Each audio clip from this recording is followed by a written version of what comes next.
Hello. We should be live now.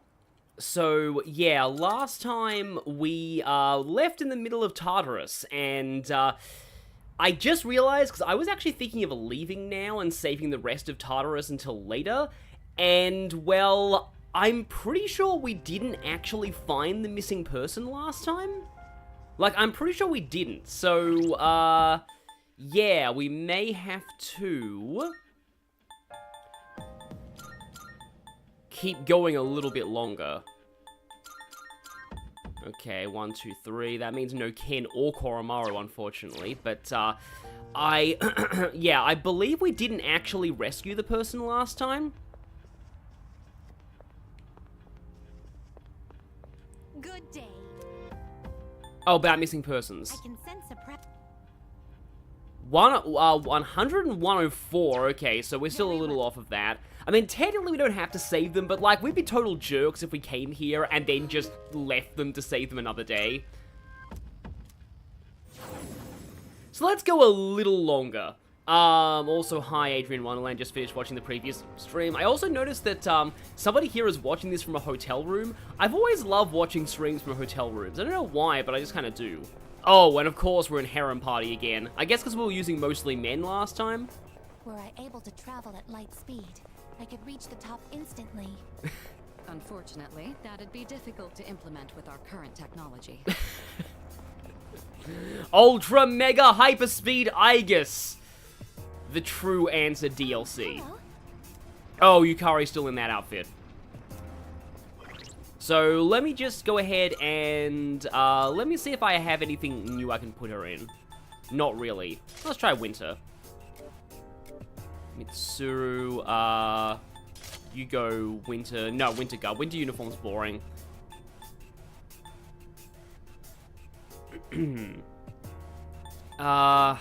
Guess I can put on a regular infiltration outfit. Not really sure what Fuka's will do.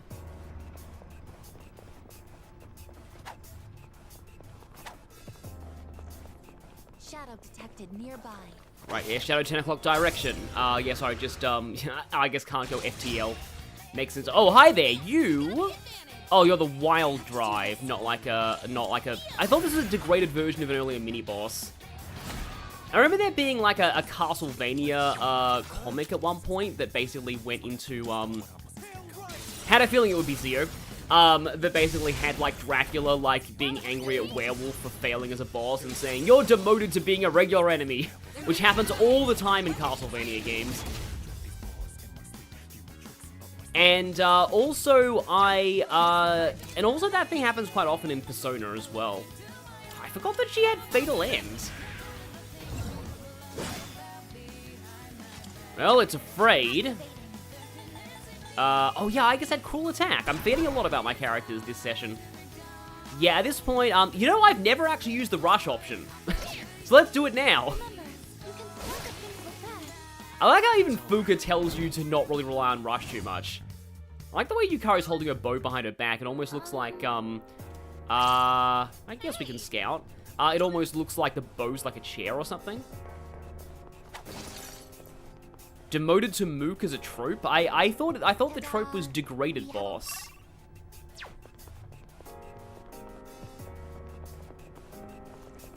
A shadow. What will you Oh, right, Agitated Shadow. However, I actually got the, drop on it there. Yeah, Aria of Sorrow I was thinking of specifically. Like, a lot of the enemies in Aria of Sorrow, get demoted to regular enemies pretty fast. Ice Raven. Okay. Oh, we have no Yukari right now. Do I have any better fire? Any better fire? I don't think I do, actually. Yeah, so I guess I'm gonna have to just argue you. Oh yeah, Devil Survivor 1 did that with Wendigo, but like, it was kind of interesting how Wendigo was sort of built up as this super threat who was literally destined to kill you. Like, yeah, Devil Survivor 1 has some cool moments like that. Also, hello there, Lord Soren Exel. Yeah, from what I can tell, Luna Amethyst cosplays a lot as a lot of different characters, so I'm not surprised that they're cosplaying again. Currently writing a Smash X Persona fanfic where instead of people disappearing into a TV, they disappear into an online video game. Yeah, I like the idea of a Persona game that's kind of based on the internet, or like, or in this case, online games. I really hope that, I also just realized that my, Gary Stu is a little bit damaged. But yeah, I also kind of hope that, that's how Persona 6 goes. And Aigis looks really smug there. That's like ultimate smug Aigis. I just realized that I am very poor, but I also would like more Personas. Oh, I get to pick 2. Just one more card until we get Arcana Burst. Ring of Anxiety. I'm sure many people feel like they're constantly wearing that ring in real life. I need to heal a little bit, and Yukari's gone. You don't seem to have any healing on you right now.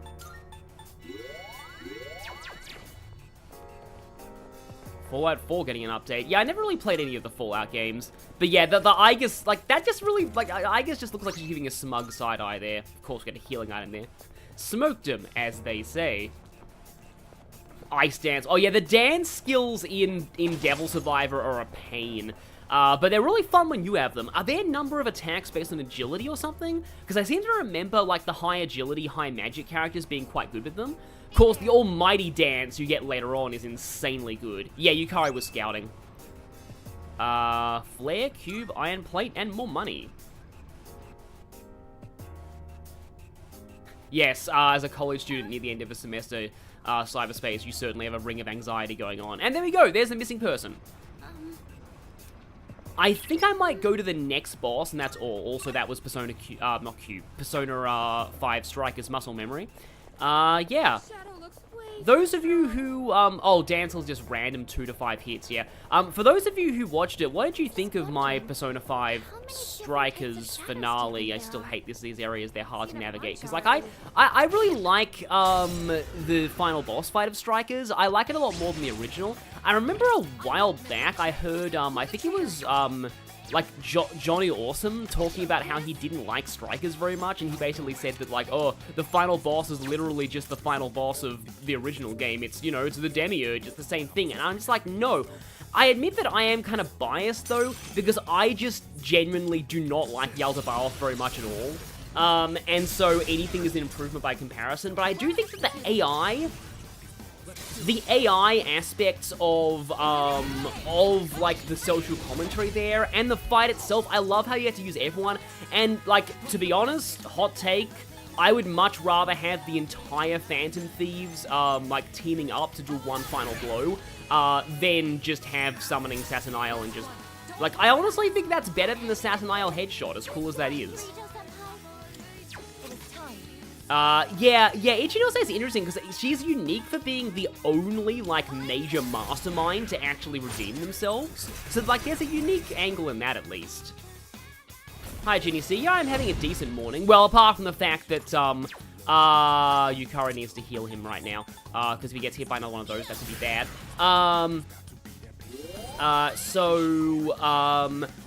Apart from the fact that my cat is going for a new record. Last week, she woke me up at 4:30 a.m. This week, she woke me up at 3:30 a.m.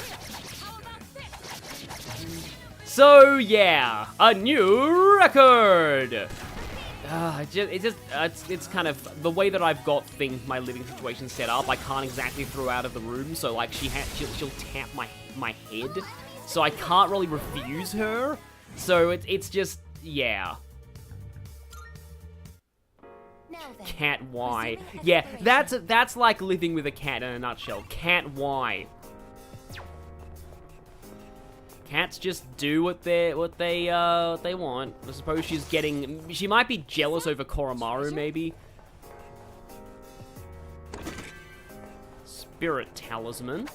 The Spirit Stick. I actually watched, was it the first Bring It On when I was younger, and I always thought the Spirit Stick thing was kind of funny. Excellent. Looks like we can head out. Funnily enough, it was my dad who introduced me to that movie. Oh, wait, the missing person was here, wasn't she? I hope I didn't move on from the missing person. Oh, yeah, Ginny C. So, yep, thank you, me, for actually remembering this. I almost abandoned you, again.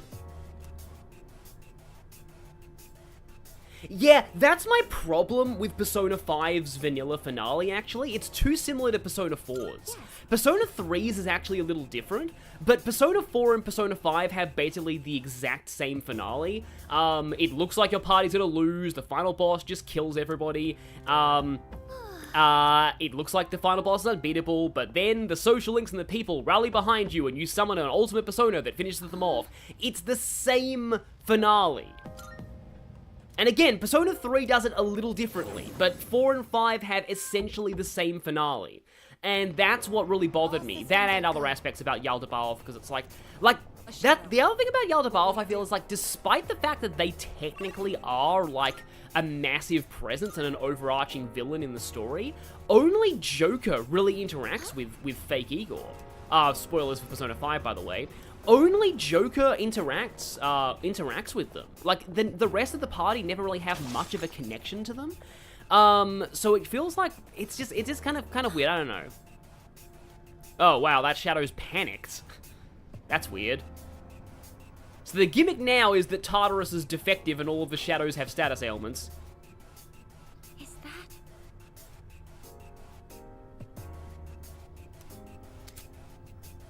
that... Please tell me the Xenoblade Chronicles endings aren't like that. From what I remember, Xenoblade 1, 2, and 3 all have fairly different endings. Thematically, they're quite similar, but, like, they're actually a little different in a lot of ways. I don't really want to spoil them, but I still don't like Xenoblade 1's ending very much, but Xenoblade 2's ending retroactively makes Xenoblade 1's ending better. So now I'm less iffy on it. Shouting Tiara. They shouted so much, they lost their voices and panicked. Tartarus needs a reboot, yeah. I mean, technically it's already been rebooted in this game. But okay. Yeah, that's why I love Persona 5 Royal's final boss, because not only is it really different, but, like, for once, but it's also, like, an empowered human rather than a god, and it's just a really strong persona. It's... Well, okay, admittedly, the thing that I don't like about Persona 3's final boss, not Persona... The thing that I don't like about Persona 5 Royal's final boss is that Phase 1 is fantastic, Phase 2 and 3 are basically just glorified cutscenes, and I don't like that. It's just... Phase 1 is so good, it's a full test on using technical damage, and, like...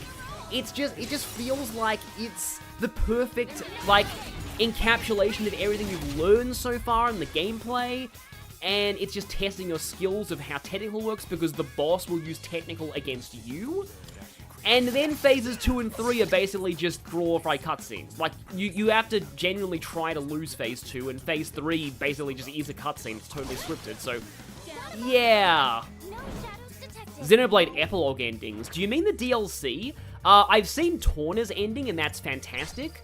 I've seen, I have not even seen Future Redeem's ending. Not Redeem. Sorry, wrong. I've seen Future Redeem's ending. I like it. I have not even seen... Sorry, it's kind of morning for me. I might be a little out of it right now. I just started the stream. Future Connected. I have not even seen Future Connected's ending. I haven't even played Future Connected. All I know is that it has a high-entier bigot as the villain, and that's all. So I don't really remember much about, I haven't even played Future Connected. But I think in a recent interview they did explain, Takahashi did, that like the Fog Beast and the Annihilation events, they're the worlds of Xenoblade 1 and 2 colliding, and that's always what I thought. And yeah, I agree with you, Adrian Wonderland, pretty much completely. I totally agree.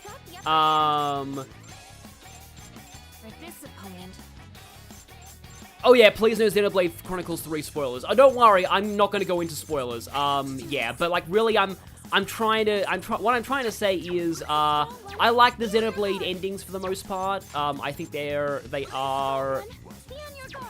Well, apart from 1, but then 1's got better retroactively via 2's ending. But yeah, people in the chat, please just be careful, because I do feel like Xenoblade is a series it's best to just not spoil people on. What's the plan? Yeah. Okay, weird. Oh, I can hear his sound, I guess. Probably should be using this more. Well, probably shouldn't be using this more. Aigis is going to shoot you in the face. Boom headshot. Well, I mean, it doesn't even have a head, so yeah. Boom headshot was like a... That was a meme in, like, my high school days when I was growing up, so if I reference that, that's why. I don't know what it comes from exactly, but, like, I just like the idea of this posh, like, voice saying, boom headshot. That's actually because, like, somebody I knew in high school used to say it that way.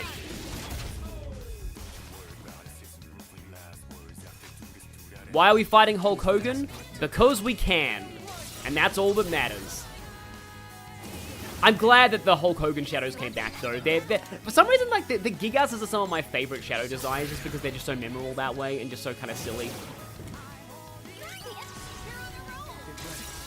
Jared, definitely make promises and not spoil Xenoblade, I'll just say. Just please don't, because it's a very spoiler-heavy series, and...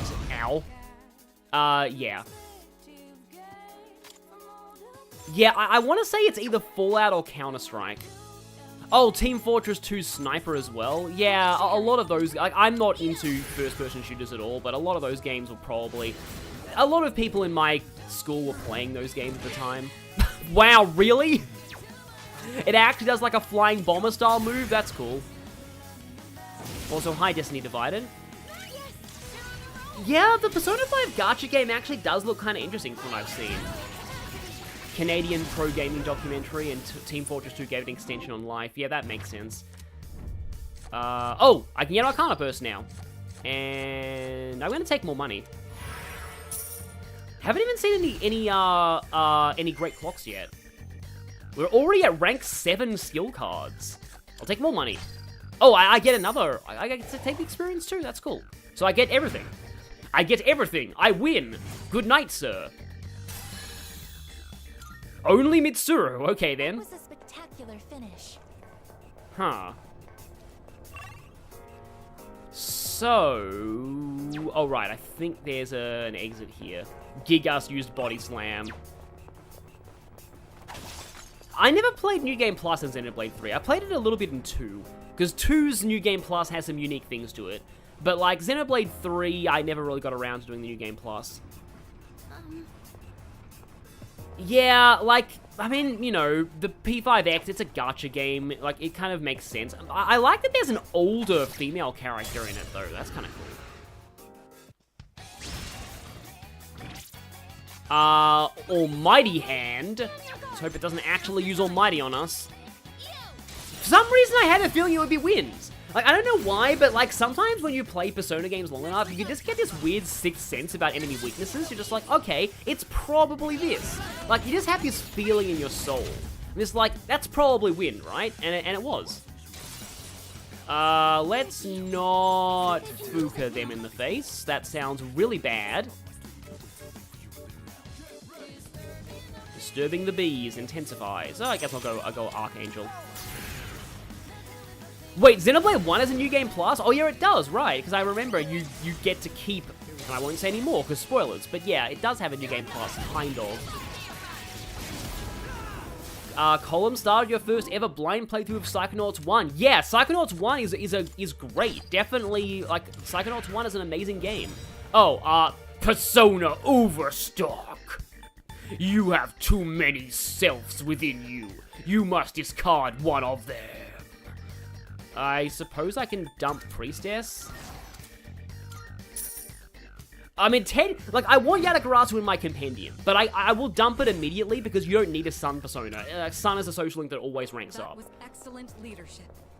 Keep up the good work. May romance Yuko in your second one? Yeah, I agree. If I wasn't a Yukari stan, I'd probably go for either Fuka or Yuko this playthrough, because they're both like my most improved characters, like by voice acting.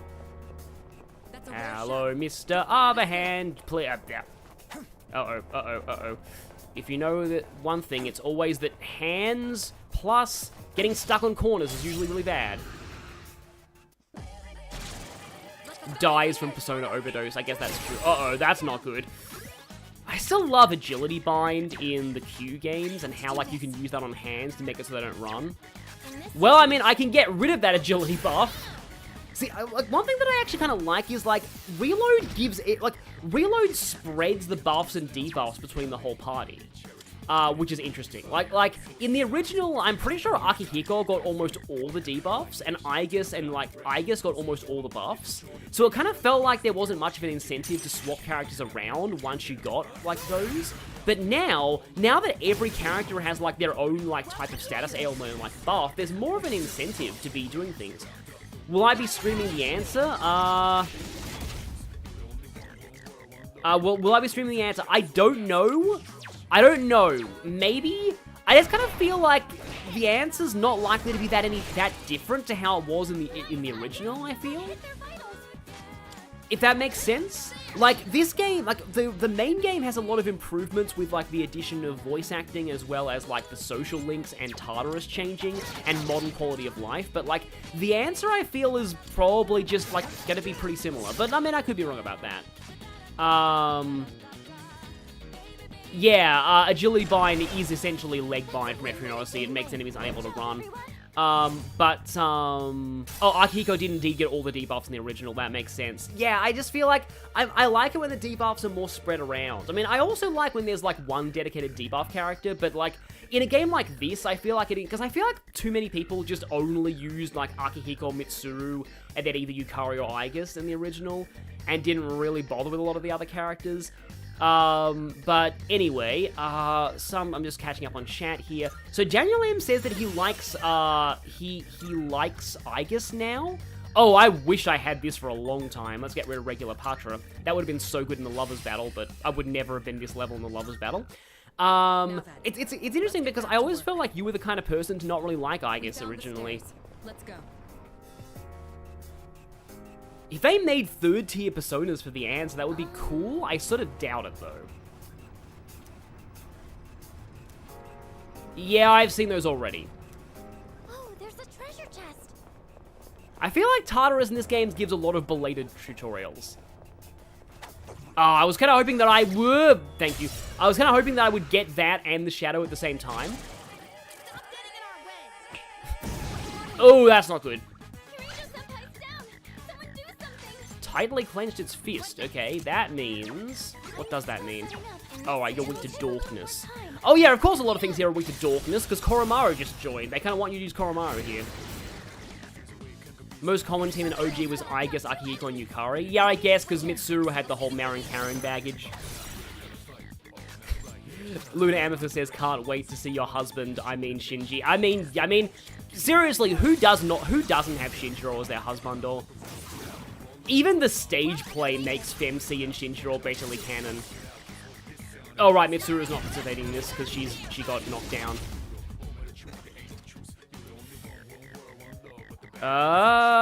Okay, clenching fist like that meme.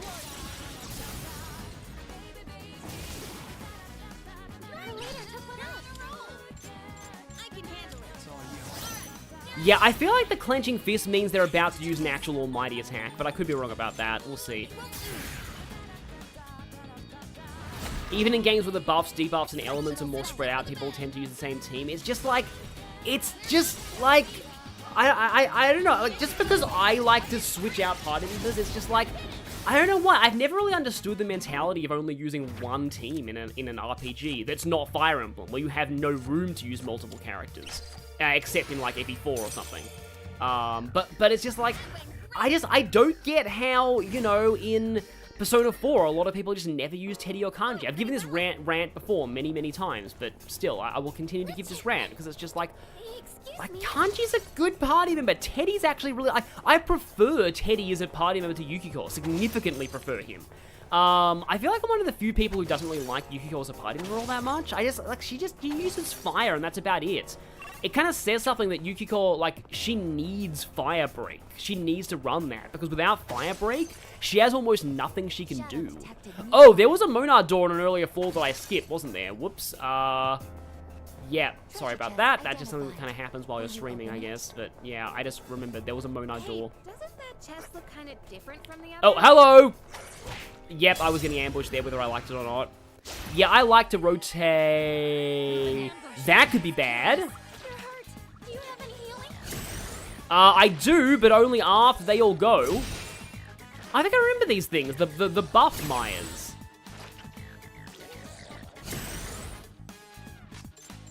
I've already scanned Insidious this one. Maya. Yeah, I kind of remember you. And you are dark. Okay. So only one enemy. But I mean, I may as well. A Monado? That thing is gonna be mine! I cannot avoid making Mumkar impressions every time I think about the Monado doors in this game. Or Monad doors. Did I actually just call it a Monado without really... But yeah, it's like... The thing with Yukiko is it's just like, if you don't need healing or fire damage, she just doesn't have anything to do at all.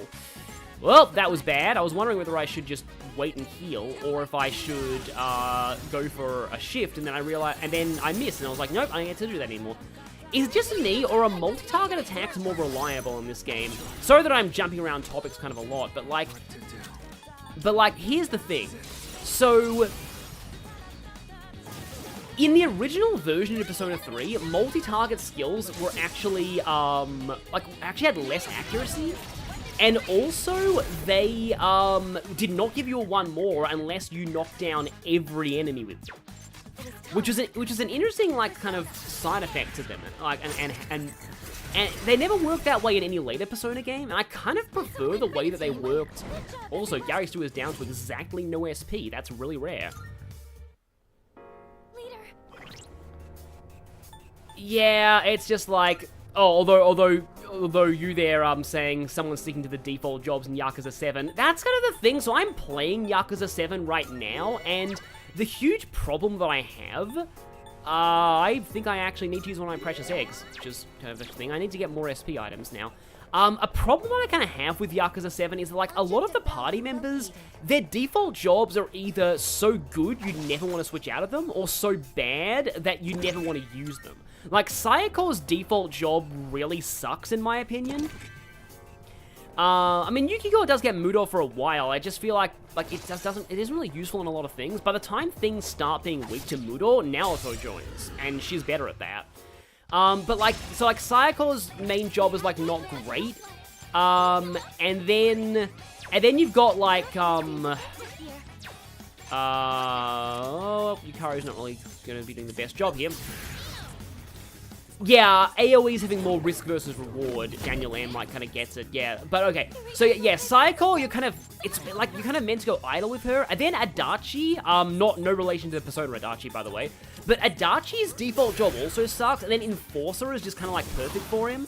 And then meanwhile, that party member, one of the later party members you get, I don't want to say it because they're kind of a spoiler, but one of the later party members you get, their default job is so good, I could not even comprehend switching them out of it. Like, the one with the Hitman job. Like, Hitman, the only weakness of Hitman, I feel, is, fitting for its name, it's almost entirely single target skills. Like, he doesn't get many area attacks. But, like, you don't really need any more area attacks than Ichiban's bad attacks, because they're just that good. And speaking of Ichiban, like, Ichiban, same thing, Hero. Why would you ever use Ichiban in anything but Hero? I also feel like other jobs just take too long to level up, and the fact that you have to go all the way back to Hello Work to switch to them, it's just like, it's just too much of a hassle to actually try and go for those extra skills you get for, like, mastering jobs. It's just, like, I feel like the job system could really use work. It's telling that was their first game using a turn-based RPG style. Because Hero Ichiban is not popular. I thought Hero Ichiban was like really popular. That's kind of weird, huh? Enemy spotted. Please be careful. Column, I've only played in one D&D campaign, so I couldn't really tell you what my go-to I wouldn't have a go-to D&D class and race. I want to play a bunch of things. I'm currently playing a ranger, just because, like, I feel like, it's funny how you're telling me to sub in people. Just because, like, ranger kind of sucks, usually, and I just wanted to try and make ranger useful for once. Also, Daniel M. Wow, I mean, I can believe that's Metal Gear Solid. You know what? I think I'm... Oh no, this duo. Okay, I'm a little scared now. I kind of want to bring in... bring Ken back, at least, or maybe Koromaru, because I feel like this boss is probably designed for them. Although their SP is pretty shot right now. I guess I can put Akihiko in. And you know what? I'm going to actually do some Velvet Rooming now, I think. I would say Xenoblade 3's job system is better, but there you can freely switch your jobs from the menu at any time, and so leveling up the different jobs is a lot easier. It's a lot more hassle to switch jobs in Yakuza 7, and again, it just feels like there's a lot of imbalance. It's like, I like the idea of the job system in theory, but like in practice, it's just like, anyway, it's like either you've got characters whose default job sucks so much you have to change them, and then you've got characters whose default job is so good that you never want to change them. I too. Registering, I see.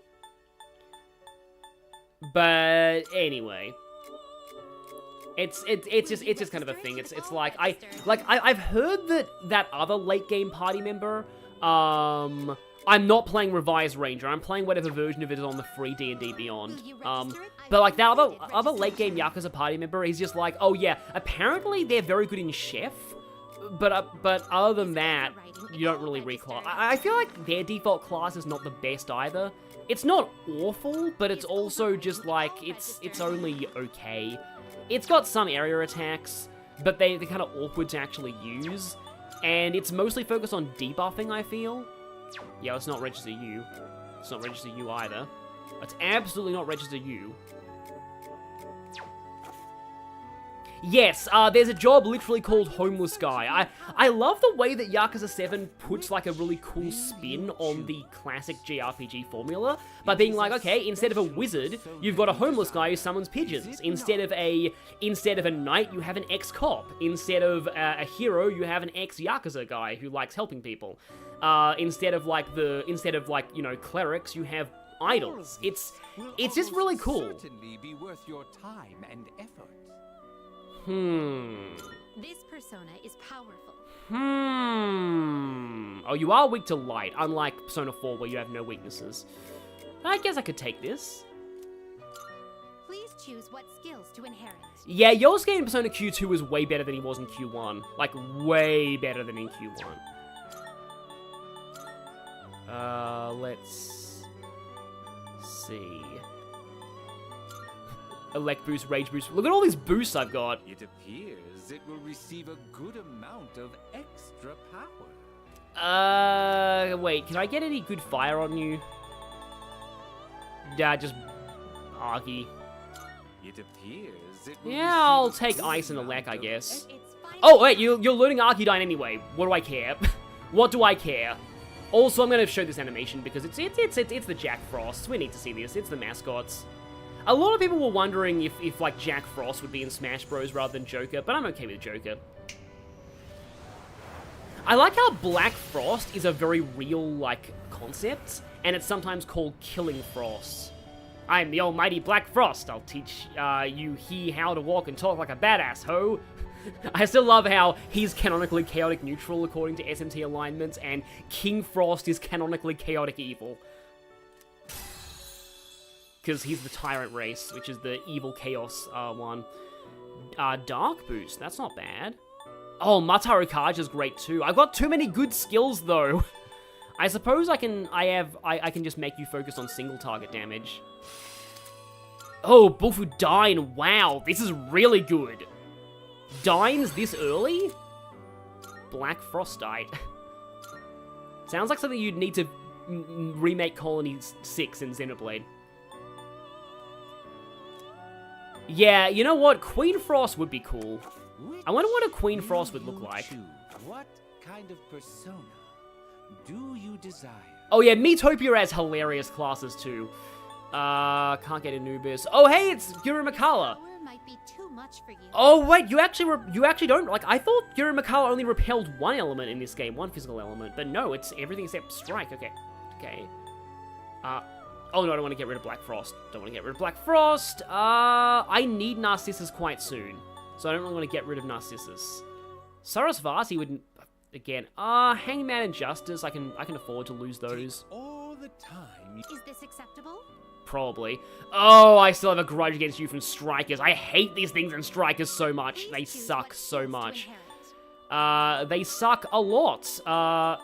Guess I can go order Rekikaja. It will receive... Well, well, well. Yeah, Queen Frost would I don't trust Atlas not to make Queen Frost sexy somehow.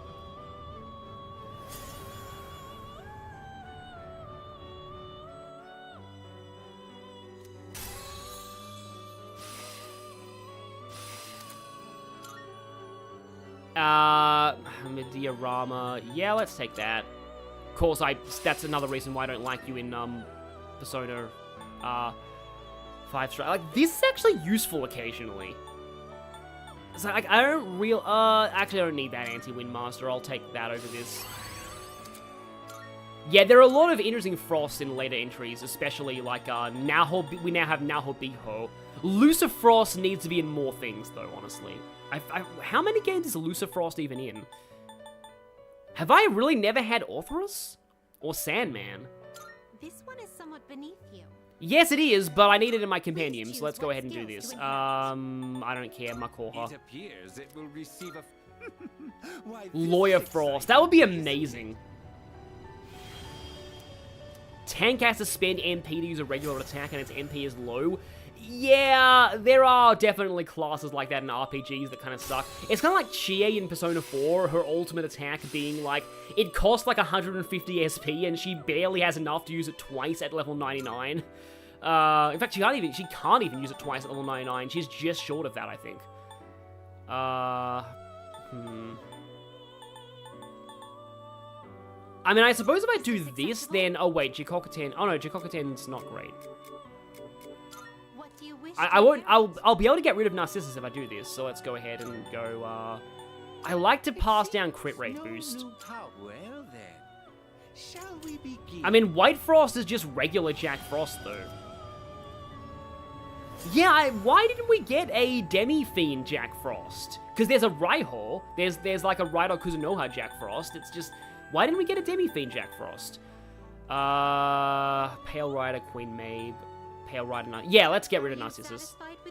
I mean, I spent a lot of money to get Pale Rider, but, Charm boost. I mean, I guess it's better than Survive Light. Yeah, a Demi-Fiend Jack Frost would be so good. Like, I'd love to see one of those. Your faithful watchdog. Yeah, Orthrus is the demon that I tried to negotiate with in 5 one time, and it ended up saying, dig a hole. Good, that is your grave. And I was like, I'm not even mad. That was actually pretty funny. Resist poison is cool. Don't want Raging Tiger, though. Are there any, like, legit builds that use Raging Tiger? I'm curious, because it sounds like it could potentially be useful. Fortune and Ortham, Genbu. I keep thinking, oh, Temperance, that's the teacher, right? Nope. It's Bebe, which I need, technically. I also, though, I want to get rid of Gurulu, but at the same time, I don't need Yaksini for a really, really long time. Please choose what skills to inherit. There's a Raging Tiger again, they really want me to take it. It seems no... Raging Tiger makes you do more damage while enraged. And, like, I know there's a lot of Berserk builds in Final Fantasy that work really well, or Igor Frost would be amazing. But yeah, there's a lot of Berserk builds in Final Fantasy that work well, but, like, this is, like, Rage is not Final Fantasy Berserk at all. Like, yeah. Sati... Hanuman. This would be a wise choice. Oni has no weaknesses, though. If this was Nocturne, Hanuman, I believe, evolves into Seiten Taisei in that game. Or, Sun Wukong. Is powerful. Shift boost. Well, you have Getsue to start with, but it's just like, I like Oni. Uh-oh. It's Incubus. Well, we can't actually go for Incubus because that would get rid of Black Frost, and I like Black Frost. Like, Rage does make you do more damage and take more damage, but it's just like, yeah, in Final Fantasy, you have much more access to Berserk builds because you can cast Berserk on yourself. And there are a lot more tools to kind of make use of Berserk to its fullest. Is this acceptable? Oh, wow, you look cool. I mean, admittedly, the fire graphics a little bit low poly now that I look at it. But, like, I like how you're actually, like, fully... Is this the first time Sati has had an HD model? Yeah, Hanuman being... You know what's even weirder to see? Fornius. Fornius is, like, incredibly low level in P3, but it's like late game in P5 and end game in Strikers. I mean, I guess I don't really care about either of these two. Please choose what skills to inherit. I like Eerie Sound, although Tentarafu's kind of similar. Shame it's not Confuse Boost. Garola, gets E because why not? It will receive... A new power emerges. Oh, Renea, yeah. This is based on a real goddess, but it is basically Renea. That's true. Like, it basically is Renea. We'll have our wedding atop it. Like, that's a good line. Yeah, I'm not the biggest fan of Echoes, but Echoes, like, the voice acting is great. It's got some good moments.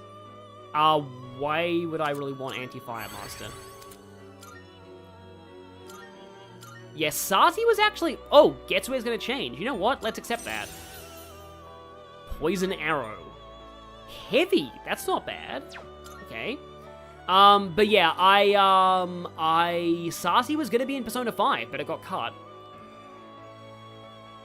Yeah, Renea did deserve better than Berkut. Yeah, what is it with Fire Emblem and immolation jokes? It's just like, why does that always keep happening? Why do characters keep burning in Fire Emblem? Is this acceptable? Why is Virtue's face different? Is it just me or does Virtue's face look like one of those, like, memes? One of those, like, manga memes. It almost looks vaguely JoJo to me, even though I've never actually, seen JoJo. Kind of like how you can clearly tell the heart is, like, inside it. But, okay. Okay, I'm totally down for... Hang on.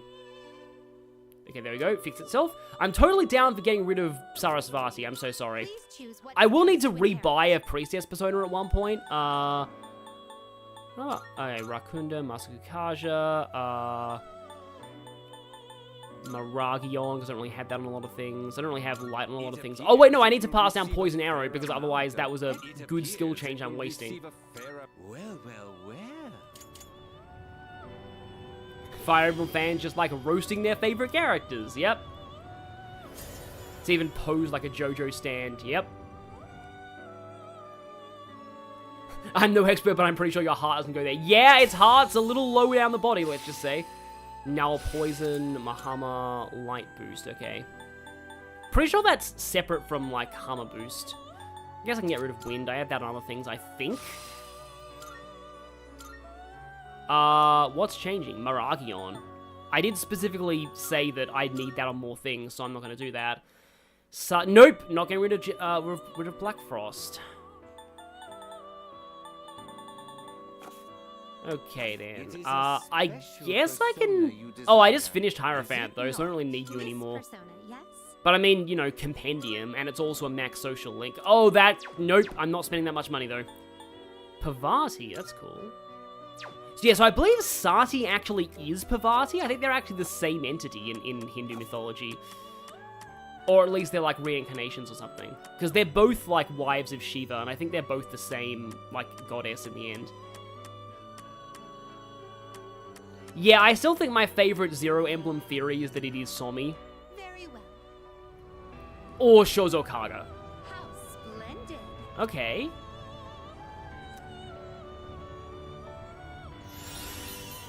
Oh, there we go. Now we get this. Because it's Black Frost. I like how they inform you about that. We look Yeah, I've never really liked the fire jokes in Fire Emblem. That sounds kind of weird given that there's fire in the name, but I'm just like, yeah, I've always been a little meh on that. Flauros with Tarukaja. Yeah, that was one of the Persona 5 fusion requests, I think. I wouldn't be surprised if Sati evolving into Pavati was an actual thing in one of the Shin Megami Tensei games.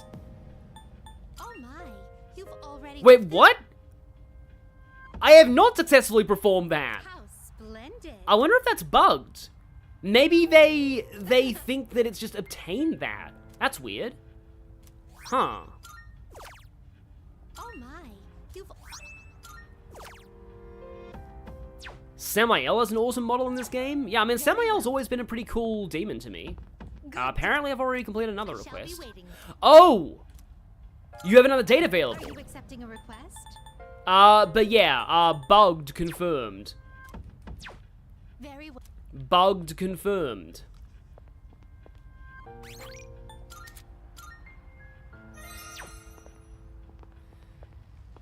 So, yeah, that was weird. But I can do it against the Tartarus boss, I suppose, and correct history.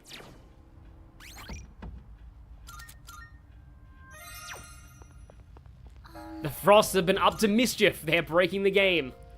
I've actually seen the conversation you get now for having a little 99 Jack Frost, and it's great.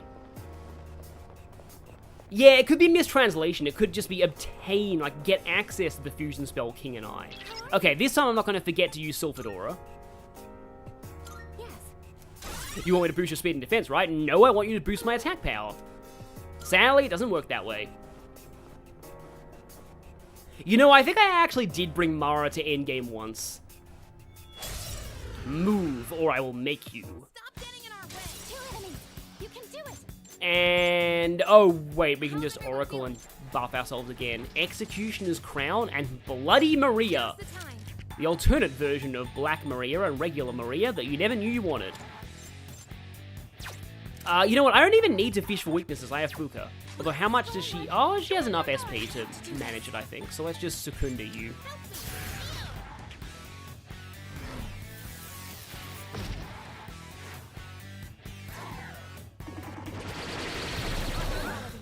Okay, yet another one of these bosses, and that's why Yukari has Meipatra now. Heavy ice damage, ignoring resistances, medium chance of freeze. Okay, let's go for this. Yep, once again, King Frost being chaotic evil. Just smacks his master away. Again, oh, that looks really cool. But this is why I have Meipatra on Yukari. Except, she could be too afraid. So you know what? I'm going to use a Dysphere on Yukari. Just to ensure I can cure it with her. But Aigis, you're meant to be a robot. You know no fear. Is that... No, it's not knocked down, so I can't Cruel Attack. Cruel Attack is usually really good against bosses.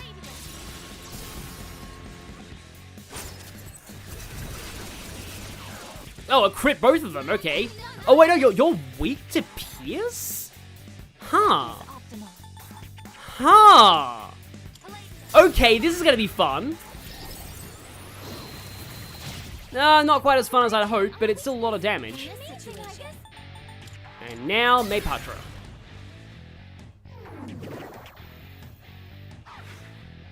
Yeah, one of them, like, yeah, I don't think they were both like one of them was frozen, the other wasn't. What the heck is that?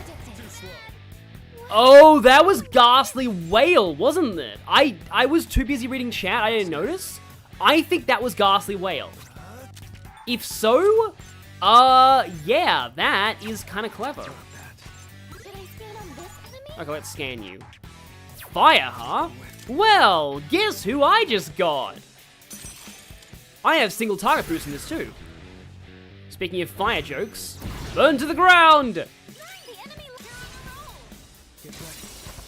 Yeah, I like that this game has physical weaknesses. It encourages you to use multiple different physical elements on enemies. Yeah, let's just say we're going to be seeing a later boss with the Fear Ghastly Whale combo. That was cool too. Akihiko's like barely done anything in this fight though. He's just kind of been standing here. Okay. Well, I don't even need to stress because I'm going to crit you regardless. Well, knock you down regardless. Time for a barbecue. Who was it who... Oh no, that's, again, Captain Quark against the, like, slimes in one of them. But there's also another character who says, like... Oh, that's it! A weird edutainment game I played as a kid where one of the characters, if they died due to lava, would say, anyone for a barbecue? What to do? That was a very weird game. It was, by the way, it's called Reading and Spelling a Jurassic Adventure. I doubt anybody here has played that. Let's rain arrows. Yeah, the characters have some designs altered in Persona 5X because of Chinese censors. That's basically how that works. Like in addition to like sexual stuff, like China has to censor any like depictions of skeletons because like culturally that's considered insensitive, I think. Suddenly you sound like Akihiko. I may need this. So... You know, it's probably time to get rid of Simon. I don't really need diorama on him, though. Maybe I'll get rid of diorama for now. Like, being able to actually choose what skills your characters get, like, by leveling up, is a big change. Because in the original Persona 3, your characters would just automatically learn skills and automatically replace skills. Shock noise, distress on all... That's kind of cool. Oh, yes, escape route, but level 51. That's gonna be ages. Escape route is really useful, though. I always love that. Yeah, well... Akihiko gets rid of diorama and Aigis learns it. Clearly, fate wants me to have diorama on someone. Greetings. Yeah, Abstract Marshadow. Makoto's persona is Pope Joan. Well, yeah, Aigis did great because they happen to be weak to her. Thank you very much.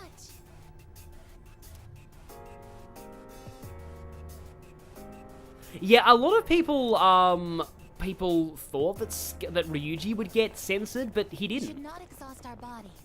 I recommend taking time for a cooldown when necessary. I should probably use his incenses, though. Insulated tights, huh? Do they make her resistant to her weakness? Let me just check. Yeah, electricity evasion. Like, they give you a lot of, like, weakness-covering items in this game. But okay, let's use the incenses now.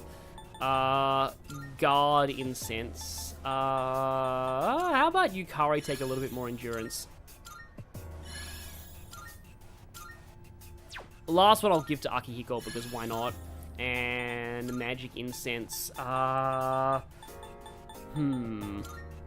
good's your magic? That's still decent. Has the blood type conversation with Aigis happened yet? No. Given that I don't know what you're referring to, I don't think it has.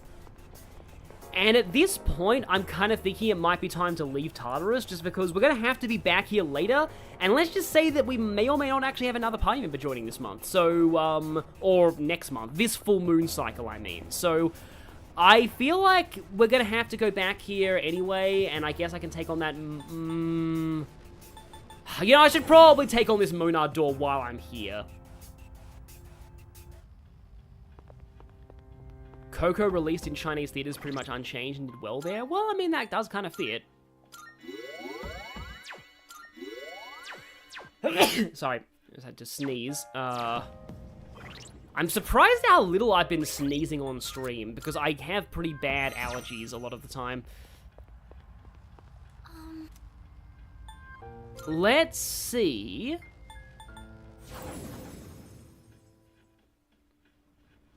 Magic incense to Aigis. Well, if this was Persona Q2, that'd be great, because for some reason in Persona Q2, Aigis actually has, really good magic and nuke skills. I don't know why, and they didn't even nerf her physical abilities either. It's just like, let's just make Aigis even more broken.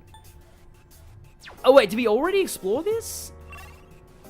Oh, now everyone's caught up with the sneeze. We already explored this, didn't we? Yeah. We already did. My memory is, getting a bit hazy, I guess. Yeah, the door has got a tick on it, so of course we already explored it. I'm dumb. Baka Kringi. On the note of the next visit, well, yeah, I guess we'll see. I do love the Elizabeth dates don't cost time. I guess I'll save here just in case I regret this. I mean, admittedly, okay, yeah, I guess with nuke skills makes sense, yeah, but she was broken already. She was, like, already the best physical attacker in the game. She still has all gear mode, by the way. And somehow they made her a magical attacker as well. It's just like, why? You did not need to do that. And then can they decide to make a Psi Link user? Good morning. This is Elizabeth. I'm just dead silent, because if you tell me, the more people have wandered into Tartarus. I am calling to inform you that more humans have wandered into Tartarus. You did this on purpose, didn't you? You did this on purpose. You're like, oh yeah, I know there's 2 more people in Tartarus, but I'm not going to tell them that. One this time, I leave. Oh, wow. Please swiftly and safely conduct a search and rescue. Goodbye now. Yeah, in Fire Emblem, I like giving like stat boosters now to accentuate characters' strengths rather than compensate for their weaknesses. But yeah, I don't like the whole concept of pitfalls because it just feels very elitist to me. It's almost the start of the second semester already. It's just like, it's one of the things that like, let's just say a certain Fire Emblem YouTuber did that I just personally just don't really agree with, is like, they did a whole series that can be summed up as, it's okay if you like something that I think is bad, just as long as you admit that I'm right when I say it's bad. It's just like, I almost scream when I basically watch that, but anyway. And pretty soon, I'm gonna be a third year. And time goes by way too fast. Junpei, you do not want to be a third year, because that's exam hell. Junpei Riz moment. It's her. Yep. And she's drawn again, huh?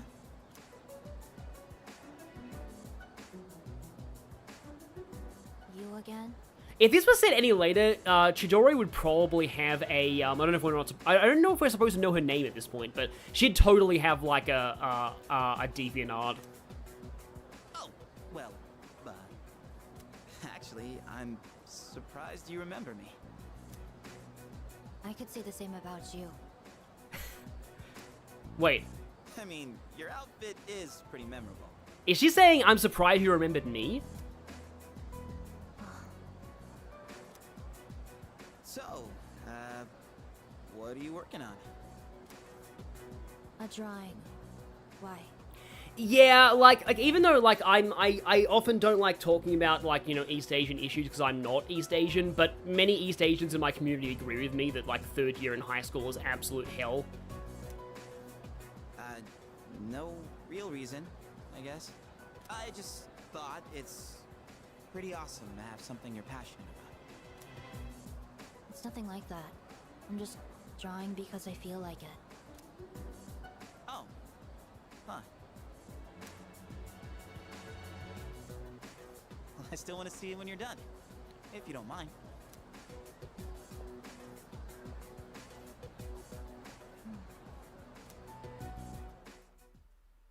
Yeah, she's thinking, man, that guy's weird.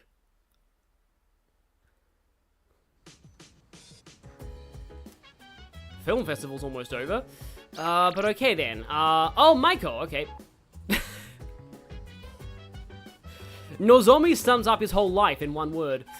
Healthy brain food, sale today. Let's see. Oh, right, I can take Elizabeth out today. Yeah, I still don't like how the max social links are shown as a card icon, because it's fitted. It should be a different, it should be like a grayed out card. Yeah, I haven't seen the Persona 3 movies. I've heard they did Yukari dirty, though, and I don't like that. It's just like, I feel like the movies were a big part of the whole Atlas marketing push to basically be like, okay, so Yukari is controversial. Let's just throw her to the wayside and focus on marketing Aigis as the one true waifu instead.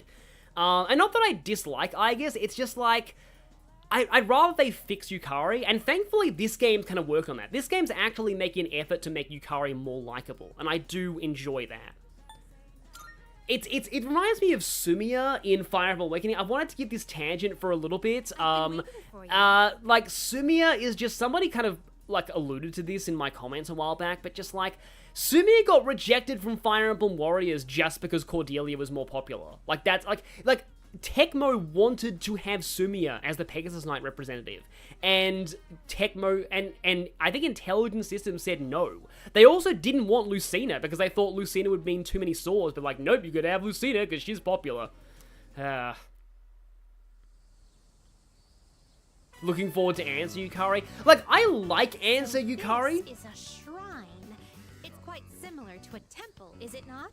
I believe in, like, Japanese, shrine implies more Shinto and temple implies, like, Buddhist, but anyway.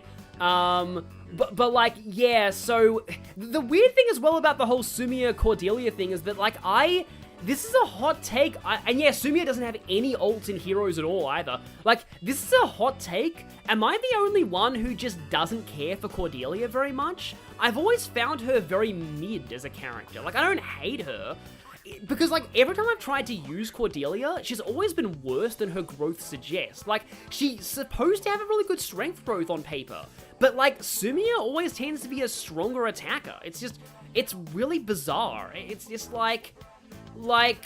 it's just, it's really, anyway, she just doesn't turn out well for me. And then, of course, Cordelia is, like, so many, of her supports are just, like, go back to the whole Crom thing, and it just, like, anyway, it's similar to, like, Melia for me, and, like, I feel like, both Melia and, like, unrequited crushes are okay if they do something for the character. That's why I thought that Nia's unrequited crush on Rex, I'm okay with that, because, I mean, spoilers, but okay, Nia's unrequited crush on Rex in Xenoblade 2, that actually does enhance her character, in my opinion. But, like, Melia and Cordelia, I just kind of feel like Cordelia's only in love with Crom because of a Catria reference, and it's kind of worse than Catria, because Catria's unrequited crush on Marth rarely did much. And then, you know, and then, so yeah, it's just, like, I don't know, I've never been a huge fan of of course, Cordelia can continue to pine after Crom after she's married. And you can chalk that up to, like, Fire Emblem. I'm sorry that I'm stopping the Elizabeth date just to rant about Cordelia, by the way. But, like, yeah, I agree, Colum. The whole idea of Cordelia being a perfectionist and that thing, and, like, the survivor guilt over her, squad, that was interesting. And that rarely comes up in her supports, and it really should. But yeah, the thing with Cordelia as well is that, like, you can chalk up the snapback to, like, C support snapback syndrome, but no, her whole support chain with Henry, which can only happen after Crom is married, because Henry doesn't join until after he's married. Cordelia spends her whole support chain with Henry being like, oh boo-hoo, I'm in love with Crom and he's married. And you can't even do that. There's no option to not have her act like that, because you cannot do that support until Crom's married. Anyway, there's my rant over. Sorry about that. A mysterious presence lurks here, though it is markedly different from a shadow. Like, I'll just say right now, I don't hate Cordelia. She's very much in the middle of my Awakening characters list. But I mean, I also, like, I don't really care for Awakening's characters as much as most people do. A lot of people really love its characters, but playing Engage as much as I have, I actually like Engage's cast more. I actually think their supports are deeper. Well then, I shall first observe the local traditions and pay my respects. And, like, Engage's cast aren't even my favorites, by the way. Engage's cast are still only upper mid-tier to me. I actually like Fates' cast a lot more than Awakening's too. I think Fates' cast is deeper than people think.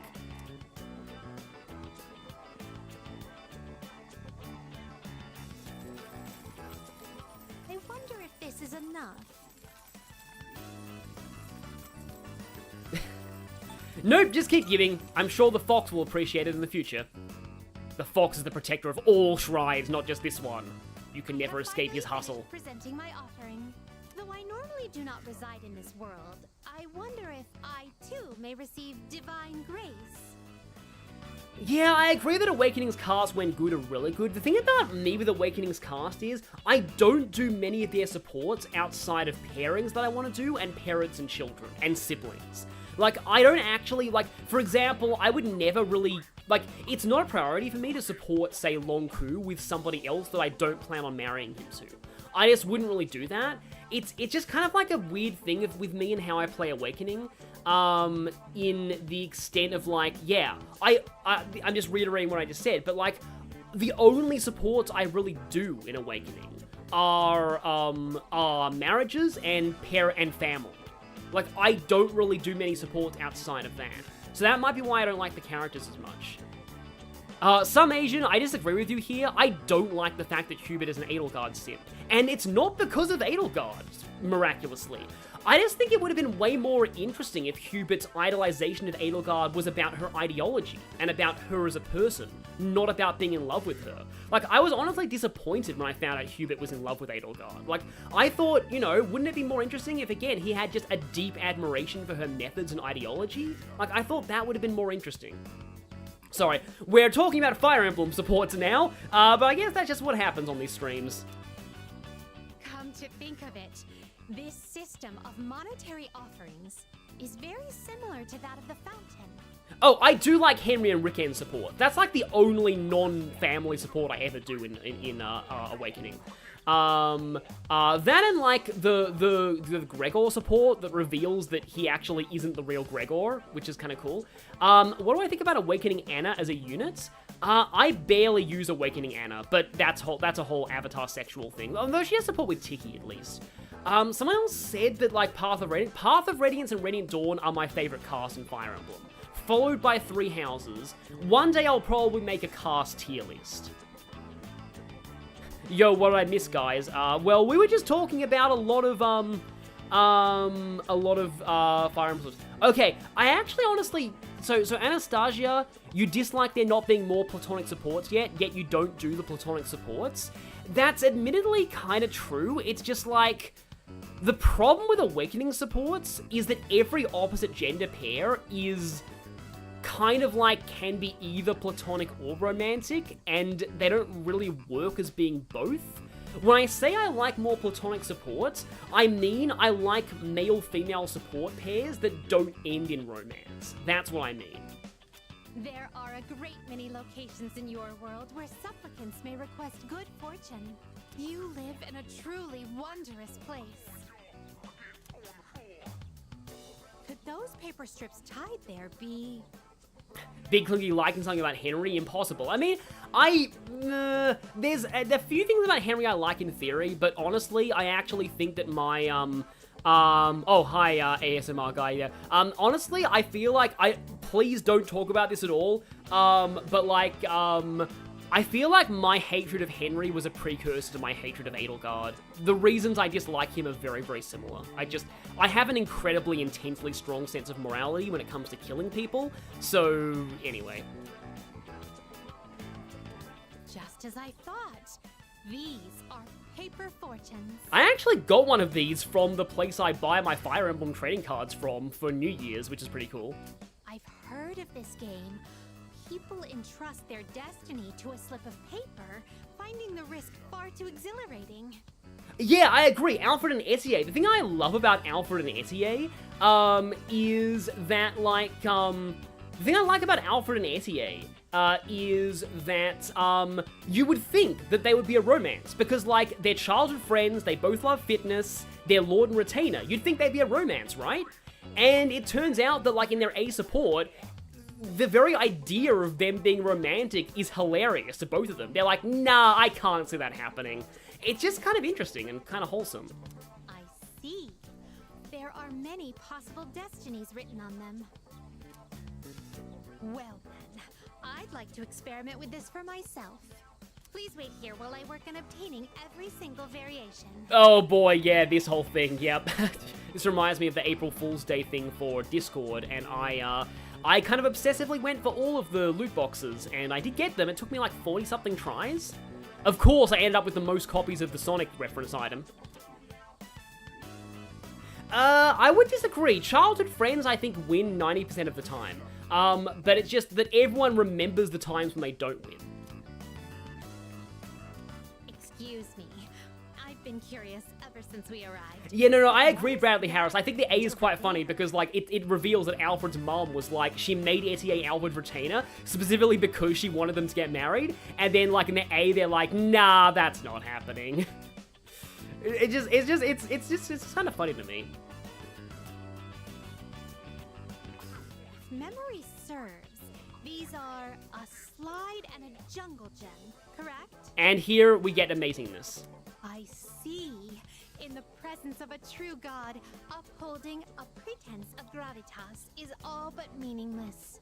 What a magnanimous and introspective message. If that is the case... To be fair, I don't watch a lot of anime, Fascinating. to be fair, I don't watch a lot of anime, that involves romance with childhood friends. Like, I usually watch things that have romance as a side plot, but it's not the main focus. In order to attain joy, one must first claw one's way to the very top. We used to have a slide like this in my local playground, and then it got replaced with a plastic one that the council must be like, oh, it's less dangerous for children. But then, like, the plastic one, you get static electricity, and it's just not fun. This playground equipment teaches a profound lesson on the true way of the world. I love how Elizabeth just ascribes deep meaning to everything. I feel like there's another character I've seen in something recently that's like that, but I forget who. Yes, I agree. Well, that was certainly entertaining. The thing about that, Anastasia, though, is I actually find Henry having a pleasant personality is the reason I dislike him so much. I'm just like, how? How can you be that pleasant and still think that murdering people for fun is okay? But anyway. Now, could you please instruct me in the proper use of the jungle gem over here? Because, like, in Japanese, at least, Henry has the excuse that he genuinely doesn't understand how happiness works. He's kind of more like Ichinose in Persona 5 Strikers.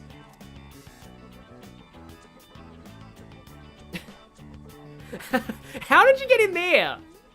Okay, I'm gonna caption this image. I'm gonna caption this image something. When you use the walk through walls code and then turn it off at the worst possible time. I can't get out. Oh dear, it's rather difficult to maintain one's balance. This just reminds me of another local thing in my area that I thought was a playground, but was actually an exercise-like thing. And as a kid, I tried to play on it like it was a playground. Today was even more enjoyable than our other outings thus far. Elizabeth was in stupid jail, yep. Yeah, how she managed to get in there, the answer is Elizabeth. That's the only answer you need. To be honest, lately I've been wondering, do I find this world enjoyable simply because of the novelty of the stimuli it presents? Or another possibility, perhaps I enjoy myself on these excursions because of your company. Ah yes, Elizabeth is learning something. It's a little thing we like to call friendship. In any event, I believe I'll have to negotiate with my master to install a horizontal bar in our room. And then Buff Igor happened. I mean, if Buff Diddy can happen. I'd like for you to accompany me again sometime, if you wouldn't mind. Well then, I suppose we should call it a day. But before we do, I'd like to go on the slide one more time. Should we seize the opportunity and go in tandem? But you didn't hit anyone's weakness. Oh wait, Gary Stu's weakness is beautiful women, so you did get a one more. Add that to the Gary Stu scores count. Woo! Woo! I love dull joy. It's always fun. Like, again, like Fluttershy going, yay, in MLP is good.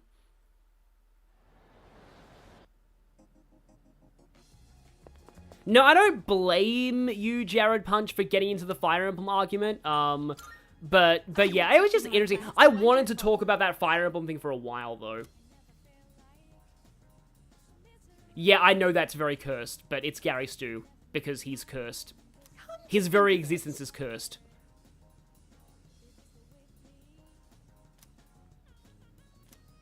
Yeah, I think later on she wants to turn the Velvet Room into an electronica club, and that actually kind of comes true in one of the dancing games, and also Arena. Oh yeah, Henry, like Sorcerer Henry and Sorcerer Morgan do look basically exactly the same. Very well. Edit Igor's hair onto the Giga Chad meme? Yes. I mean, Igor's already a Giga Chad, though. Somehow. He is somehow already one. For some reason, that just made me think you best stop believing in Giga Chads. I am one. Sounds horrifyingly cursed, but okay. Speaking of curse, there are only options today in Nozomi or not Nozomi. And, I guess we're gonna have to go for, And also, yeah, good night, Ultimate Shadow. Yeah. Okay, so let's see personas. Chariot, Justice, Fool, Empress, well, let's get rid of you, Angel. Sorry about that, but I already have Justice. Justice is on our side. Who is it who says that? I know that one of the villains in something says that. But I need to get Hangman.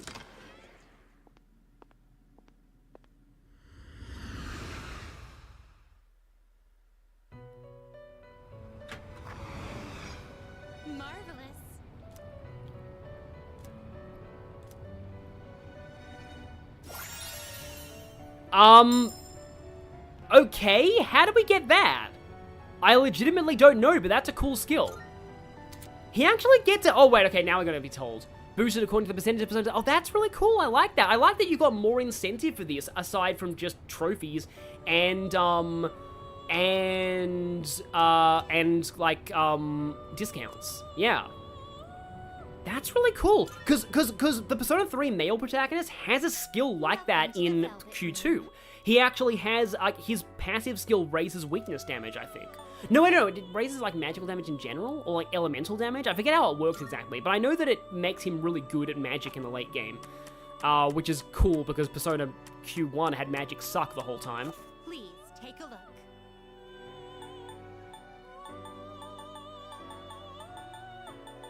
Someone's saying you like the idea of Robin ruling over Plegia. In my headcanon, Robin ends up starting a family of bunnies in the forest because I ship him with Pan. So yeah. Where are you, Hanged Man? Hanged Man. There you go. I like how it just says hanged as well. So you'll be summoning Also, my money is not nearly as good as I thought it would be, but then again, I only did a short Tartarus session. We look I was just playing the Apollo Justice trilogy. Oh, that's cool. Which part of the trilogy are you up to? I like that they rebranded it as the Apollo Justice trilogy because, like they thought that, like, they'd bring Phoenix front and center into, like, Dual Destinies and Spirit of Justice because pandering, and then it turns out that no, Apollo's the real protagonist of both those games. He's more a protagonist in Spirit of Justice and Dual Destinies than he is in his own game. The irony, the first Apollo Justice game is more focused on Phoenix, and the games that have Phoenix in their title are more focused on Apollo. Good to see you. I don't think Maro is full. Maro is tower, so I don't think he'd be Oh, okay, now I definitely have a lot of money. You can be seeing you. Those items do sell for a lot.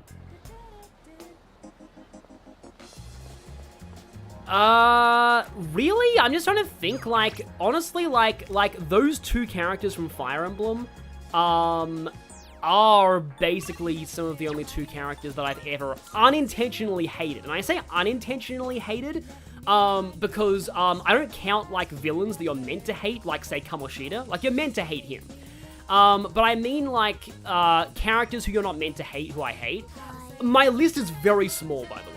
Very, very, very, very, very small. Like, my list of those. And really the only other character who's ever brought out that kind of thing in me is Gladio in Final Fantasy 15, but only in one very specific point. Just one point. And you'll probably know what that one point is. To me, it's like Morgana versus Ryuji, but infinitely worse. But okay, somebody asked, what was it? What do you think the next Ace Attorney game will be? And someone else said that Athena is just kind of there. I hope that Athena gets her own Spotlight game one day. She needs it. Like, I would love for there to be a more Athena-focused game. Because, like, Dual Destinies kind of was, but that was, like, her first game of the arc.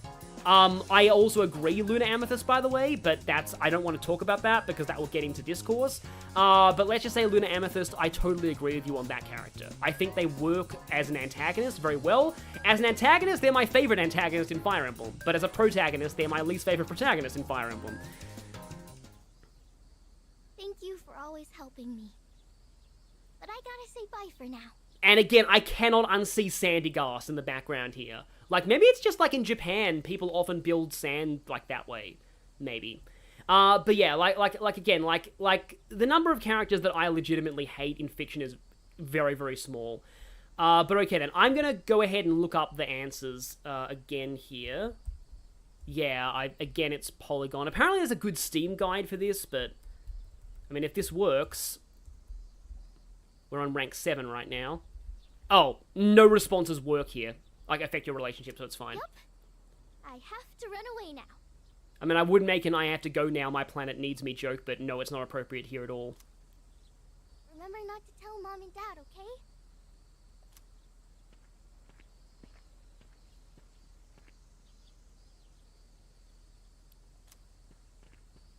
Oh, this is where you meet her parents, isn't it? Yeah. Hey, you. That would explain why your responses don't affect the relationship, because you're not talking to Michael.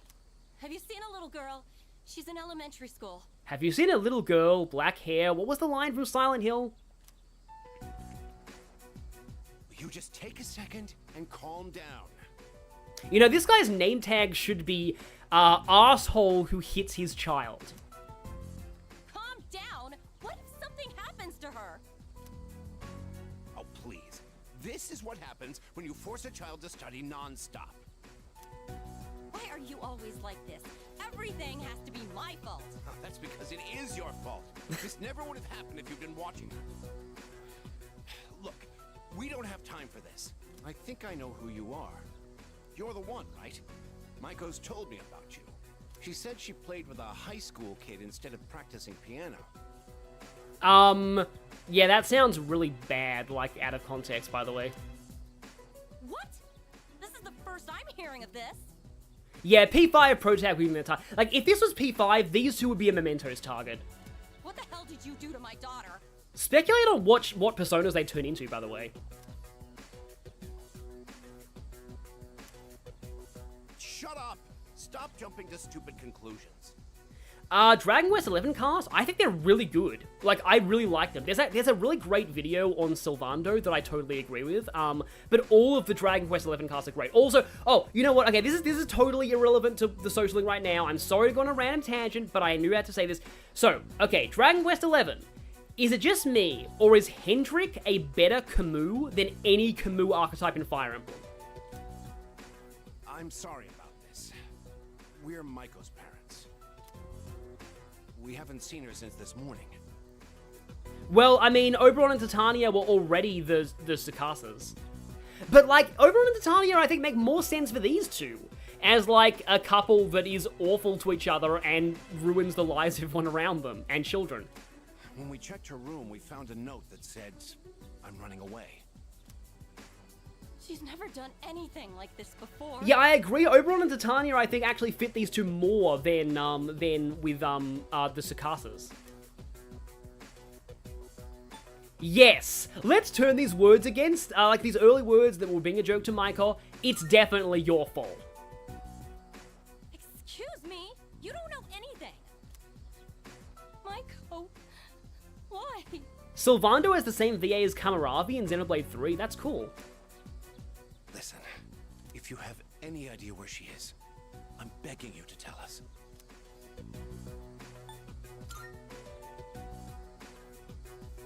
Takoyaki stand? Oh, that place. Right, let's try looking. It doesn't take much to beat the Camus archetype. Yeah, that makes sense. Maiko! Mom! Dad, and you too? Will I... Oh, actually, Zeus and Hera would fit very well too, but that would probably mean they'd be really high level. Maiko, are you okay? You're not hurt anywhere? I'm okay. Oh, thank goodness. Why would you do such a thing? I was worried sick. Do you think that's funny, giving me a heart attack like that? Hey, that's enough. You made me worry too. I was so scared. You said you were getting a divorce and I didn't know what to do. I don't want you to get divorced.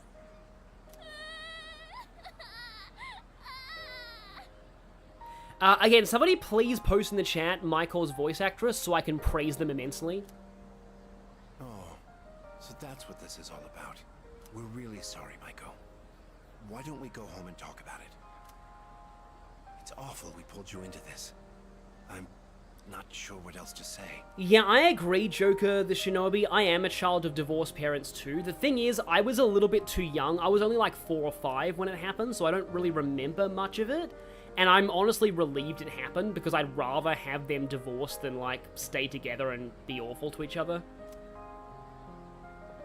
Hey, I told you to keep it a secret. Grace Liu, there it is. But thank you. And yeah, they had to have Michael be found early because otherwise you wouldn't be able to do the next rank.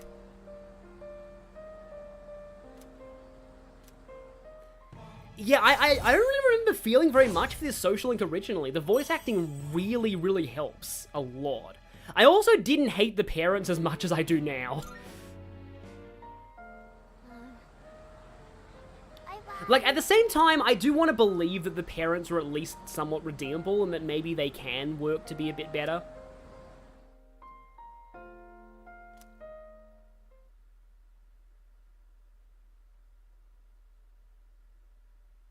Yeah, honestly, I don't like Addis that much because Addis was ultimate hangman for every single game with social links. And it's just like, they should, I want there to be like more variety. I'd like them to have another ultimate hangman at some point. I mean, he's less boring than Ongyorki at least.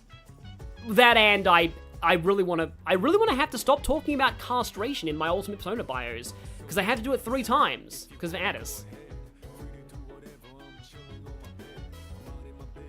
You know, if this was like Persona 5, then maybe Michael would get lost in Tartarus, and you'd have to save her, as the equivalent of like a Mementos mission.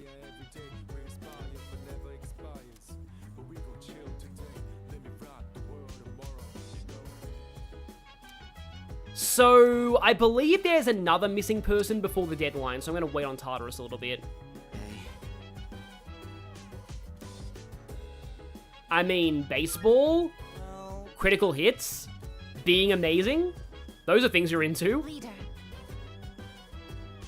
Yeah, I agree that it's parents like that that can make people grateful for having good parents. Like my whole divorce situation, I'll just say it right here. My dad wasn't perfect for a long time, but like he recently admitted that he, like, not recently, a couple of years ago, but he actually said that he had been a dickhead in the past, his exact words, and it takes a lot to admit that. My relationship with my dad is a lot better now than it used to be. I feel like he never really got me as someone on the spectrum at first, but then, like, then he started to, he got me more as I became an adult. Anyway, sorry to talk about heavy stuff, but like, you know, Persona, that brings it out. I wonder if Ken has a dummy of a certain someone in his room that he's practicing his spear on. Junpei's being weird again. When is he not being weird? It's just like, I like this arc with Junpei, because it's just kind of adorable to see him, like, genuinely crushing on someone, rather than just his whole sort of Operation Babe Hunt superficial thing. Would you mind looking after him for me? Would you also make sure that he doesn't date the same girl that I'm dating? Because that bothers me a lot. I owe you one. Yeah, people who can admit they're wrong are the peak of humanity. That's one of the reasons why I don't like that one character in Fire Emblem. But anyway, let's not get into that. Reminder appointments. Oh boy, I get that kind of thing all the time. But okay, what's available today? Yeah, Yoshitsune should be Ultimate Tower. I don't know why Yoshitsune is not Ultimate Tower by now. He really should be. Junpei is super into being stupid.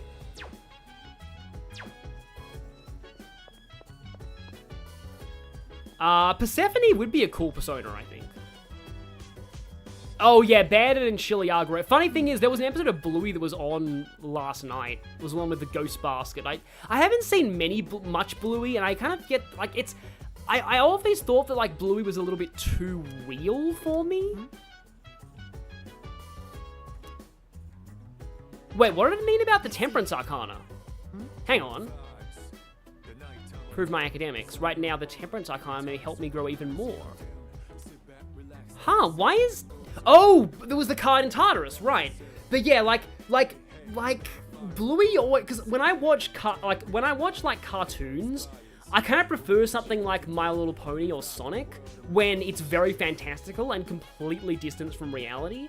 Whereas Bluey has, like, cartoon animals, but it's also very real. Like, it's a lot of it is about, like, real things, about parenting and child rearing and that stuff. And that's really good, and what little I've seen of Bluey is great. But, like, But like, yeah, that's how I describe it to me. Oftentimes in cartoons, I prefer things to be a little bit fantastical. In that case, And I'm gonna do this because academics and also getting towards Mitsuru learning I skills. didn't put a lot of thought into what books I brought. I just took whatever caught my attention. Please tell me you didn't bring Witch Detective. I apologize.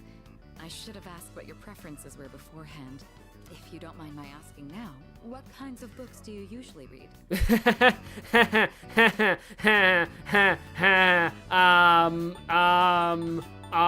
Let's just be honest. To be honest, I'm not too familiar with the medium, though I admit I've been curious. If Mitsuru was in SMT4, she would be the kind of person who'd think manga turns you into a demon. But yeah, yeah, it's just like I know Bluey's amazing, I probably should watch more of it, but like, considering that I just became an uncle and my sister has a young child now, I'm probably going to be forced to watch a lot of Bluey in the future. They already have Bluey picture books, so yeah. Yeah. But anyway, what was I was saying something about, like, Mitsuru and reading and, Combining pictures with text sounds like a powerful form of expression. Jokes on Mitsuru, I don't read books. Yeah, I agree with this line right here. This reminds me of how somebody in, my high school tried to do an analysis on Death Note, and the teachers just did not get it, and they're like, oh, it's comics, it's juvenile. Nowadays, that probably wouldn't happen, but I always felt bad for her. Perhaps I'll borrow some from Iori to broaden my horizons. Like, I feel like that was that girl in my high school, I kind of wish I talked to her more, because I don't think I ever really tried, and she seemed to be pretty into, like, anime and manga and stuff. Incidentally, the books I brought today are things like biographies and history books. And her analysis of Death Note was pretty good too. Like, it went really deep into themes of, like, justice and morality and things like that. And it's just like the teachers were all like, oh no, you must only do classical high art literature. Which I don't have anything against. I love Shakespeare, I love Jane Austen and, like, all of those classics. But I also like anime and manga when they're good. I can attest that they're all worthwhile reads. Rather accessible ones too. Yeah, I feel like Bluey's probably sucked out all of the good writing as well in, like, all other Australian shows, because Bluey's writing is, like, god tier, but, like, everything else Australian right now is terrible. I hope you find them to your liking. I should probably read a Lupin book one day. Oh my, you're really tearing through the pages. I'm impressed by your focus. I started reading Sherlock Holmes while playing Great Ace Attorney, and then I sort of stopped. I did read all of Speckled Band, though, because let's just say that Case 2 of Great Ace Attorney 1 is significantly enhanced if you've read the original Speckled Band. There is one big thing in Speckled Band that hasn't actually aged well. It's like a Romani stereotype, but they're not the culprits at least, and they're a red herring, so that helps.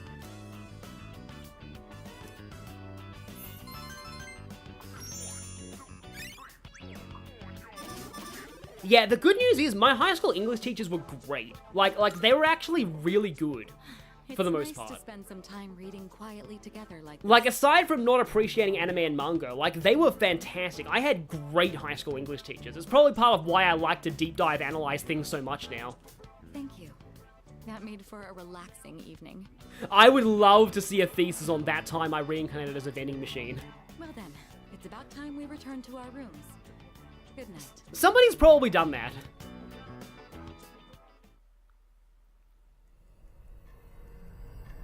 I want to guess this is either Strager, Shinjiro, or both.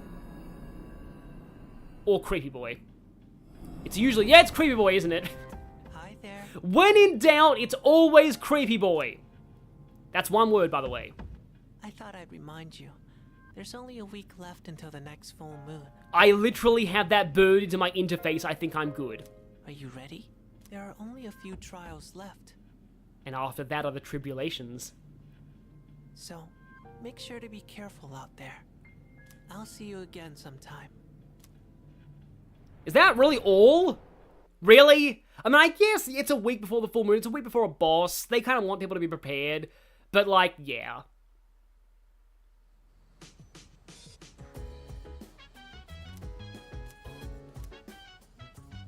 Come to think of it, crops, home shopping, everything.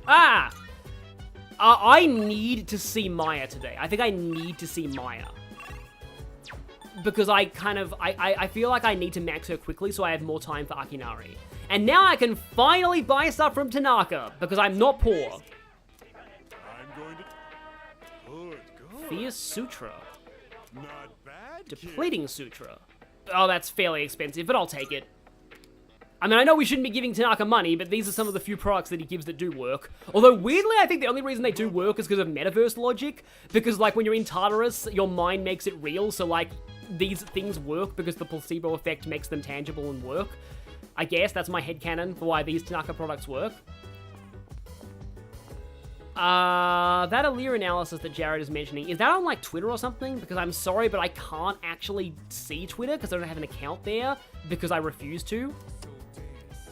On the next episode of Phoenix Ranger for the Men Are, episode 28, Dimensional Beast, the enemy is cute? That's just like that side quest in Xenoblade Chronicles 3, isn't it? With that monster that's like the most dreaded monster ever because it's cuter than the Nopon party members that you have. Oh, I missed going to the moves with Fuka. Welp, okay. I'm guessing it's Mitsuru now? Oh yeah, it is Mitsuru now. Okay, I guess I should save and invite her. Oh, okay, it's Mamoru. Phew, I thought that was Nozomi. Anytime someone mentions food, I think it's Nozomi. Yeah, I can picture Tanaka finding out about how we make his crap work and then him getting pissed about it. Yeah, I can picture that too. It's just... How does he do it? I must recruit him now. Oh yeah, there's the buddy in Xenoblade 1 that's stronger than, you know, the final boss, I'll just say. Okay. Right, again, I want to save and do Mitsuru's, because yeah, I remember this distinctly. In one of my first playthroughs, I actually had to give up this event because, I had to spend more time with another social link to make up, some points I missed.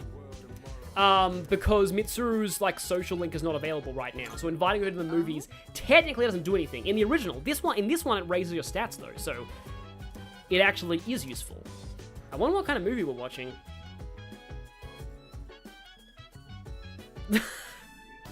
Today I'm sorry, some Asian, but wow. It appears to be a set of classic romances. Oh, right, it's this one! I remember this one. Now that I think about it, I may never have seen such a straightforward love story before. I wish I was like this. Unfortunately, growing up in a household with a mother and sister made me forced to watch a whole lot of terrible romantic comedies when I was a kid. Well, this should be something of an experience. Let's make the most of it. There's something I need to tell you. I'm sorry I couldn't say this sooner, but I'm actually a prince from another country. Forgive me for not being more honest with you, but believe me when I say that my love could not be more real. This is so sudden.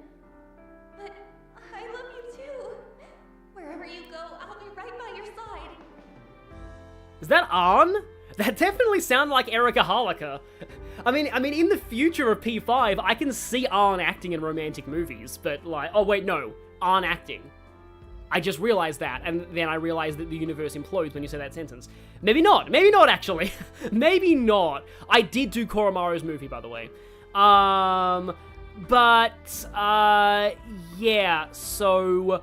Right, I was gonna make a joke about this guy confessing not his love, but something ridiculous, and the game made that joke for me. I love this game. If this is knowledge... It is! Huh. Oh, but I really should do Maya, and technically we don't need academics for a long time, so yeah, I'm gonna reload this one, sadly. Is that really the standard for eternal love? In the final scene, how did the man so conveniently determine where the woman was? Ah yes, the classic rom-com ending of The Running. Yeah, I saw that so often, and it's just always so cringe every time. The only time, like, I was okay with that was, like, the finale of Friends, but even then, it was played for laughs there. And why would he wait until the last moment to announce that he's secretly a prince? Because plot contrivances. Why couldn't he tell her sooner?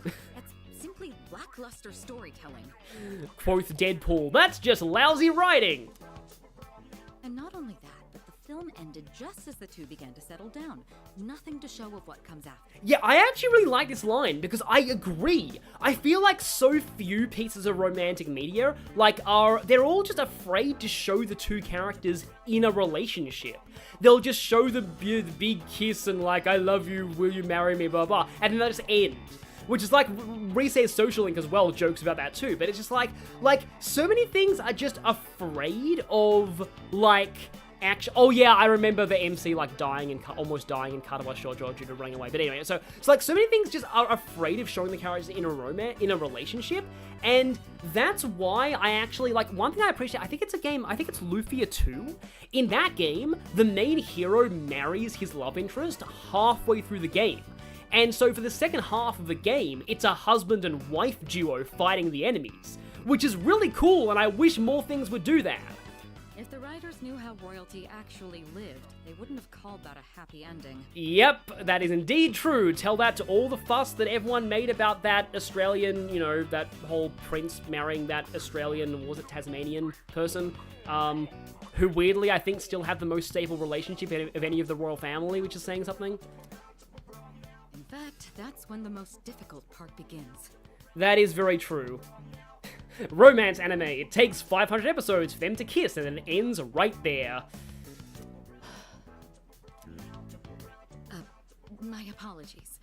I didn't intend to be overly critical. I just couldn't help but compare it to my own life. In a way, I suppose that means I must have enjoyed it quite a bit. Because, Fire Emblem Awakening kind of tries to do that with the whole marriage thing, but, there it's not, a fixed couple, because, once Chrom gets married, his wife stops being relevant for the rest of the game, and unless they're Robin, but I don't believe that Chrom and Robin's writing in the main story is meant to be coded as romantic. I think it's meant to be just them as just friends. So, that doesn't work for me either. I love the idea that, you can actually have, a pair of... That's why I have a hypothetical JRPG party idea, and the only romance in this party is two characters who are already a couple to begin with.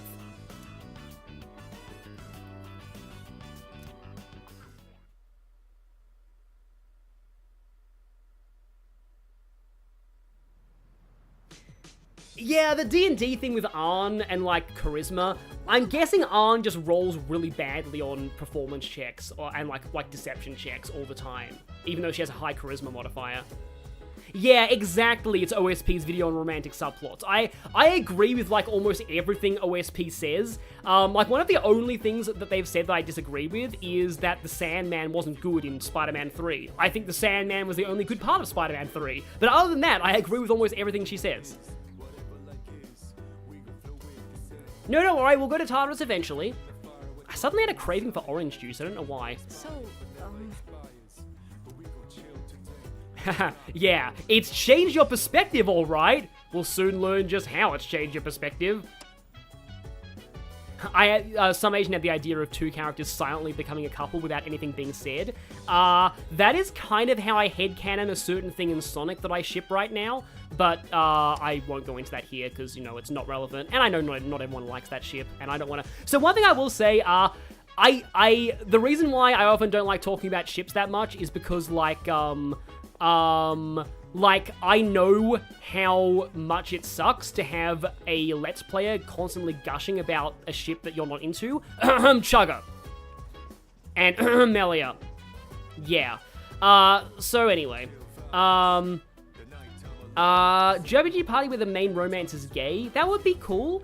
One thing I want to do in my RPG party idea is that, there's an older man and woman, and they're like a duo. They've been friends for ages, but they're not a couple because the guy is Aero Ace. And the reason why I'm doing that is because I feel like the guy character is this almost Han Solo type, or Indiana Jones type, action hero. And having a super hardcore action hero who is Aero Ace would be interesting, because usually those characters are stereotyped as being womanizers, like James Bond, and having a character like that as Aero Ace would be interesting. But yeah, that's just my idea. ships just suck to hear unless you're 100% behind it. That's why, like what I said in an earlier stream, that's why I think if in shipping fanfiction, I always prefer it when there's only one ship. Just keep it to one ship, because really, only people who like that ship are going to read that fanfic, and it's really off-putting if you're reading a fanfic for a ship you like, but it also ships something you don't like in the background. That's happened to me several times, and again, it's off-putting, and that's why I say only just do one ship in a ship fic.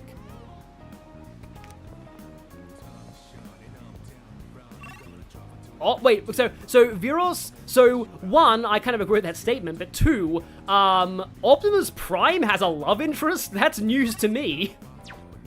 That's major news to me.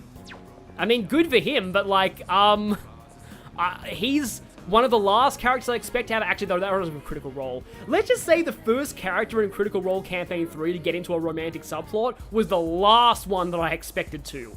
And also the only ship in Critical Role Campaign 3 I actually ended up liking. Weirdly enough. Besides Aurum and his deceased husband, but, well, he's deceased. Oh, and Aurum and Dorian. I ship Aurum and Dorian. But Dorian's been away for ages because Robbie Damon, they can't really get him back.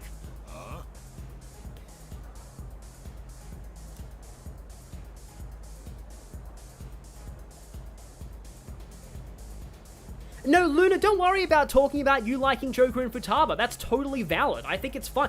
I actually think that ship is okay. Like, I like almost all of the romances in Persona 5, except for Sumire and the adults. Like, I'm okay with that. And like, you know, even though I don't ship the same Sonic ship you do, I know that you ship Sonic and Blaze and I don't, I'm totally okay with you saying it. Like, I'm never against anybody's ships unless they're like incest, or, you know, one of them's a minor. Like, you know, anyway.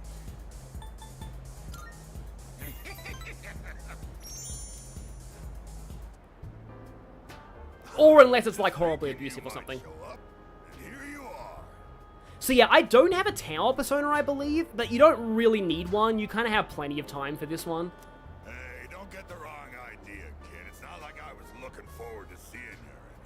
This guy may be the oldest tsundere I know about, although a lot of old people are kind of tsundere.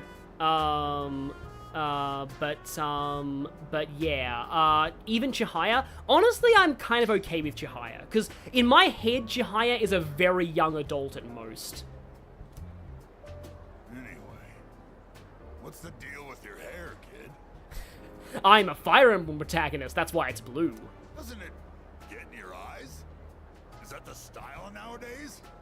Yeah, I agree with not taking shipping seriously, and that kind of thing. Oh, I was talking about the style, not the color. Okay. I only have like 1 or 2 ships that I'm really super into, and they change with the time. So yeah, they kind of fly. Like, it's weird. None of the Persona ships that I'm into, I'm like really super into. Like, I would never actively seek out any. I'm sorry, this is going into a weird tangent. Okay, I'm sorry about this. Weird tangent. But I never actively seek out any Persona shipping fan art or fanfiction. You want to know why? It's because so much of it just gets way too sexual for my liking. Whenever anyone does fan art of, say, like, you know, Makoto Nijima from Persona 3, it's all very sexualized, and I'm just like, I prefer to leave sexual stuff up to your imagination, and even then, I don't really like to do it much. It's just like, it's just a thing with me. I prefer wholesome, like, you know, give me fan art of characters holding hands or hugging or innocently kissing over, you know, lewd stuff any day. You should cut it. No, better yet, shave it all off. Give the bold look a try. Well, I mean, Gary Sue's canonical mother, Mary Sue, actually did that at the request of a bald priest in Mystery of the Emblem, so this is canon. You got a good attitude, kid. You do get what I'm saying, don't you? I'm not talking about fashion here, you know. I'm saying you'd be better off without your hair. Another weird line to take out of context. Oh, sure, you're young and good-looking looking now, but just you wait. I mean, look at me. I'm old and ugly. My cheeks sag like a damn bulldog's. Man, I was gonna make a joke to that effect, but he went even harsher than I would have. But yeah, someone says one fandom where shipping gets toxic as trails. It's just so sad because Estelle and Joshua is one of the most unanimously loved canon ships of all time. Like, the most I see people do is add Chloe and make it a threesome, but apart from that, like, almost everybody ships Estelle with Joshua. And it just kind of goes to show how good the writing was there, and then they just went harem and wasted that potential. That's life, kid. People get old. Someday you'll be just like me. I mean, that's an inevitable fact of life. One day Unless you're in Xenoblade 3. You'll see your mug in the mirror and think, damn, I was handsome back in the day. This is literally what I thought he was about to say. Maybe I'm just subconsciously remembering the original social link. Here's a little trick so you don't lose hope in the future. Don't have hope. Just don't expect nothing. I called it! Simple, huh? That way you won't ever be disappointed. Yes, as they say in Warhammer 40,000, hope is the first step on the road to disappointments. That's Warhammer 40,000, mind you. A universe that is comically dystopian. And it's meant to be comically dystopian. A lot of people take Warhammer 40k way too seriously. You're gonna lose your hair eventually, kid, so why bother with it now? Although this is actually somewhat of a wise statement. Bald is beautiful. You just wake up in the morning and go. No fuss. You'll need a hat for the winter, but I say go for it. I'll spot you money for a shave and some clippers if you're short. Yeah, every female Erebonian is in love with Reen. I was legitimately furious when I saw one of Alphen's bonding events. It was such a good bonding event, and then suddenly it turned into a love confession. It's just like, ah! Yes, that happens quite often in fanfics where, like, it seems, like, good at first and then suddenly it's... That's why at least Archive of Our Own usually warns you if that kind of thing is coming. Yeah, Mutatsu is indeed the best girl of this game. It's funny, like, I want to say that I like him more than I did in the original, but at the same time, I like Mutatsu in the original. Like, he wasn't my favorite, but he's probably in the upper end of social links. Like, he's a fun character. What, is all my talking putting you to sleep? Well, you can't sleep here, kid. Go home and rest in your own bed. Oh, I hated the fact that, let's just say Cold Steel 4 made a certain character a romance option for Reen when he had more of a father-daughter relationship with her. Ugh. Wait, some Asian, you have purple hair? That's really cool.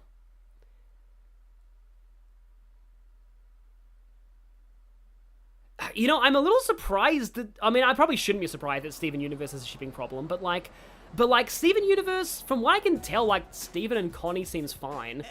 And, you know, one of the characters, Garnet, literally is a ship in physical form, and most people like her. And most people wholeheartedly approve of Ruby and Sapphire. You're the one who keeps coming back. Well, you're the one who decides to sit in this place every day. You think about that? I'm Junpei. Yeah, keeping Reen single in CS4 out of spite for the harem, yep. What's your name? You from around here? Oh god, no, Yassified Mutatsu would be crazy. Oh, not even listening, huh? Here's...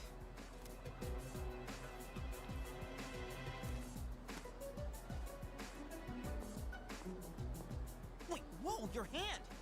Also, yeah, Reen gets a bad rap. I like Reen more than most people do, but that would take a whole tangent to go into. Wait, also some Asian, your life never ceases to amaze me. You tried dyeing it blue, didn't work, so your sis dyed it purple instead. That's like the 4Kids censored threat in the Squirtle Squad episode of dyeing Misty's hair purple. What the hell happened? You're bleeding! What's wrong with you? Can't you mind your own business?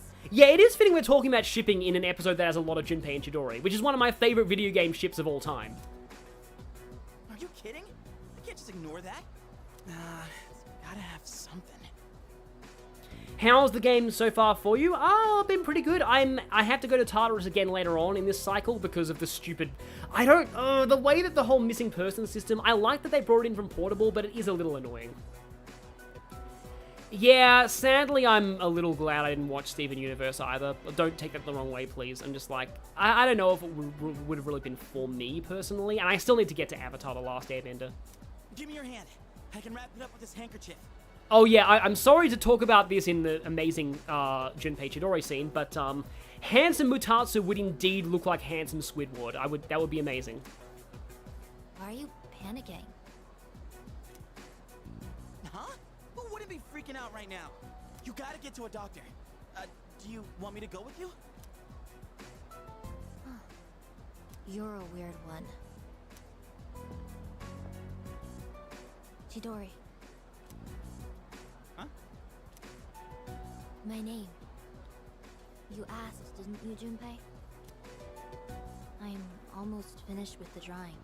I don't know if her name is written with the kanji for 1,000 birds, but that can be what Chidori means. I doubt you'll be able to understand it. But if you want to see it so badly, then you know where to find me.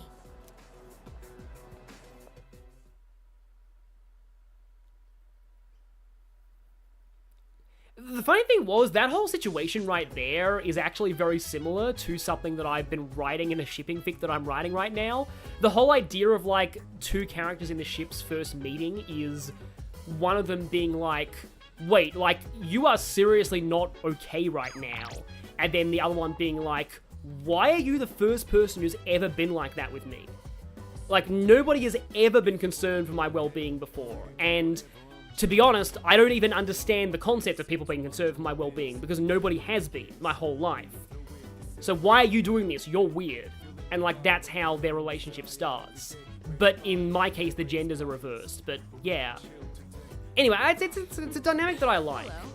Just, like, the fact that, like, Chidori, it's really sad that she didn't even care that she was injured. And it's implied that, like, of course, Takaya and Jin wouldn't give a single crap about her if she was injured, so I don't know what Chidori's, like, family situation is like. I'm guessing that I think Strega is all orphans. Oh, it is 1,000 birds. But yeah, it is 1,000. There aren't many ways you can write Chidori in Japanese, I believe. Oh, whoops! I forgot to reload the Mitsuru event and do Hermit. Well, I guess we have more academics, I suppose. Yeah, sorry, I got distracted by shipping tangents. I'm so sorry about that. Oh, Ken has a movie today. I remember his movie being pretty funny. I'm gonna save and maybe reload for his. Yeah. I honestly feel like if I had experienced Ash and Misty now, I wouldn't like it. But as a kid, it was the first thing I ever shipped in my entire life. So it still sticks with me. We already went to the movies with Yukari, though. But wait, she's asking us twice. Well, that's my ship. Yeah, I like when it's handled well, I like the idea of characters who, you know, never really had, like, any real, like, sort of, never really experienced, like, people genuinely caring for them, and then, like, because that's what happened with Estelle and Joshua, too, I think. Like, Joshua was also pretty confused at why Estelle was concerned about him.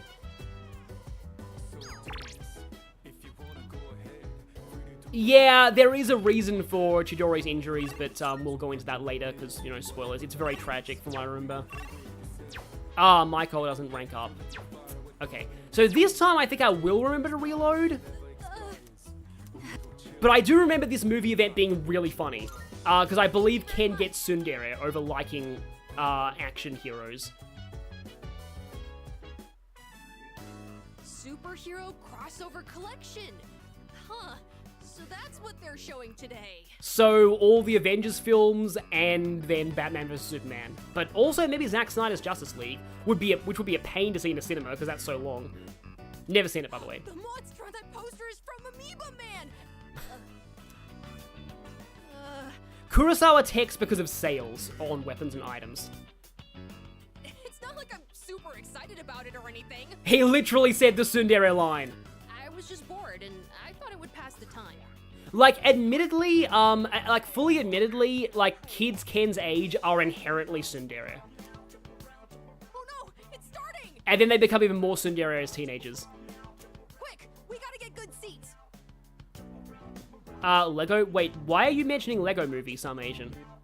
I love the Lego Movie. I like the Lego Movie 2 as well, but I'm biased because the Lego Movie 2 is about, like, a sibling relationship, and I watched it with my sister for the first time, and that was great.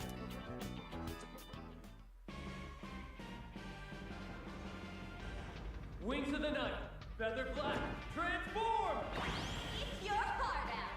Coach of the monster, bring in the soul. Descendant of heroes, Sensoid, Rider, Z, at your service. So that comes out to 48 heroes. How many more are there? That villain voice is amazing. This is my favorite of the movies now.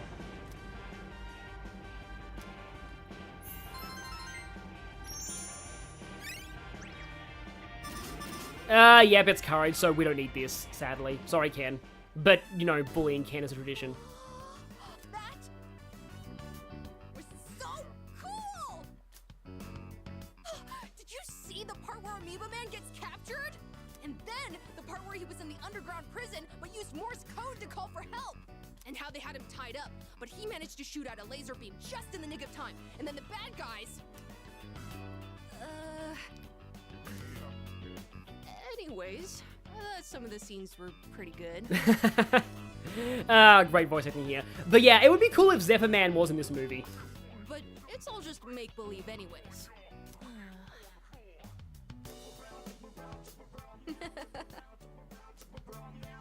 That was a lot of fun. Thank you for inviting me. Oh, that was nice. That was wholesome. I like that. But unfortunately, it's not going to be canon. I'm so sorry, Ken. Yeah, Ken showing his true self. It would be really cool if Ken had like a second persona that was like a Featherman hero. Oh, it's you. Blah, blah, blah, blah. I'm reloading so I don't care. Let's go ahead and, how do I do this? System, load data. Yeah, it's okay to like that stuff. Wait, IGN review? What IGN review? Yeah, I like to think Zephyr Man was in that movie. Yeah, like Lego Movie was cool because it managed to do like a sort of a, like, it could have been like a cheesy cash grab and it actually was legitimately good. Oh yeah, I would like to see the kid from Torma's side quest grown up with Abel's and Mirage in the Tokyo Mirage Sessions 2. That'd be cool.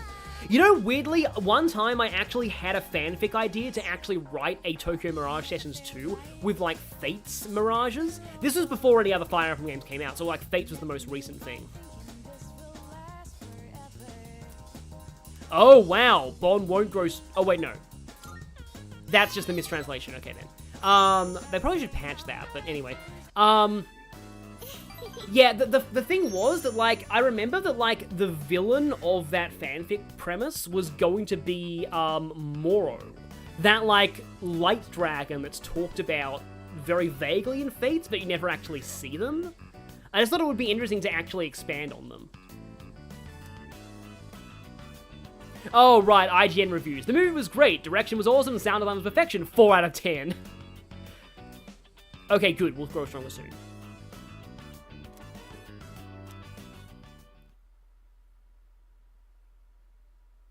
Yeah, I never liked IGN's reviews much.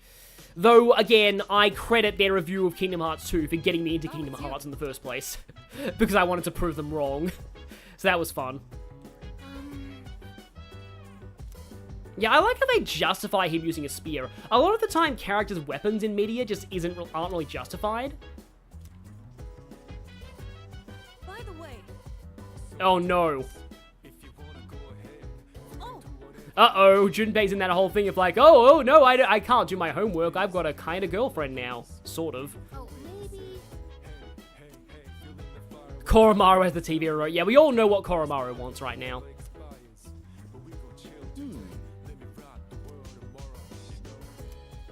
Yeah, I also like this early stage, speaking of shipping, of like characters being like, huh, this person's really weird. I don't know why I'm thinking about them so much lately. That clearly doesn't imply anything at all. And then everyone's like, wow, they're acting really strangely lately. And there's like one person who knows what's up and like, it's like, oh, I know what's going on. Anyway.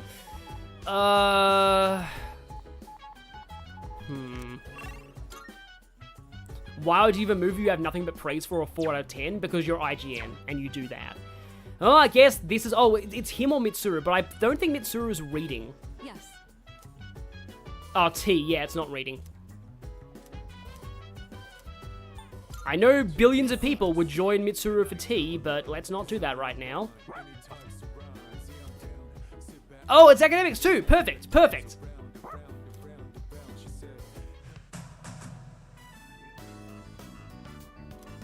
Yeah, I have not found any TV show that I got interested in as much as that Mountain Lion show.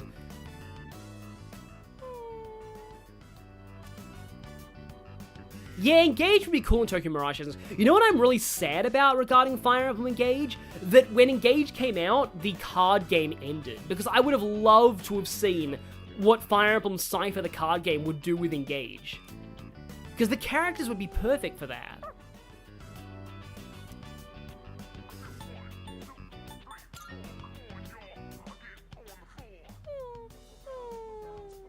Hug dog now.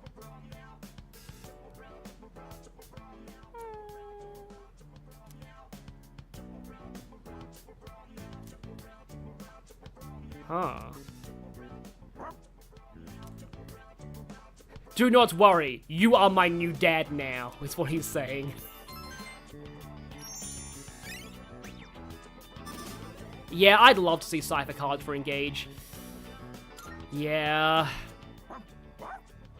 Yes, let's watch TV with our dog over a tea time.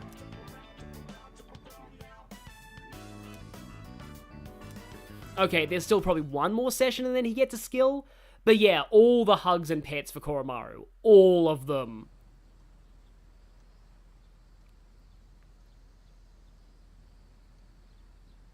Yeah, Ivy cards would be kind of cool. Also, yes, Korra-chan has parents? But yeah, I think at this point, like, yeah, he's like, you are my new dad now. And it's changing seasons, finally! Feels like it took a long time for this song to start playing. Summer vacation is over, and that means Roxas has to ambiguously disappear.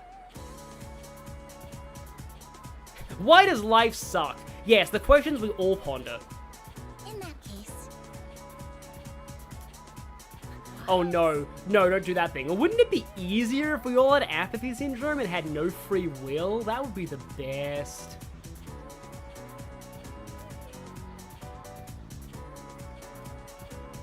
Yeah. Maybe humanity is subconsciously wishing for apathy syndrome. Maybe that's going to be relevant later on. Are you trying? Oh, there's new lyrics to this too. So... Does it still have the French in it? I think it does.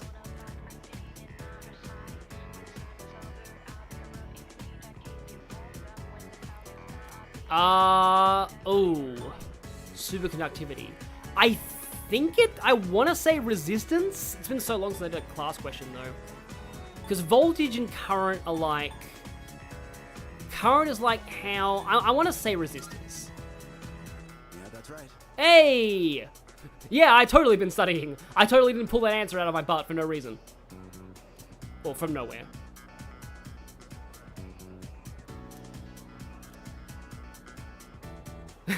Oh, I remember this. Oh. Oh. Okay. Well, that sucks for her. I'm gonna need to look up the lyrics to this later. Oh, no more French in this song, okay. Yeah, this song is the kind of song that makes you want to dance. Is Yukari available? Is Yukari available? Is Yukari available? Is Yukari available? Is Yukari available? Is Yukari... No, no Yukari! But I'm very behind on Bebe and Chihiro. I think I need to rank them up today. Like, I am ridiculously behind on both of those social links. So I'm so sorry, Kaz and Kenji. But,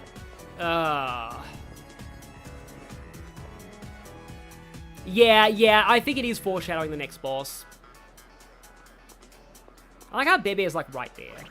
But what personas do I have right now? Chariot, Fool, Emperor. Oh, I have Justice. No, I have Giga Chad Justice. Oh, by the way, guess who's back? Guess who's back? You saw Kirijo Senpai in a bathing suit in Yakushima. Did you get any pictures?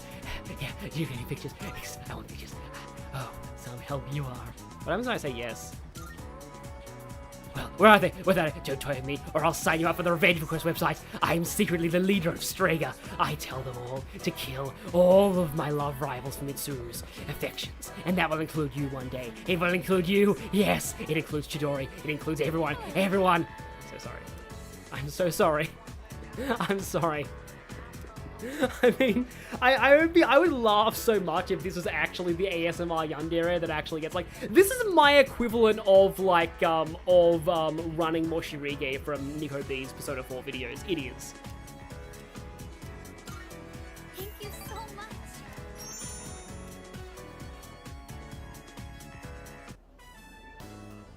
Is it just me, or is the air conditioning in here too high?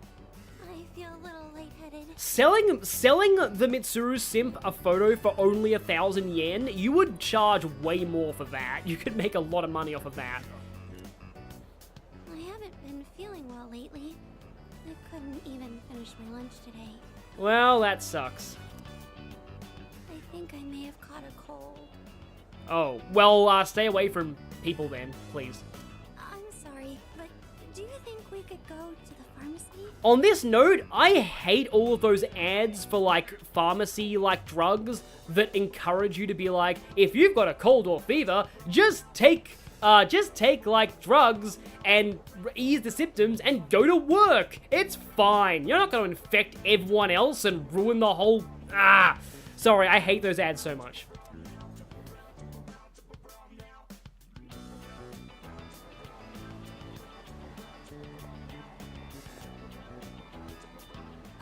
Go get some medicine. I'll be right back. I was about to say this was before people started mask wearing, but it's Japan. Oh, hey there. You on your way home from school? People wear masks all the time here. Huh? What do you want? Wow, you're really cute. From this angle, I can see how gorgeous you are in those glasses. Oh, boy. Say, you want to maybe sit down at a cafe and chat a little? I was already sitting down at a cafe. This reminds me of, like, okay, this is gonna sound kind of weird, but, like, when my sister was in Cambodia, she and, like, her sort of female, like, colleagues on exchange were, like, they had this phrase, me and Howie, which means have already, but it was an excellent phrase for turning down people hitting on you, because if someone's like, hey, babe, have a boyfriend, you can say me and Howie, or I have already. Hey, come on, don't be scared. I'm not gonna fight. Well, given that your name tag says man and she's in high school, that worries me a lot. No, please stop. It's a creep, Kiryu, get him. Senpai. Okay, now his name is pronounced Senpai. Hey! Okay, Justice.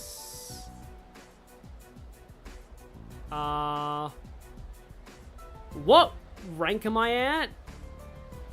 Hang on, what rank am I at? Uh-oh, this isn't listed in the guide. So maybe it doesn't matter. Huh? Who the hell are you? I'm the hell person who's about to kick your ass! Wait, don't tell me that you're with her. Oh yes, he is the culprit, grab him! Well, I thought I had a chance since you look so plain. No, you are officially the worst kind of asshole. Rank 4, okay. Oh, thank goodness. I thought you were going to hit him for a second. Oh, believe me, we were about to. I wouldn't want you to get into a fight because of me, but just now you were so, you've already saved me, so I'm not scared anymore, but why am I still shaking? Because you were just hit on by, like, an adult as a high schooler, it makes sense. I'm here for you. Yeah, hold hands would be bad right now, I'm pretty sure. That does make me feel a lot better. Okay, Black Frost Argidine. thank you. I think I'm fine now. Also, yes, yet another person assuming that any female within the vicinity of the protagonist is dating him.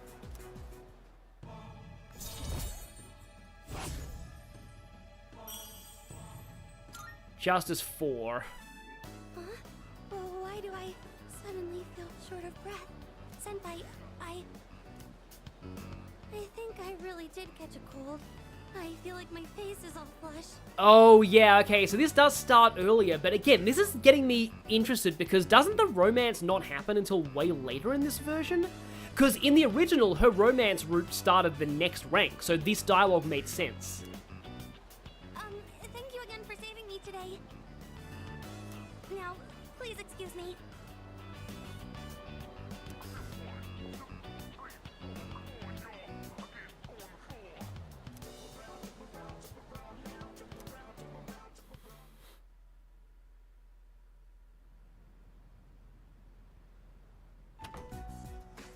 Oh, there he is. That does it for a first day back. I like how Koraru just immediately goes up to him. Well, you two have perfect timing. Perfect timing? Yeah, I'm interested in seeing how the later ranks go platonically with Chihiro too. Hey, Fuka! Is Aigis ready?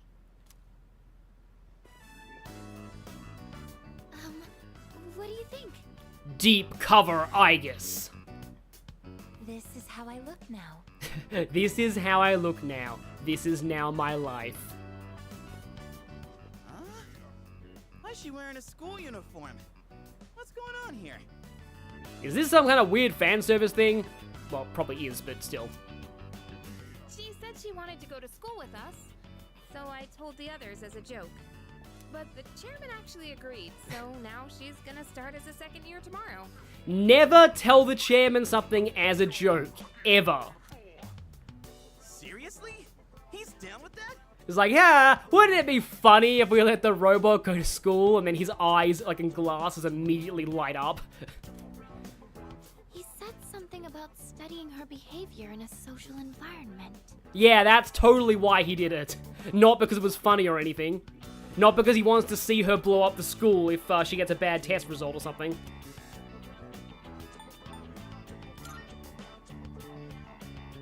Well, if he's cool with it, then I guess it's alright. Besides, I'd say it looks pretty good on her. Maybe even... you? I'll let that slide because you're not officially dating Chidori yet. The school camouflage that Fuka-san provided is more than appropriate. It looks very natural on you. No one will suspect a thing. Octo Aigis, nobody suspects a thing. But why do you want to go to school? It's not like it's interesting. Yeah, it reminds me a little bit of how, like, Persona 5's beta, there was going to be a mechanic where, like, you could get too suspicious if you didn't do normal student things, and you'd get a game over if you got the suspicion too high. As the second semester commences, I intend to synchronize my schedule with everyone for maximum efficiency. I feel like if Aigis did have a last name, it would probably be something very, very, like, Greek-sounding. If I remain here on standby, it could affect our deployment efficiency. Yeah, you could probably exploit that. Yeah, like, I agree, Jared Fair. Like, you could tell it could ski things like, yeah, wouldn't it be funny if we got to go to that really high-class restaurant? To accommodate, I requested reassignment alongside our squad leader. Deployment efficiency, huh? Why do I feel like you being at school would make that even worse? Yeah, nowadays, now when we have to go to Tartarus, Aigis will be like, I cannot. I have something called homework, and also club activities. I will make any necessary adaptations as the situation evolves. Sure, you do that. Aigis Smith. He says, I want to go to school too. Oh yeah, I love this. Koraru, no, you definitely have to stay here, okay? We could, like, put Koraru in a really, really big trench coat. And then say that he's somebody who has, like, who needs to wear a fursuit at all times in order to live. That doesn't sound weird at all.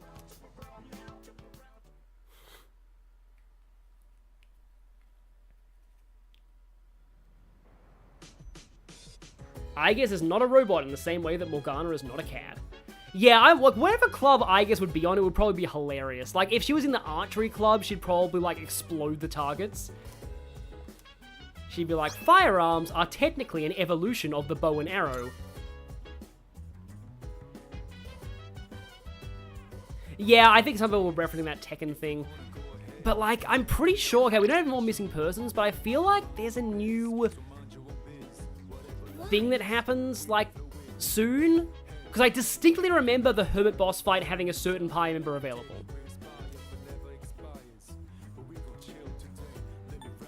I don't know. Regarding that.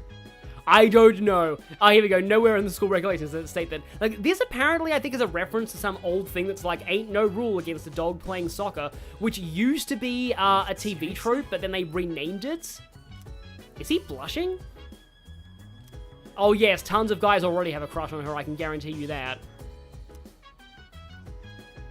Oh, apologies.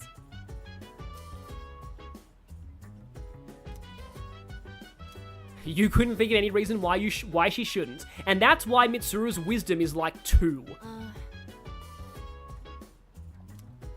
That's all you have to say.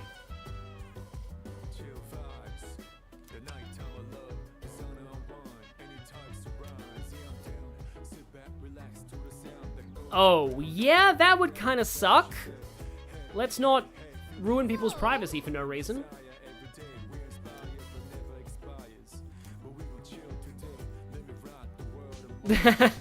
Well, I mean, if we could wear our summer uniforms and winter uniforms in summer, I would, because, like, I love the jackets. I would much rather have that to just the shirts. Give me a break. I can avoid responsibility because I wasn't directly involved with this decision.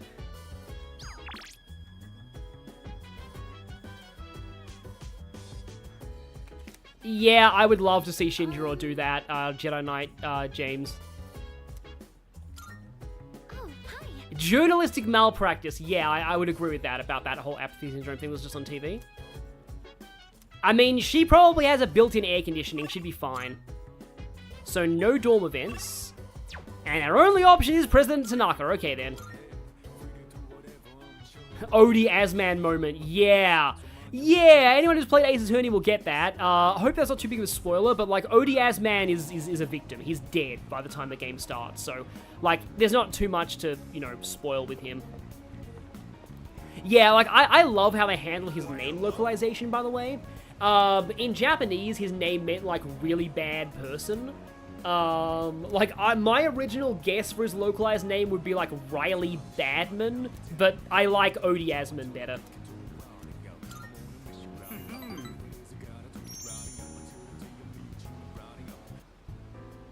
Just the other day, my high school... Oh, vegetables, right. Sorry.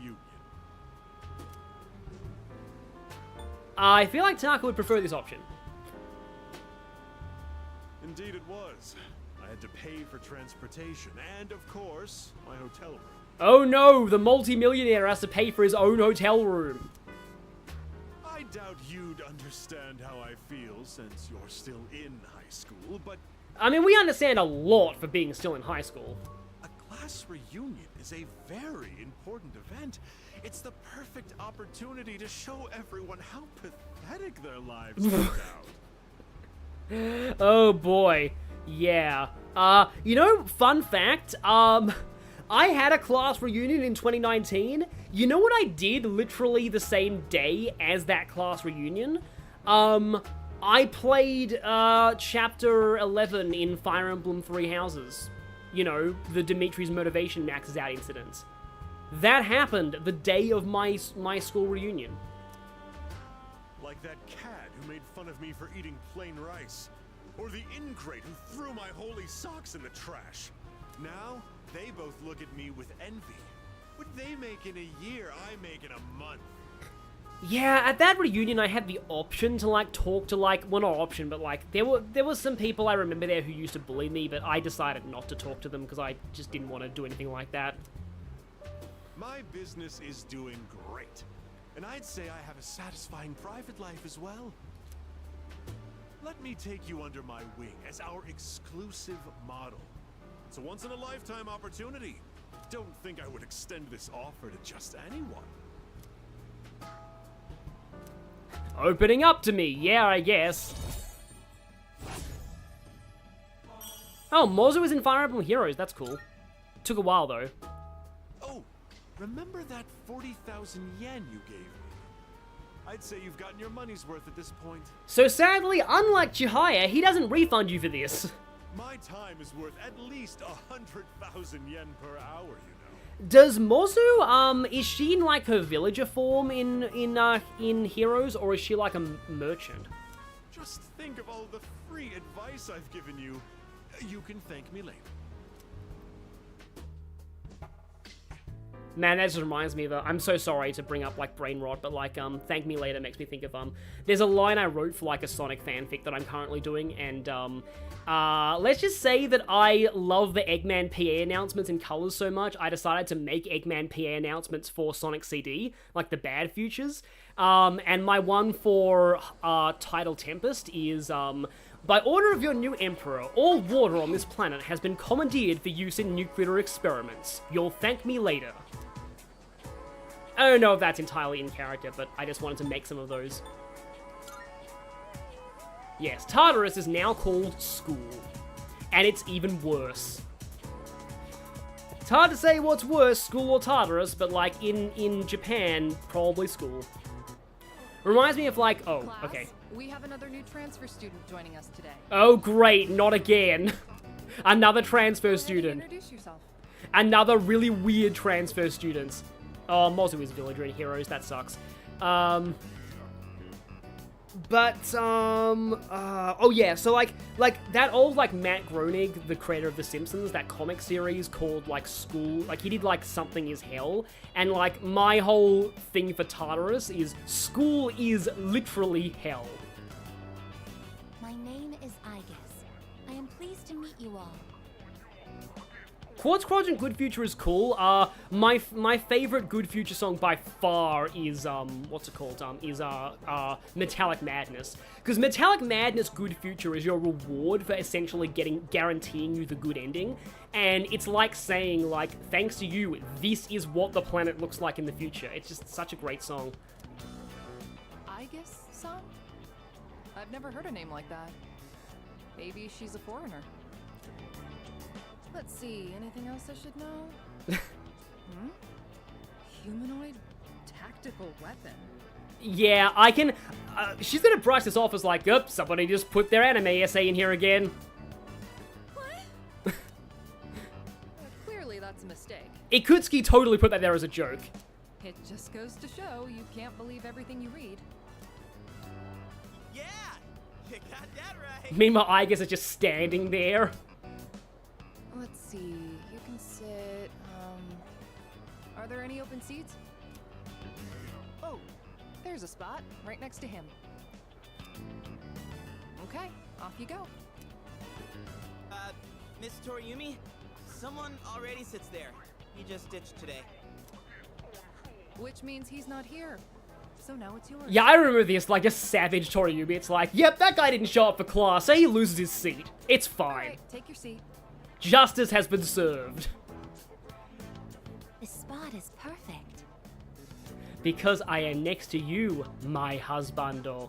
My highest priority is to be with him at all times. Yeah, I guess you might want to lay off on saying that around the other students, because if you thought that what the rumors with Yukari were bad enough, like, this is gonna get even worse.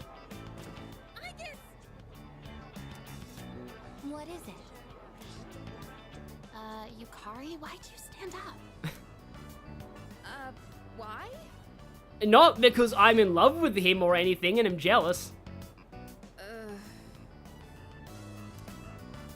Good to see everyone's getting along so well. But do me a favor and save the drama for after class.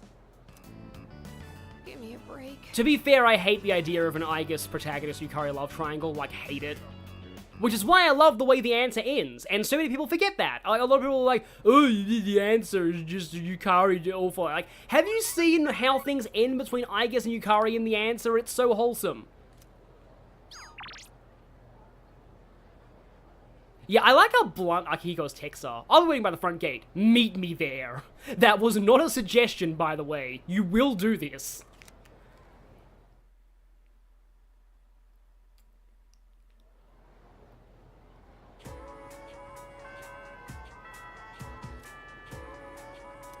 So I'm guessing I know what this is. There you are. Hopefully. I want you to help me with. Let's go. I don't really want to. We've got a new member to pick up. Okay, that's true. Cast Maziodine and the triangle ends. Yep, this is Shinjiro Day.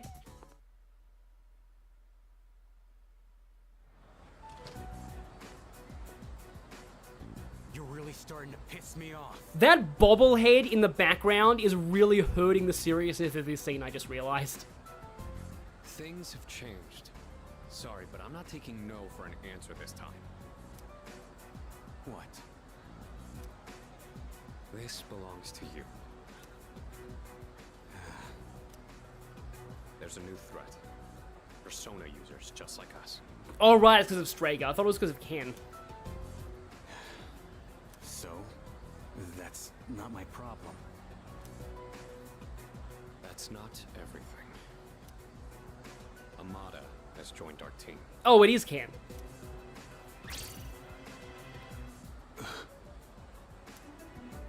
What the hell do you mean? He has the potential, and Ikutsuki-san approved it. He's a Persona user now. I don't believe it. Tell me one more thing. Was it his decision to join? Yeah. He came to us. I see. And that's a very bad thing. Then, I guess I'll stick around. So, you're in charge now, huh? I got a question for you. What are you fighting for? Speaking of killing seriousness, don't ever ask that question because, like, then I just get zero memes in my head. I still love that Johnny Young Bosch actually redid that scene and actually did it really well. You know what? I think at this point, he genuinely doesn't know. I see. Well, you do you. You gotta work together either way. My old room still empty? Yeah. Well, hopefully Junpei didn't turn it into a dumping ground. Yep, so we have another new party member. We got 3 party members in the span of 1 full moon, which I do admittedly think is a little bit excessive. I kind of feel like they could have toned this down a bit.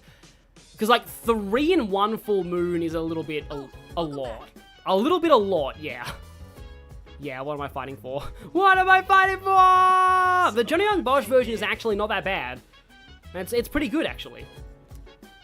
So yeah, Shinjiro, the Bat and Knife Slayer, has arrived. So, could people in the chat tell me, is there another missing person request before the full moon? Yeah, I believe Aragaki, Shinjiro's last name, means, like, rude wall, which kind of sums him up. As in that, like, he pretends to be rude to push people away. I mean, I agree Shinjiro should not have joined later, but I feel like, I don't know, they could have spaced out, they could have made Koromaru join a bit earlier. Like, getting Ken and Shinjiro at the same time is fine, but Koromaru could have come earlier, I think.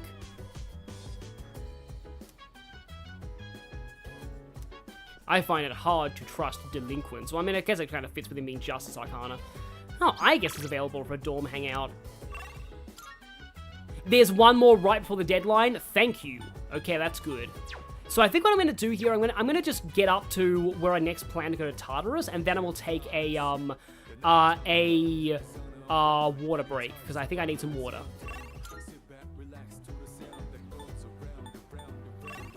Do not apologize, Luna, for your Shinjiro fangirling in the future. Again, everybody fangirls or fanboys Shinjiro. I mean, the only thing I dislike about that is the fact that it kind of made people hate Ken, because they're like, oh, Shinjiro's popular, therefore... Anyway. A book about Yakuza from the library. Please tell me it's Goro Majima's autobiography. That would be the best book of all time.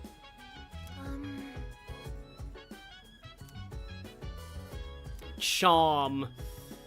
I don't need charm, but like at the same time, I think that I have nothing better to do tonight, and I need to get a dorm events anyway.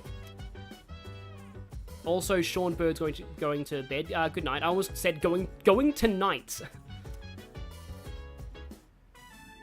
Oh, vegetable. Sorry. Here it is.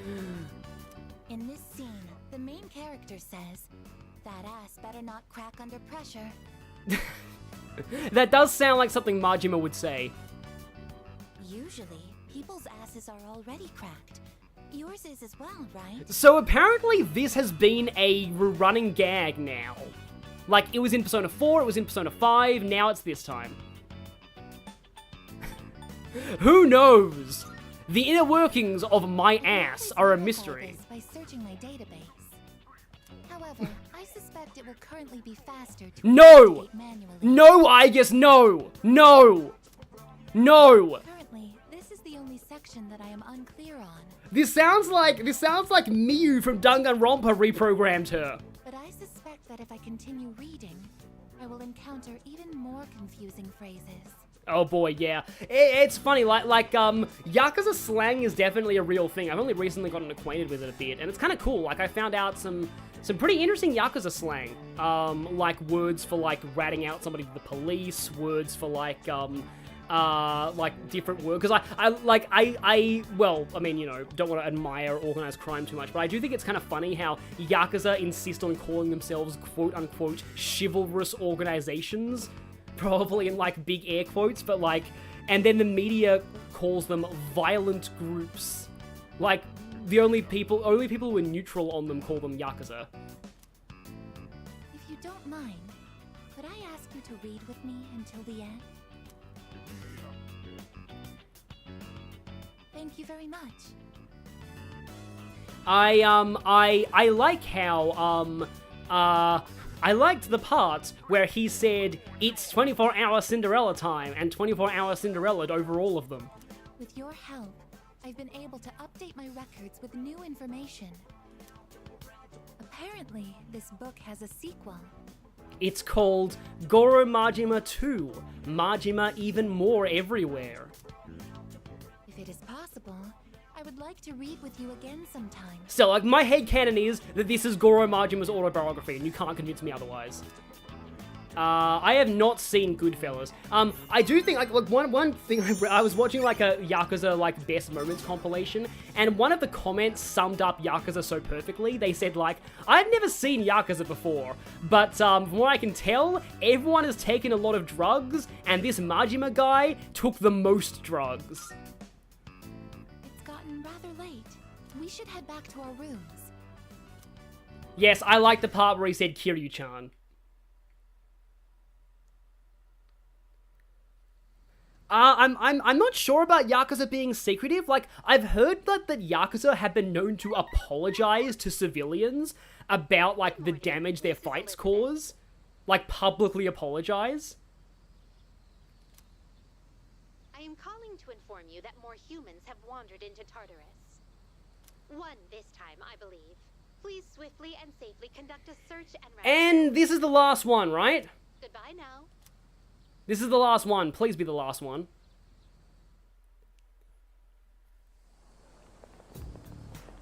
Hello. Hello.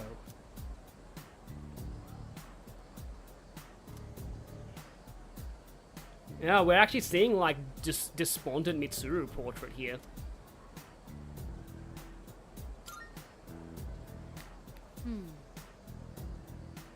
Yeah, exactly. In Japanese, they say Gokudo rather than Yakuza in the things. Like, I think that's what they call themselves. It's kind of like how I played Ghost of Tsushima in Japanese, and in the Japanese version, whenever the English subtitles say samurai, in Japanese they usually say mononofu. Or bushi. They don't actually say... I don't think they ever say the word samurai.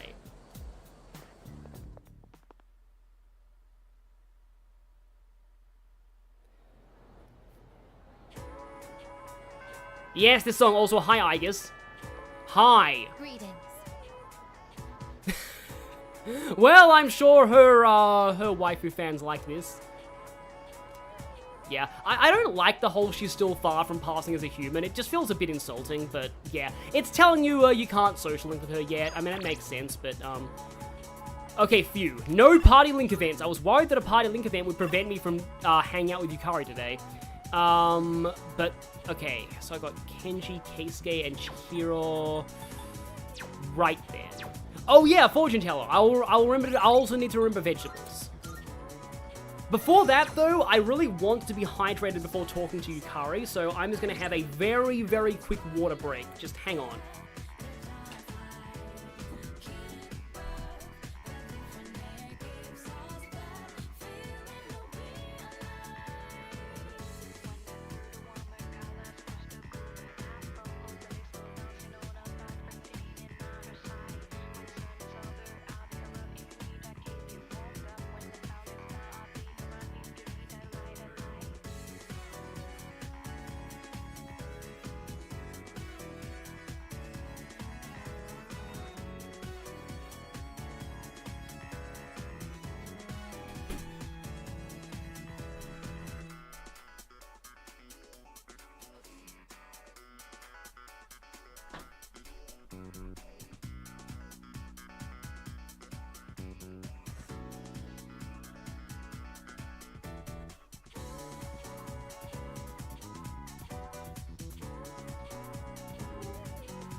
Yes, I knew somebody would make a thirst joke. Anyway, I'm back.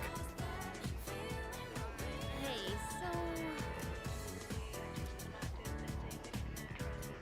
Yes, I missed this charm requirement by like 1 day, and therefore I was unable to start a social link until like the entire summer vacation was over. Thanks. Yeah, I'm pretty sure Shinjiro, let's just say, is gonna have a lot of link episodes very soon. And Ken.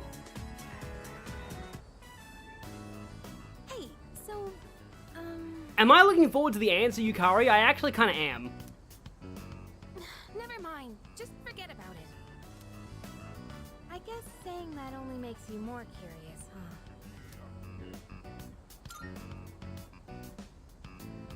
Yeah, I'm not surprised. Sorry about that. So, you might have forgotten all about this, and it's totally fine if you did. But when we were at Yakushima, I said some stupid things. You said some baka no kotoba, I guess. And I just wanted to say I'm sorry. It's been on my mind this whole time. You know, I always felt like I wanted to just be normal. Being normal's overrated in my opinion. I wanted to have a family like all the other kids. Mom and dad to come home to. Oh wait, in that sense? Then yeah, having an actual loving family is a good thing. Why do we have to be different? Why us? Because we're JRPG protagonists. It's just kind of a thing that we're like traumatized child soldiers. Oh, sorry. I didn't mean to lump the two of us together. It's not like I want us to be together or anything, but yeah, no, the whole traumatized child soldiers thing is like, it's why I like Ken, because Ken deconstructs that horribly. I believe, so wait, someone's saying the comic about how not to play Persona 3, is that the one where, like, the protagonist says all the jerk options and is all like, shh, no one cares? But I feel like you understand and have been looking out for me. At least that's what I think. Is that just wishful thinking? I think if you check the text every day, it should be hard to miss Shinji stuff, but we'll see. That's how I really feel, though. Don't worry, Luna Amethyst, you will see your husband Shinji in Tartarus and against the boss.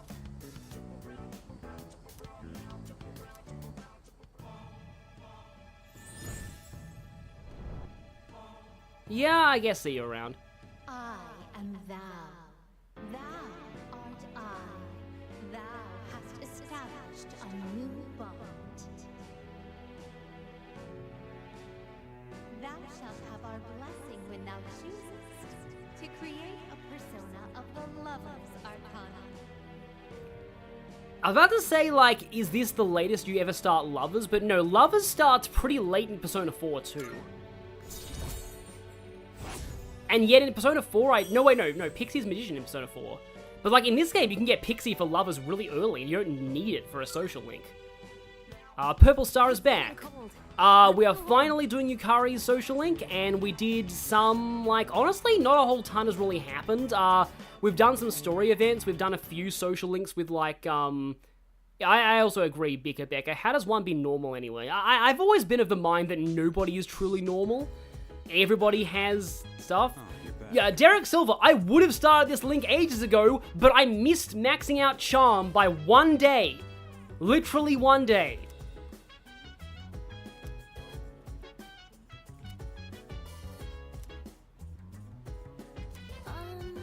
This is Shinjiro. He's got my back. I'd advise not getting killed by him. His axe traps the souls of its victims.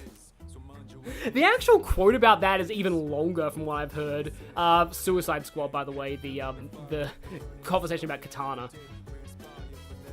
But yeah, I believe that like the original dialogue for that was even longer.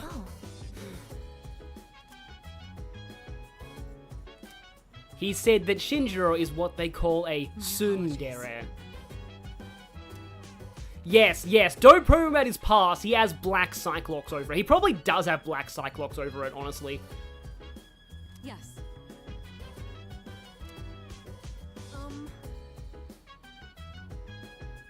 Well, he saved us from bats and knives. I guess the two of them think he's a good person. Wait until I prove them wrong. Say. Oh yeah, don't worry, vegetables, yeah.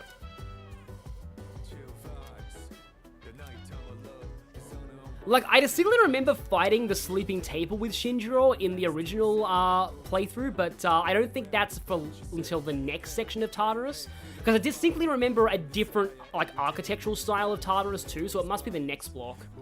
The one after this full moon. It's time for the news. First, we report another missing person. So don't let apathy syndrome or the weather get you down. Let missing and soon-to-be dead people get you down. The news trademark. Yeah, sadly something pretty awful happened in Australia last night. So yeah, I was watching a lot of the news about that. It's actually the reason I changed the title of this stream, by the way, because I thought that, like, dark comedy involving children was not appropriate at this time. Basically, there was a... yeah, somebody went on a stabbing rampage in a shopping center, and one of the victims was a very young person, so, yeah. Anyway... yeah, I wonder what it's like having neurodivergent parents, because, like, most of the people in my parents' generation grew up not really knowing what neurodivergence was, so even if they were, they probably wouldn't know. Anyway, sorry to be a downer with that Australian news thing. I just felt like it actually had to be, yeah, someone knows what happened, yeah, it just kind of had to be said. As much as I want to do that, because, I mean, you know, Shinjiro dorm events, you probably want to do them. But yeah, let's go to Tartarus tonight. Let's go to Tartarus tonight.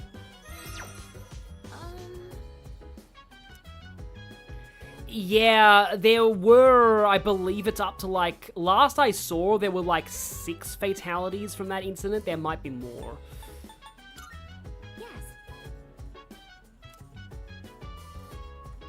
Yeah, that kid who got stabbed was 9 months old. Like, it was a 9-month-old baby. It's just awful.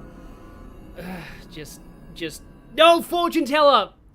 Well, I have rewinds. Blah, blah, blah. Shinjiro, blah. Yeah, what I'm saying, right? Well, I totally do. I fast-forwarded that. Yeah, it's just all about... Yeah, I really hope things get better. So where do I... Yeah, back to the lounge. Like at this point, the police are now convinced that person was acting alone, so there's no fear of future attacks, but still. Yeah, right, let's go to the fortune teller and actually remember that for once. Yeah, apologies for bringing up, like, depressing real-life stuff, but I sort of feel like I had to. It's just, yeah. Oh, and vegetables, too. Is this guy's name really Man Who Can't Get Groovy? Soul Fortune. The Lighting Fortune, okay.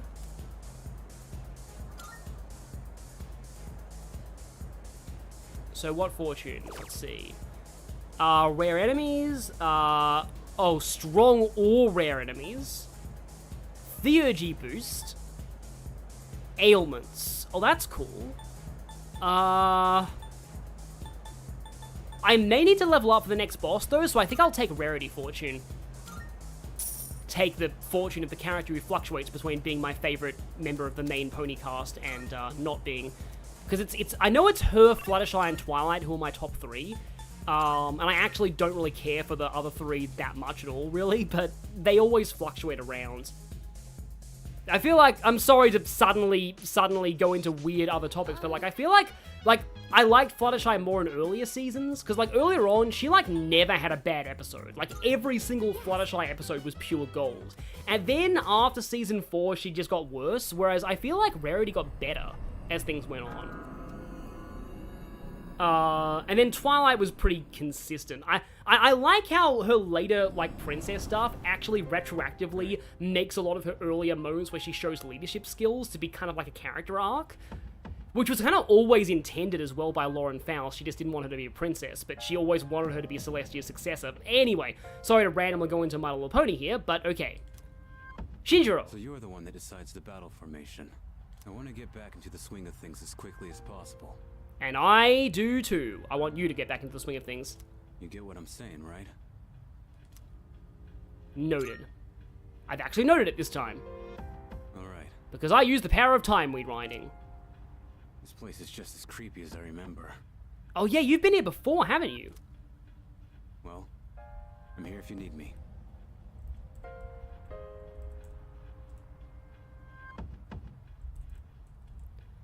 Sorry, I just sent a message in the... Okay, there we go. The most serious conversation over My Little Pony I've ever heard. Like, there was a whole community of, like, analysts for it at a time. Yeah, sorry, I thought the chat was broken because nobody was commenting at all. But, yeah. And now everyone is saying hello. Yeah, we're still live, it's fine.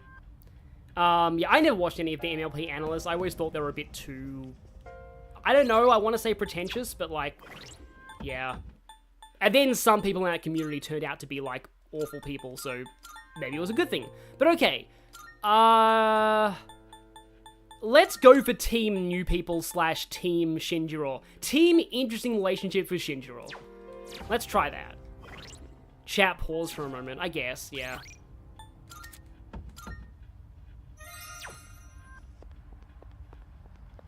And now, let's get moving! Oh, I forgot about vegetables. I can do that tomorrow, maybe, and no, wait, no. Full moon is... Yeah, no, it's fine. That axe looks cool. Right. Like, canonically, how far did the original team get in Tartarus? I kind of want to know that. But yeah, let's go ahead and check out Shinjiro. So, Shinji... Okay, that looks like that's a really cool portrait. So, Shinji's Theurgy charges by him being at less than half HP. That doesn't imply anything at all. Endure. Bloody charge.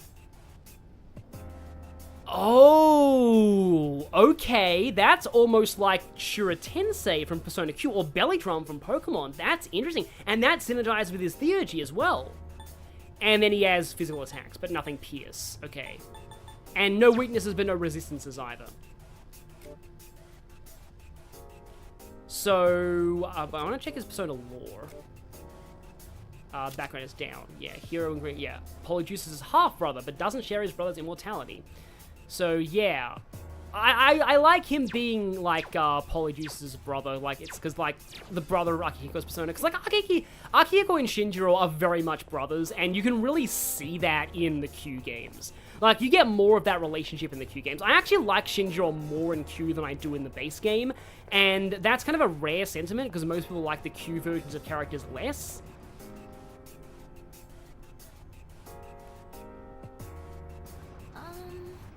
But yeah, Bloody Charge is a thing. Let's see. Distress enemies on the current floor. Okay, it's probably ineffective against the Reaper. Great.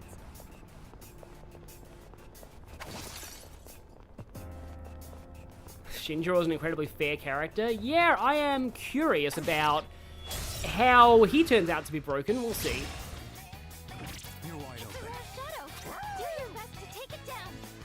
I'm not going to try Mudo. I haven't had good success with Koromaru's Mudo in this game. Yeah, Shinjiro's pretty good in the Q games as well. He gets a little bit overshadowed as a party member by like the other physical attackers. Like Akihiko is bonkers in the first Q. Let's just hit you and with my swinging kicks, and let's I want to get like Shinjiro's all-out attack finisher, but I kind of doubt that's going to really be happening. Okay, his Theurgy isn't ready yet. Back in the fight now. So lend me your power. Okay, his portrait still looks like it did originally.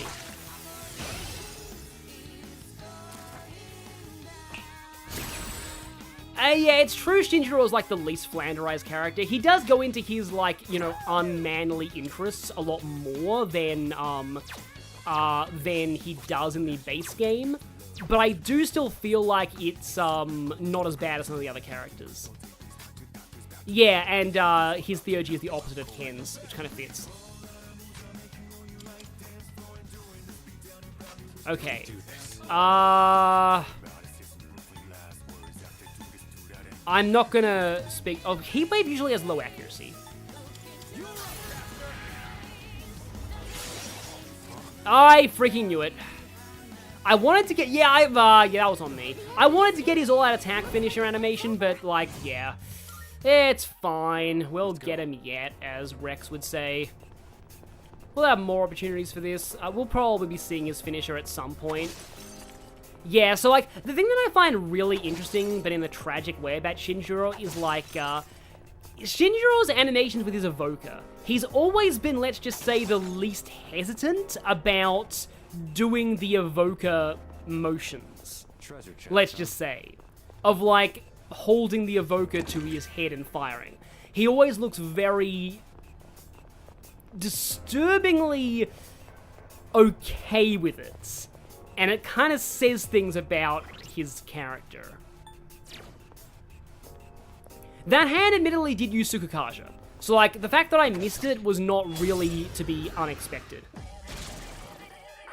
Oh, hi there. It's always so weird that you encounter, like, the high-numbered Minotaurs before the lower-number ones. It's always like, oh, here's Minotaur 4. Where's Minotaur 1? Well, Minotaur 1's not here, and probably will never be here. Sometimes you never even see Minotaur 1. Yeah, these things usually block... Oh, crap. Often light works well on them, maybe. Yeah, Shinjiro, again, like, that's how I describe it. He is disturbingly comfortable about doing that, about the evoker thing. And it's kind of understandable when you know about his backstory.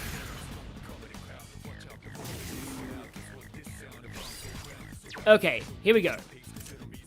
Severe strike to one foe.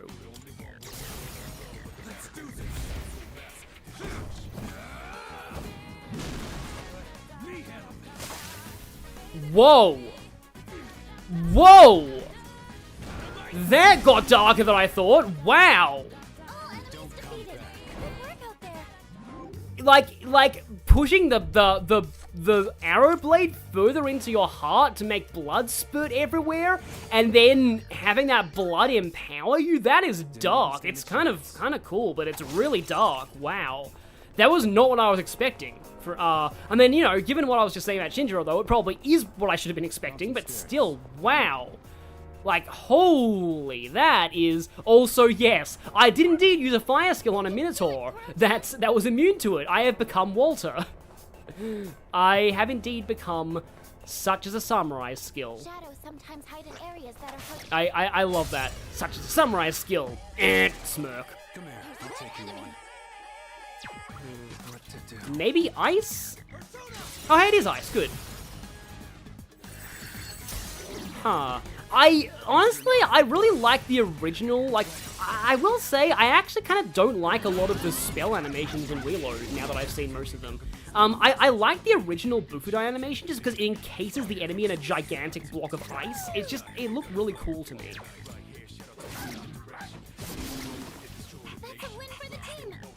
Yes, just visually cool and doesn't imply anything else at all. Like, I guess if Shinjiro was in, Sharp Student reduces chance of enemy criticals, I think. If Shinjiro was in, like, a Dungeons & Dragons game, I guess he'd be a Blood Hunter.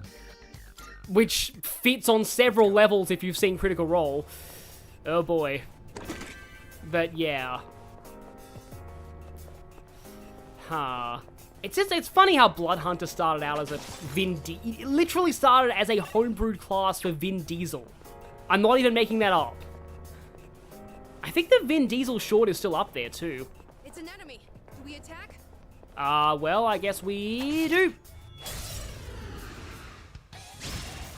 Bloody Charge does work on Theurgy. I would assume as much. Koraru has Aigis. Nobody here has Garu though, so I'm gonna have to Garu that hand with Gary Stu as well, and then I'm gonna shift over to Koraru. Wait, did I get rid of all my Garu? Please tell me I didn't get... I probably did, didn't I? Of course. You used to have Garu! You have failed me, Chad. Yeah. That kind of sucks. Do I have any wind item? I do have one. Here we go. Do I have a Garu skill card? I guess I should try and get a Garu skill card.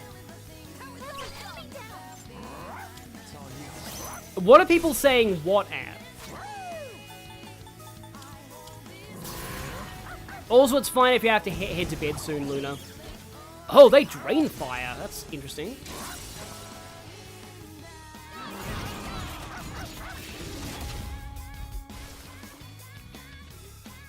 Huh.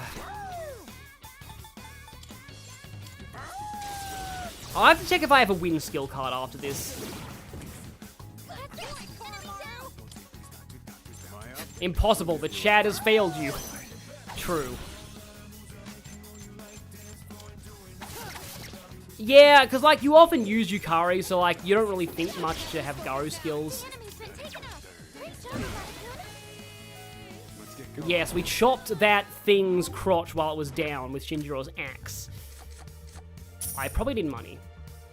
Yeah, oh, I think people are saying what at the Vin Diesel thing. Yeah. Yeah, it was a promotion for the last Witch Hunter. I really don't know why that happened, but it did. I guess because Vin Diesel was apparently always a big Dungeons & Dragons fan. Wait, I healed Shinjiro. That's probably a bad thing. But okay, skill cards. Skill cards... Oh yeah, Vile Assault and Distress crits and everything. Maraki, Eiga... Oh, I don't even have any Garu skill cards. I have a lot of passive skill cards. I don't have any win skill cards. I'm gonna have to fix that, probably. I like how there's still droplets on the screen after you go back to it from the menu. I have seen this week's Critical Role episode, and I will say, I have been majorly falling out of Critical Role Campaign 3, but this week's episode, well, last week's episode rather, or, well, actually this week's episode, episode 91, for those who are watching the VOD later, yeah, that got my attention. It certainly did. I don't know if it's redeemed Campaign 3 for me yet, but like, that was a good episode. Let's just say things happened. Things happened. Now, unfortunately, I have to book it on everyone individually. Yeah, I'm always hesitant about losing access to an element too. Like, sometimes... That's why I like to keep my quad elemental personas and demons. Or in the case of Nocturne, I like to have something that has, you know what? Seeing it now, the fact that it bursts into like a spiky ice crystal, I actually do like it now more. But like, okay, so like, I like to keep, thankfully this doesn't cause enemies to smirk or make you lose turns like Tsunami Tensei. I like to keep that like restores HP while walking skill on you. Oh yeah, Shinjiro needs an accessory. Right, of course he does. Yeah, I should probably take Akihiko as well, but like as well, we haven't actually seen Hound of Hades yet.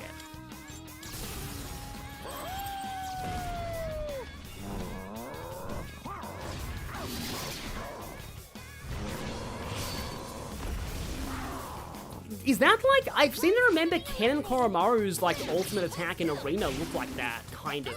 I could be wrong though. Wait, no, wasn't their ultimate attack called like Baptism of Light and Darkness or something? And it was like a double like Hamamudo attack. Let's get back to exploring. I like Naoto having her like Doom counter and her instant kill mechanic. That was pretty cool. Here it is. And Elizabeth having the instant death traps. Like kind of cool ways to do Hama and Mudo in the context of a fighting game. Yeah, thinking about it now, Akihiko would actually fill a lot of holes in this team. I probably should bring him. I'll give you a hand. Oh, hey, Ken has weakness on something. Oh, have I ever shifted to Ken before? I don't think I'd seen that animation, and it's really cool. Oh yeah, Ken has Zeo. Maybe Akihiko would not cover weakness on this team. Well, okay. You are darkness, so I can go with Koraru. Yeah, if this is your first Critical Role campaign, I can see why you'd like it. So, somebody asked me why I don't like Critical Role Campaign 3, and oh boy, that's a topic. Yeah, I could go on about that for a while. Yeah, Ken and Koromaru was knocking the enemy into the air and hitting with Hamamuro simultaneously. Yeah, now I remember it, yeah. I feel like somebody had an insta-kill attack in Arena that looked kind of similar to that had like a dual slash with like yourself and the persona in like a cross formation.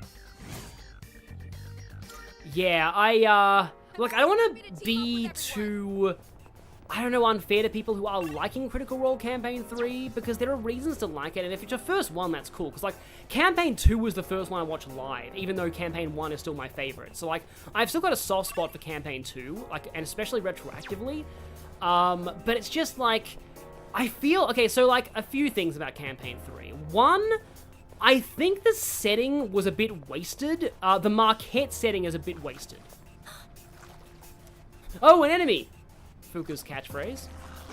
Oh, it has fear. In the sense that, like... Turn back for now. Why? It's afraid.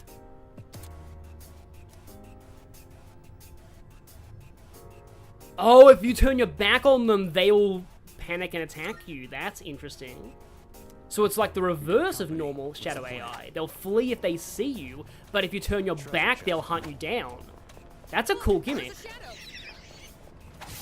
Yeah, that's a cool gimmick, actually. Yeah, I think I am thinking of Izanagi's cross slash. I'll start preparing the analysis. I probably have a chance to get a Shinjiro finisher here, because fear enemies are more vulnerable to crits. But, like, okay, so, like, the, so, okay.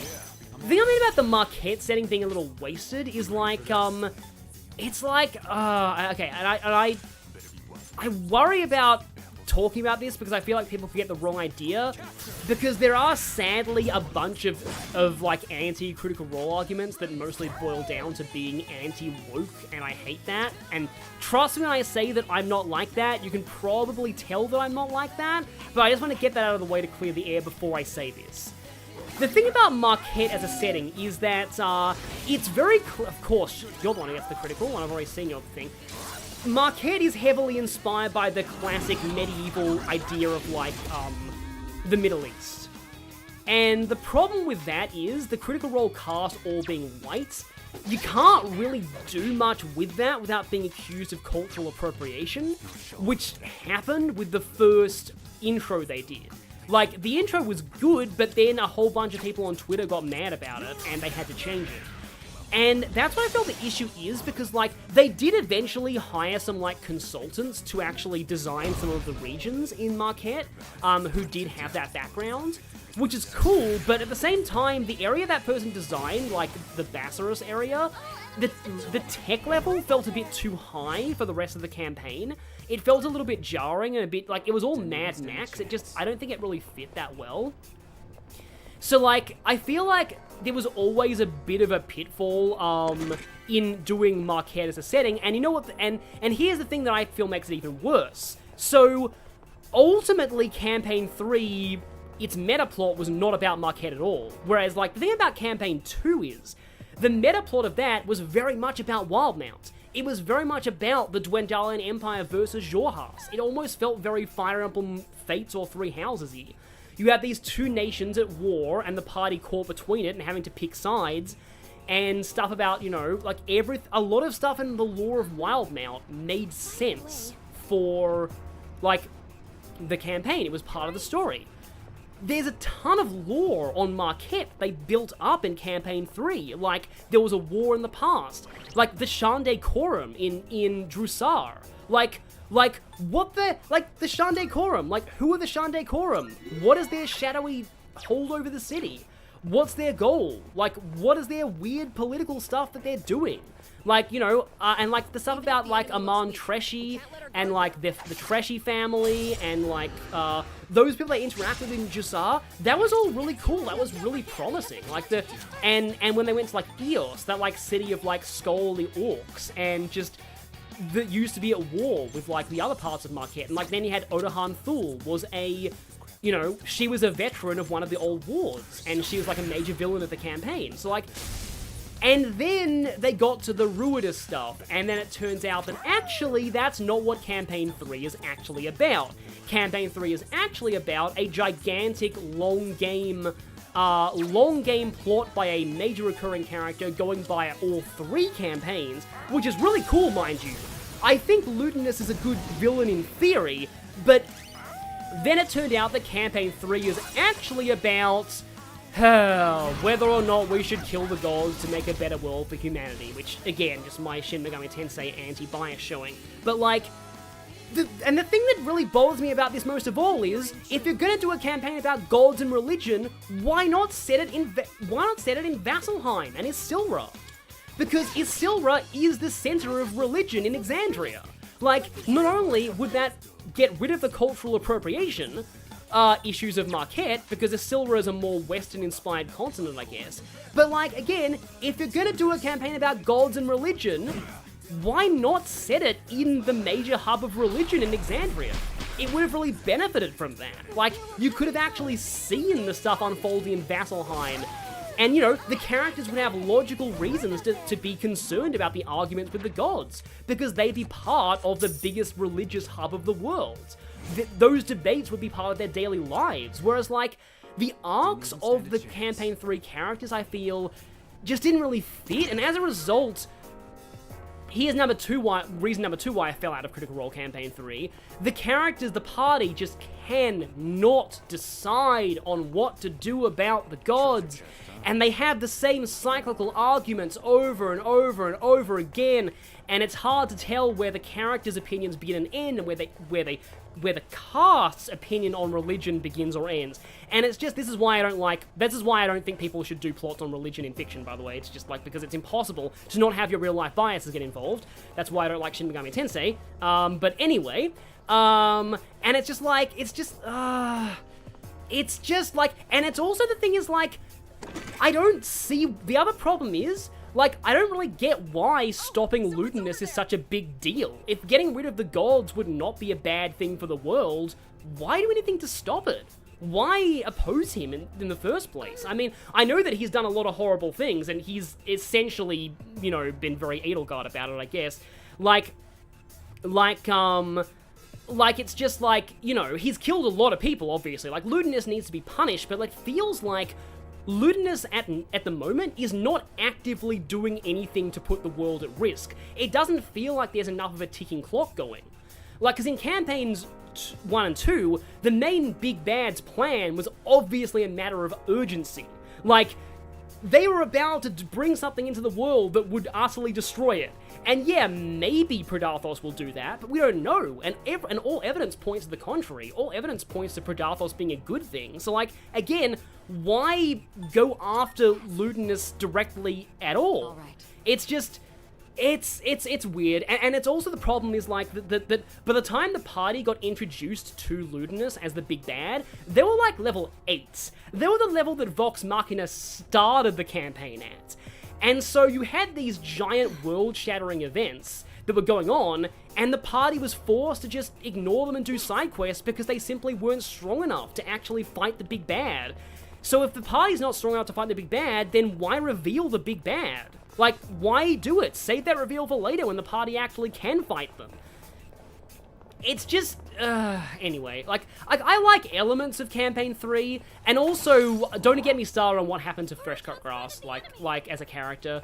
Like, he had so much interesting potential, and then he just became a parody of a religious person the moment the plot turned to, like, the gods and religion, and it's just, like, I feel like whatever your stance on religion is, FCG is annoying. Like, it's just, and he had a cool arc about finding out about Aor and being an automaton and, like, what that means. And the thing I alluded to earlier about him being, like, the romantic, you know, being that one I never guessed would be in a romantic subplot. Like, him and Frida was great. And I love that. And I feel like that could have got more well, I mean, it was a guest player, so it couldn't have got more focus, but still, like, I like that romance more than I expected to. I never expected to like FCG in a romantic subplot, but I did. Anyway, I'm sorry about this. I'm really sorry about that. I'm just because I had a lot of thoughts on this that I've been keeping bottled up for a long time because I don't talk about Critical Role with anybody except my sister. Like, I don't know any other critters in real life. I don't talk about this with anyone. So I'm sorry if all of this is exploding out, but, like, it just kind of is. I've just had these thoughts, and ultimately, though, here's the thing. Ultimately, here's the thing that I feel about Campaign 3 and what it all boils down to. So, one thing that I've seen people say is that, oh, the reason why it's become Critical Role's gone downhill is because it's become less about playing D&D and more about being a company. They've become too corporate. And while I do kind of get that, I don't apologize about, wait, you're not the one who ranted, Ginny C, I am. Yeah, I do get that, like, yeah, of course, if the gods didn't exist, demons would overrun everything, but, like, I don't know, who's to say that if the Lord of the Hells died, then the demons wouldn't just die as well, because they might be, anyway, sorry about that. So, yeah, so I don't agree with the argument about, like, the whole thing about, oh, yeah, it's just a company, and, like, it's become too corporate. Like, I don't entirely agree with that. Here's what I think the problem is. Campaign 1 was Matt Mercer introducing the rest of the crew to D&D for the first time. The beauty of Campaign 1 was seeing the cast react to all of the things that Matt loves about D&D for the first time. Introducing them to the iconic boss monsters, like ancient dragons. And Vecna. Vampires, all of the iconic boss monsters that Matt didn't just make boss monsters, he gave them personalities and made, like, you know, instead of just generic vampires, he had them fight a vampire couple who killed Percy's entire family as a child. And, like, he made, you know, generic vampires into some of the most iconic villains in the whole show. I do feel like Delilah Bry would get overused later, but that's beside the point. So, like, that was cool, and, like, instead of just, oh, hey, go and fight a dragon. No, go and fight 4 imperialistic dragons who believe they're above humans and have made an alliance to conquer the continent, and all have their own agendas and are trying to backstab each other and rule over the world. Like, yeah, like, the Chroma Conclave were really awesome that way. And yeah, the Illithid, too, like, they had personality and all of that. So Yeah, and one of the things, like, here's something that sums up Campaign 1 to me is, and I'm gonna swear here, but it's because I'm quoting Sam Riegel swearing, that sounds weird out of context, but okay, so a moment when I was watching Super Geek Mike's video, I tried to press X to use my sword instead of square, whoops, that could cost me. That could really cost me, I think I'm actually kind of healed, okay, so sorry about that, okay, let me put myself back on track, so, a moment in Campaign 1, okay, is where I was watching Super Geek Mike's videos, and like when they're in the Kevdak arc, Scanlan turns himself invisible with the invisibility spell and goes to try and distract some of the Goliath guards. He runs up to them while invisible and then casts Thunder Wave to like try and knock them down and create a distraction for the rest of the party to sneak through. And then Matt tells him, casting Thunder Wave is going to break your invisibility because that's how the spell works. And instead of walking the decision back, Sam is like, okay, well I'm fucked then. But like in a really fun, he says that in a way that just screams that he's having fun. That he's like, I don't care if I made a bad tactical decision. It works for my character, and it's hilarious. It's gonna lead to some fun moments. Like, I can seriously imagine Scanlan, like, running out into those Goliaths while invisible, using Thunder Wave, then realizing he became visible again and being like, oh shit, and then running away. Like, it's a very Scanlan thing to do. And that's what I love about Campaign 1, is you got these great in-character moments that evolved out of the cast still being new to the system. Like, even Keyleth messing up her spells works for her character, because she's meant to be like naive and discovering the world for the first time. And like again, it's really, weirdly, I'm gonna actually, or I could hope for a Shinjiro crit. I'm gonna hope for a Shinjiro crit, because I want to see his thing. And I'm quoting someone else. I swear all the time in my personal life, by the way. I just avoid swearing in videos. But like, yeah. Now that's Campaign 1. Campaign 2, I feel, is I love the thing about Scanlan having a negative wisdom modifier, because like the cast legitimately did not know that he had a negative wisdom modifier until the final battle of that campaign. And then Sam Riegel was like, why do you think I make terrible decisions all the time? And they're all like, we thought you were just an asshole. That was fun. But yeah, I love Scanlan. I love silly characters who have hidden depths, like Phoenix. Like, Sam Riegel loves playing characters like that, like Teddy and Phoenix Wright. He loves playing, like, silly-seeming characters who secretly have a lot of depth to them and who develop. And, like, yeah, Scanlan's great. But anyway, so that's the beauty of Campaign 1 to me. To me, the beauty of Campaign 2 is like, okay, now we understand Dungeons & Dragons more. Let's see how far we can push this.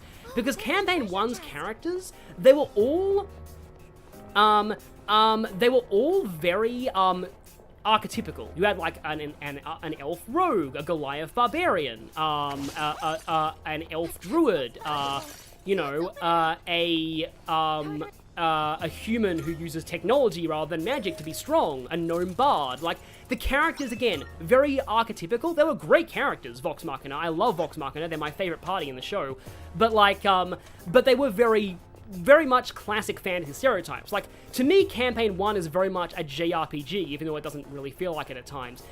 Campaign 2 is a Western RPG. So with Campaign 2, they got a bit more interesting with their characters. They were a bit less conventional. I mean, I guess Tiefling Warlock is conventional, but at the same time, it was a Tiefling Warlock of a trickster god rather than like a devil god. So, and they did more interesting things with the story. Like, they made the story a bit more sandboxy. Matt started using less conventional monsters. He started homebrewing more. Campaign 2, they had deeper and more personal character arcs. They played less moral characters who gradually develop into being heroes. Who start out disliking each other and grow to become companions. And, okay, we're almost at the end of this, which kind of makes sense. So, yeah, like, that's all really cool. And it's hard to describe, because, like, the problem with Campaign 2 is, it's a very slow burn. And I'm wondering how they will adapt it as an animated series, because, like, again, very slow burn, and I did not like Campaign 2 initially. Campaign 2 is much easier to appreciate in retrospect, because in retrospect you can see the characters' arcs, and, like, you can see, like, you can't appreciate the Mighty Nine's development until you see where they started. Until you see who they were at the beginning and compare that to who they are at the end. But, yeah, again, Matt uses more homebrew. It's very much like, we are now masters of D&D. Let's show what we can do with this. Let's really push it. And then, so I'm sorry that I sound like I'm going like nowhere with this, but this is where I'm going. Campaign 3, I can't shake the feeling that they're sick of D&D, don't like Wizards of the Coast as a corporate thing and want to cut their ties with it, and just want to move to a new system. That, to me, is why I fell out of Campaign 3. Because I get the sense, and I know I don't want to psychoanalyze people I don't know, because I'm probably wrong about them, but I can't shake this feeling that they all don't want to be doing D&D anymore, and they're not having fun with D&D's mechanics anymore. And when that happens, then the audience won't have fun either. And I know I'm being cyclical here, but that's what I feel is the problem with Campaign 3. Because I can get that sense. So, because the thing is, I enjoyed the Daggerheart one-shot. Because it felt like the cast really did want to be, it was a game they wanted to be playing. And yeah, that's...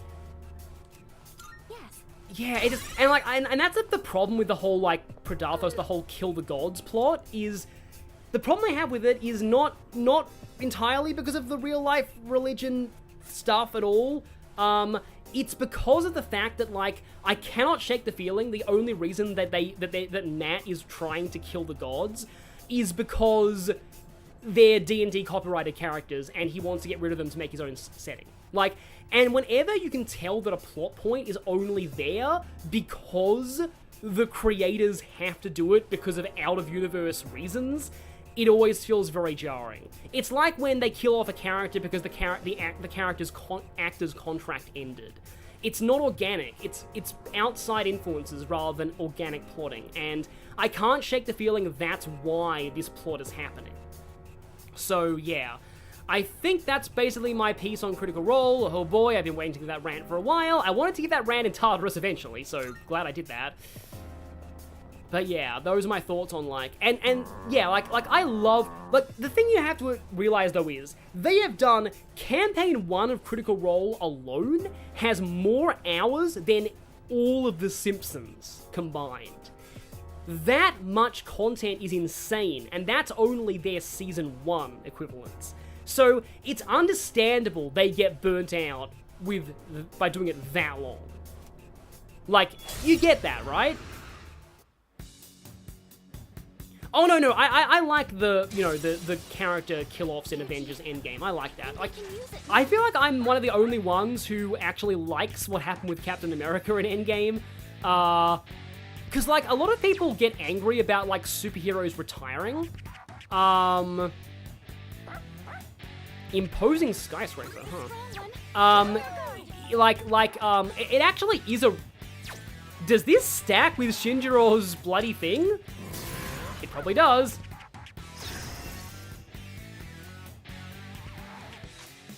But yeah, that's funny. It wasn't exactly killing off characters, but like, I remember that, like, my mum got into watching, like, Monk again lately, and, wow, the first assistant character on Monk unceremoniously just leaves in the middle of a season with no send-off because her actress wanted more money, and they had to write her out. It sucks. So yeah, that does happen quite often. But yeah, it's understandable to get burnt out after doing something that often, especially since it became their job. Like, Critical Role was never meant to become their job, and it kind of did. And I mean, they clearly love it, but at the same time, they have to get some variety in there to, you know. It hearts lightning. Just don't use Pierce and we should be fine. Let's try and go for some crits. Nope. Okay, I'm glad to see I'm not the only one who likes how the MCU ended Captain America's story. Because, yeah, that's the thing as well. So, like, okay. Of course, you're the one who got the crit. Like, well, I said earlier that, like, over the Yakuza Productions, I agree with basically everything they say. One of the other things that I don't agree with is their stance on the Batman Nolan movies. Because they're like, oh, Batman shouldn't ever retire in, like, an ideal world or something like that. And I'm like, okay, there's a reason superheroes retire in fiction. It's because the actors can't do the job forever. Like, that's why I think you should kind of take it with a grain of salt that superheroes in movies retire. Because, like, the actors, again, the actors can't do it forever. So, yeah, I'm okay with superheroes being written out of movies because, or their trilogies ending because the actor wanted to retire. Because that's just how it happens.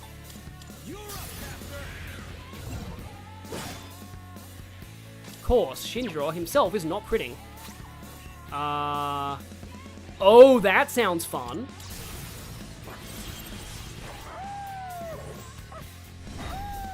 I mean, we're spoiling Avengers Endgame now, but I didn't mind what happened to Captain America. Like, some people think him going back to the past to be with not Sharon there, with Peggy was like bad, but I think it's fine. I like him with Peggy, so it's okay to me. Yeah, like the whole thing is that Overly Sarcastic Productions' whole point of that Batman video was, in an ideal world, Batman wouldn't exist. So yeah, it kind of undermines her own point in a way to say that she doesn't like Batman retiring. Also, hi, Makoto Kurusu. Let's put Revolution back up.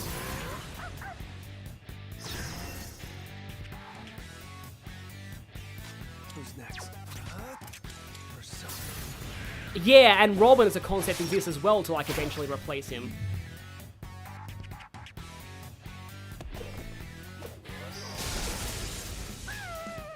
Oh, wow, that's a lot of damage. It's a lot of damage. Oh, it's trying to increase our ailment susceptibility so it can shock us. That's an interesting strategy. Yeah, I didn't see a lot of Kevin Conroy,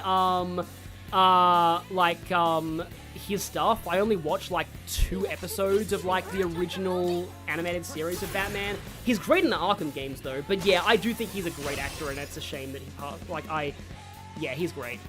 Oh boy, Jared, yeah, what did you miss? You missed me giving an enormous round on Critical Role. Yeah, that staff change was jarring, but on Monk, they kind of had to. Yeah, I sort of wanted to talk about Monk for a little bit too, because, like, of course, you're the one who gets the crits when Shinjiro doesn't. Because why not? I just want to see Shinjiro's all-out attack so badly, and he's just not doing it. It's the curse of being a pure physical character. But like, I remember watching Monk when I was, like, a kid. And I probably shouldn't have had, because there's a lot of, oh, that could be bad. Oh, that was fine. Because, like, it's a murder show. But, like, to me, Monk is, like, very much, like,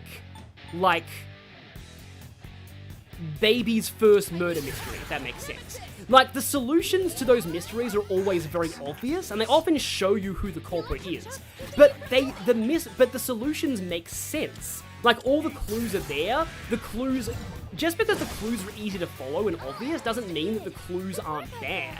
Like, they're good mysteries. They're just easy to solve mysteries. Like an early Ace Attorney case. And I feel like, because that was the first murder mystery show that I ever saw, and I kind of feel like it was a great introduction to murder mysteries. Because, like, again, like, the solutions are quite, again, like, they're obvious, but they're easy to follow, and you can kind of get used to those deductions that way, before you move on to harder stuff. Also, yeah, good night, Ginny C. You've been a good presence this stream. I've enjoyed you being around. I mean, I enjoy all of you being around.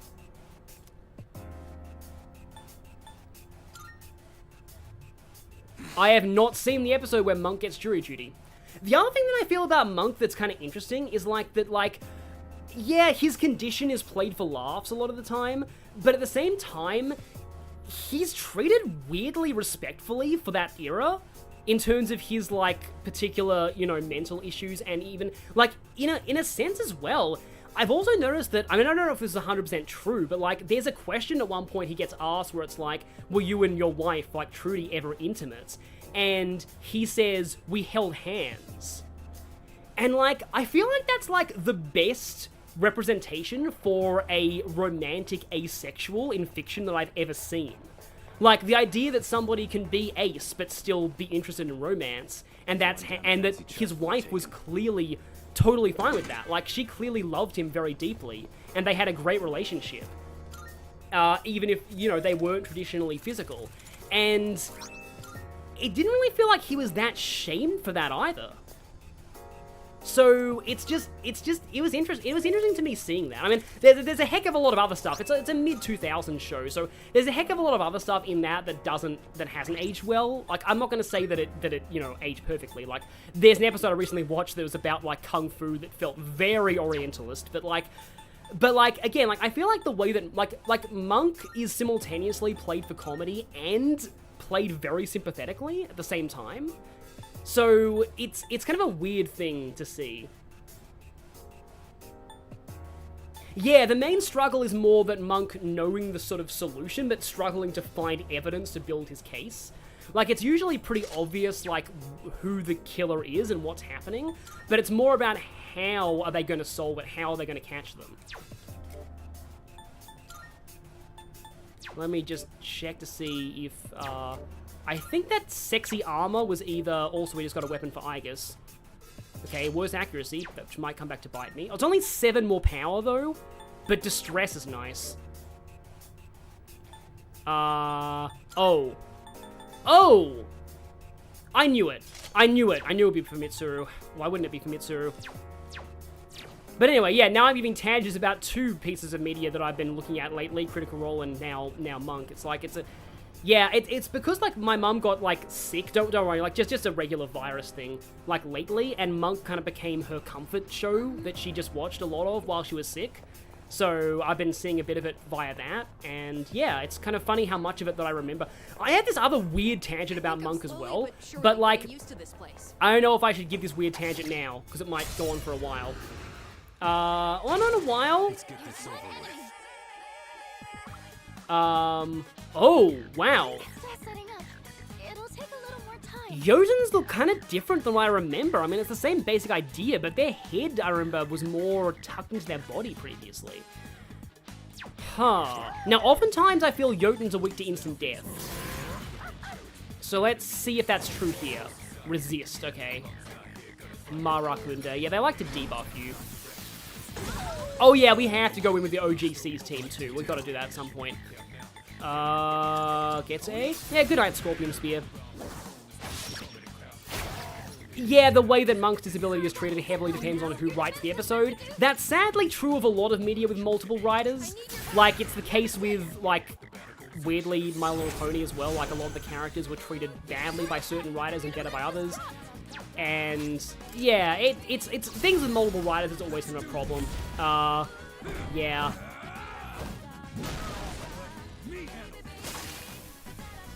But, like, okay, so the tangent is less about Monk, I feel, and more about how I don't like recurring villains in murder mysteries, except for one case in Monk, and there's a very specific reason why. Yeah, Getsuei does more damage because it's near the full moon. Okay, so there's a character in Monk who's played by Tim Curry at one point called Dale the Whale, who admittedly might be a bit offensive, an offensive fat stereotype, possibly, but like, he's sort of like a crime lord who is in jail for most of the series. And he's kind of considered like a recurring nemesis of Monk, sort of. But the thing is that what I hate about most attempts at recurring villains in murder mysteries is that the whole point of the murder mystery genre is seeing justice done. The whole, to me, appeal of the murder mystery genre, hi there, Shadow, is that you get to see people who, like, murder people or commit, like, sexual assault get punished for it. That's, like, to me, the appeal of the genre. And so when you have a character who is established as like killing someone or doing some kind of horrible crime and gets away with it so they can be a recurring villain for later episodes. It's just like, it's so unsatisfying to see them get away with it. And like, admittedly, Great Ace Attorney did that once, but it did that well because reasons. But like, other than that, it's just like, yeah, and it's yeah, fine for people to catch up with like the rest of it. But like, so like, okay, yeah, so like, it's just, it's, let me get back on track for a moment on my train of thought. I mostly refer to, there was a character on Bones, and I've already talked about this, and I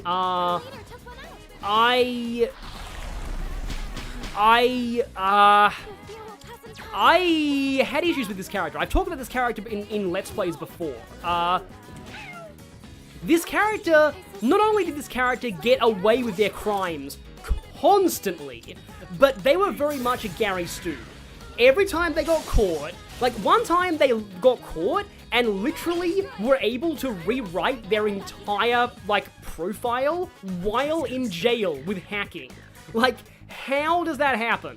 How does that even happen? And like, this character wasn't even a good villain. Like, clearly the writers were like, ooh, we got this great villain. The audience is gonna love him, so we're gonna keep him around for like 5 seasons and keep having him come back again and again and again, because clearly the audience loved this guy. And, well, I don't want to speak for the most of the audience, but I always hated this guy. I didn't even hate him for the right reasons. I just hated him because he was a bad villain. He was like Hans and Iago, and he was just like a giant Gary Stu villain who was invincible. And, like, my reaction to him finally getting killed in a later season was, oh, finally, he's dead. Finally, no more plots with that guy ever again. It's just like, it's a very much an annoying thing. Jude Pell got level 40, let's go. Okay, so the thing about someone saying, like, even Sherlock Holmes had a recurring antagonist in Moriarty, not entirely true. Moriarty was meant to be a one-shot character. Moriarty was only supposed to appear in the final problem, where both him and Holmes would die at the end, taking each other out in a fight. So Moriarty was not meant to be a recurring villain either. So yeah, that kind of extenuates my point. Welcome back. See, yeah, hating recurring villains who stick around for, okay, I guess I'll put you in the party at some point, that stick around for, like, no reason.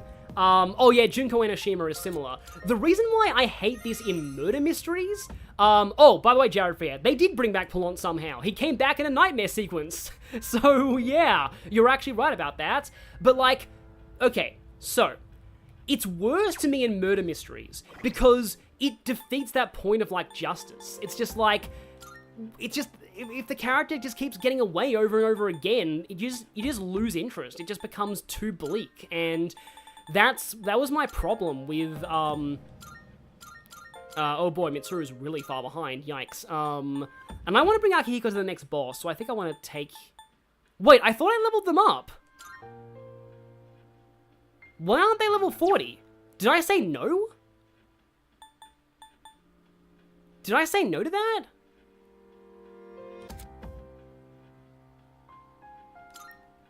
That's weird.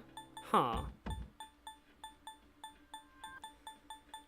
But like, so it's just like, and back to my tangent is the reason why I found it okay in Monk was that this recurring nemesis is almost never, oh, they have to fight. Right, okay, that makes sense. That makes sense. Okay, right. Sorry about that. Yeah. Kind of sucks that I had to go away from the OG team to do this. But like, is like, this nemesis on Monk is like, they're never directly the culprit of a case. They're sometimes involved in a case, but they're never directly the culprit, and they're already in jail. So, like, you've already kind of caught them, so you don't really need to worry about them getting away with things later, because, again, they're already in jail. You always look so So yeah, it's just kind of a weird rant that I have on that thing. Like Murdoch Mysteries did a few recurring villains as well, and I was very iffy on those. Like one of them I thought was okay for a while, but then I just felt got a bit worse later. Whereas some others I just felt like overstayed their welcome. Yeah, it's all kind of, anyway, it depends on the execution, but overall I think like they don't work that well in the genre unless they're like more a mastermind than a culprit. Like if you find the culprit of like a case, but then it turns out there was someone else behind them and their tease is like a big bad for a whole season. Which is what Ace Attorney does all the time, and I love Ace Attorney. Oh. Hi there. Yep. Yep, we have Mitsuru looking like this now. Mitsuru looks like this now.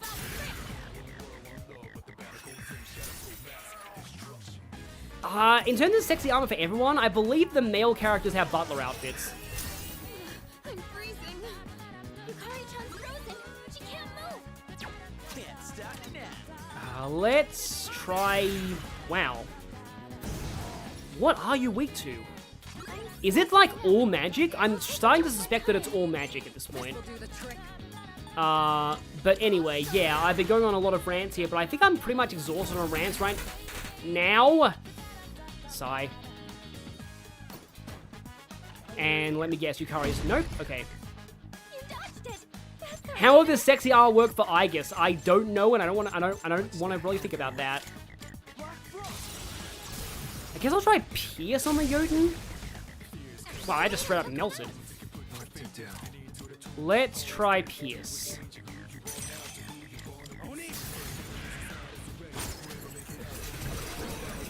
Yeah, it was weak to Pierce. Okay. That's kind of strange, but I guess I'll take it. Let the men be skimpy too. I mean, they have bath towels in Persona 4. I love Yosuke's reaction to being put in the bath towel, by the way. I mean, I feel like Junpei in the top hat having more sex appeal than Mitsuru and Yukari combined. You're not entirely wrong. Oh yeah, Shinjiro does have a swimsuit, doesn't he? I don't think I have Setanta. Well, maybe I did have Setanta at one point. Sadistic Wood Horse. That's a name for something. Okay, Magarula. Yeah, no, Mitsuru would never allow someone to make her wear that. And Medea Rama. Nice. Poison Mist. That's weird. I do not want... Well, I mean, Fire Break on you is canon appropriate, I suppose. Blade of Fury. Weak slash damage to all foes, 1 to 2 hits. Well, it's better than Vacuum Slash. Yeah, men's sexy arm would just be like a Speedo. Makes sense. Let's get back. I thought that shadow actually bled there, because like it had a pool of blood over that point, but... Okay, I should probably go into the Monad thing right now. What is the Ryuji outfit that you're saying the top hat is better than?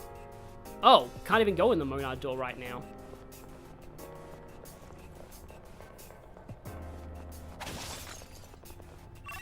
Why can't we go in the Monad door? Or have we already been in there? I'm confused. I'm okay with help from the chat here on why I can't go in the Monad door, by the way.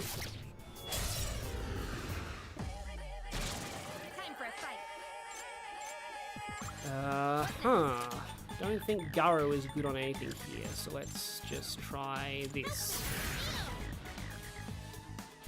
Yeah, it's always like a tricky balancing act for villains overstaying their welcome. Like, sometimes it's just like, to me, a classic example of that is Dr. Nefarious in Ratchet & Clank. Dr. Nefarious, because I left the floor, technically. Okay. I'm ready to go. Okay. I'm still setting up. It'll take Huh. more time. Oh, the Ryuji DLC outfit. Yeah, a lot of people are really mad that Ken doesn't get Akechi's outfit, which is really bizarre. I don't know why they didn't give Ken Akechi's outfit.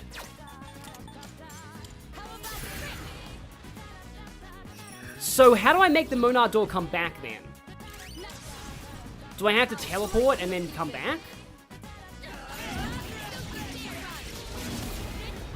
But yeah, so I was saying about Dr. Nefarious and Ratchet and Clank. So like, Ratchet and Clank 3, amazing villain, like one of the best villains ever. They bring him back once in Crack in Time. That's fine. I'm okay with that, because that was like an iconic early villain coming back once. Then they tried to make him like the recurring villain for the whole series, and I don't think that works. I mean, from what I've heard, the third, like, not third, why am I saying third? What is it called again? The new one? Rift Apart. From what I've heard, Rift Apart is interesting, but at least that has an alternate universe, Nefarious, who's very different as a character. And it has justification of being a multiverse story, even though multiverse stories have long outstayed their welcome. Temperature and air pressure inside Tartarus aren't too different from reality. Well, at least we ain't breathing in poison gas or something. Keep sucking gas and die. I can't believe that line is actually in one of the Mega Man Battle Network games.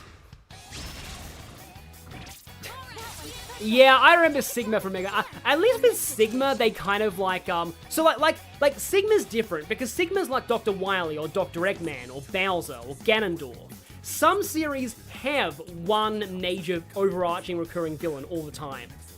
But Ratchet and Clank didn't do that. It never did that. It had one villain unique to each game, and that's why it bothered me with Nefarious. But anyway, that's weak darkness and I like how the soul drop is automatically highlighted.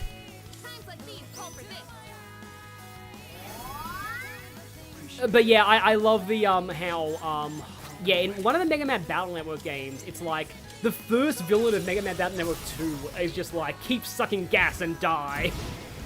The Mega Man Battle Network 2 got away with so much stuff, like wow. The amount that got away with. Like it even had like a villain say damn it to hell in like a kid's game.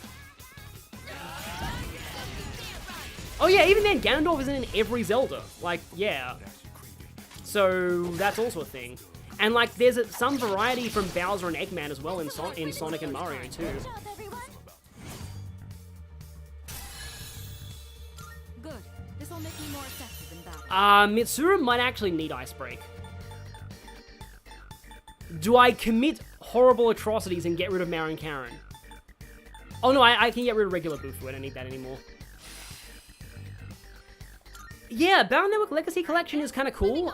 It's a shame that that paying for the second half means you're paying for Battle Network 4 as part of it, but 5 and 6 are worth paying for Battle Network 4 for. It's like how I've been playing Sonic Origins lately, and it's weird. I hear so much crap about, oh, whoops, thank you for not making me a horrible person, Fuka. Take that out of context, but like, I've heard all these bad things about like Sonic Origins, and I loved it. I've recently beaten all 4 games in Origins. Like, I just beat Sonic 3 and Knuckles, and I loved Sonic Origins. And I don't get why people were mad about it. I guess they just, I guess the flaws are easier to notice if you've played the originals, but I haven't. This is my first time ever experiencing the originals, and they were great to me. But what my point is that Sonic 1, in my opinion, is not a very good game by modern standards. And Sonic 1 is a quarter of that collection, but I still think Sonic CD 2 and 3 are worth paying for Sonic 1 for. And it's the same with Battle Network 4. Battle Network 5 and 6 are so good that paying for Battle Network 4 is fine. And at least Battle Network 4 is hilariously bad in a lot of ways. I'm glad they didn't fix the translation. Better deal than Mega Man X, oh, right. Because Mega Man X Legacy Collection 2 gives you Mega Man 6 and 7. Yikes. What else do you get in Legacy Collection X Legacy Collection 2? Is 8 the only good game in that? Like, Mega Man X8 is great, but like, do you really? Is all the rest of that collection 6 and 7?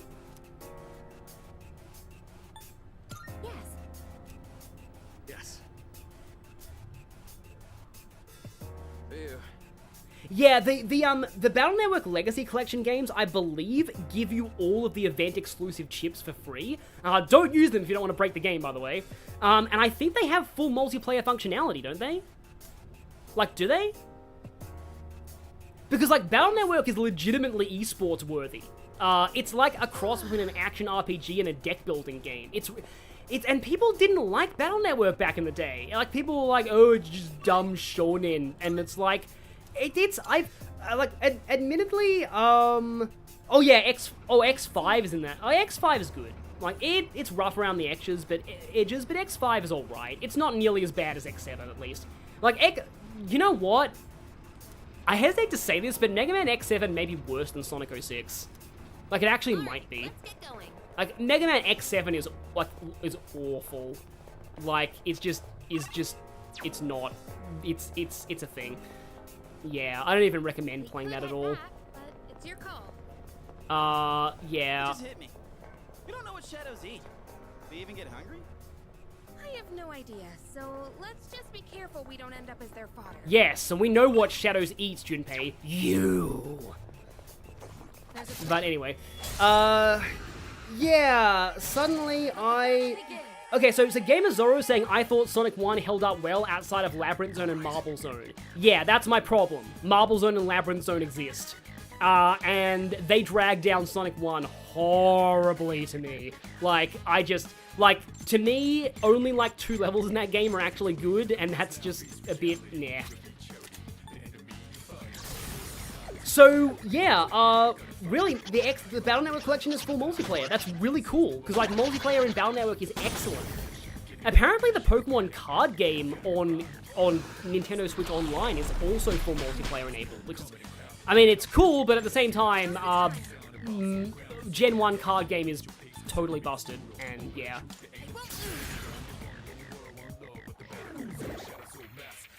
Yeah, so, of course you status somebody right after I cure everybody. But yeah,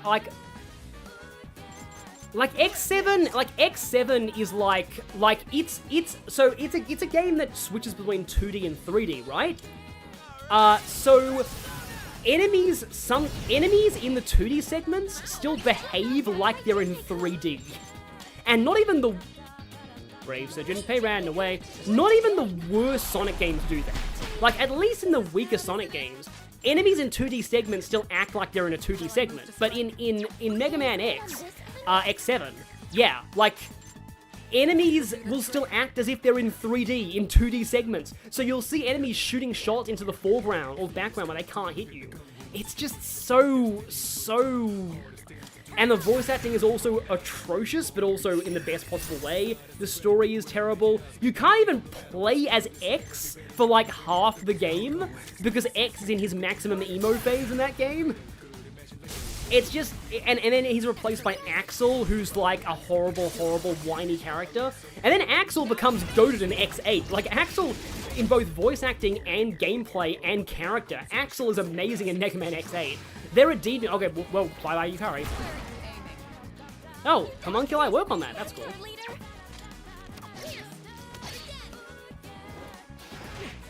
But anyway, sorry, I'm doing a whole bunch of weird tangents right now. Well, that's cool. But it's just yeah, Mega Man X7 is just it's very much, That's a win for the team. Good job, everyone. Did Some Comic Johnny have a review of Mega Man X7?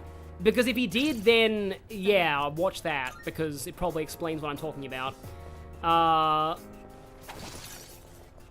Yeah, it's amazing how much Axel redeemed himself. He's actually very similar to me to Silver and Sonic, because Silver was a whiny, annoying brat in Sonic 06, and then he's actually a good character later on. But with good voice acting. And the same thing happened with Axel. But Axel in X8 is amazing. And they fixed his gameplay too. His gameplay is absolutely fantastic in X8.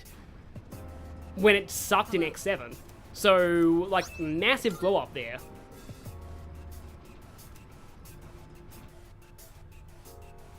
It's funny, Shadowblade, you probably were a bit delayed in that comment. But yeah, Silver Syndrome, exactly. Better everywhere except... You know what that's also called? Apollo Justice Syndrome. Better everywhere except their debut game. Oh, apparently there's a Monad door here, so let's actually find it. Oh, Mitsuru already got the chests from the scouting. That explains it.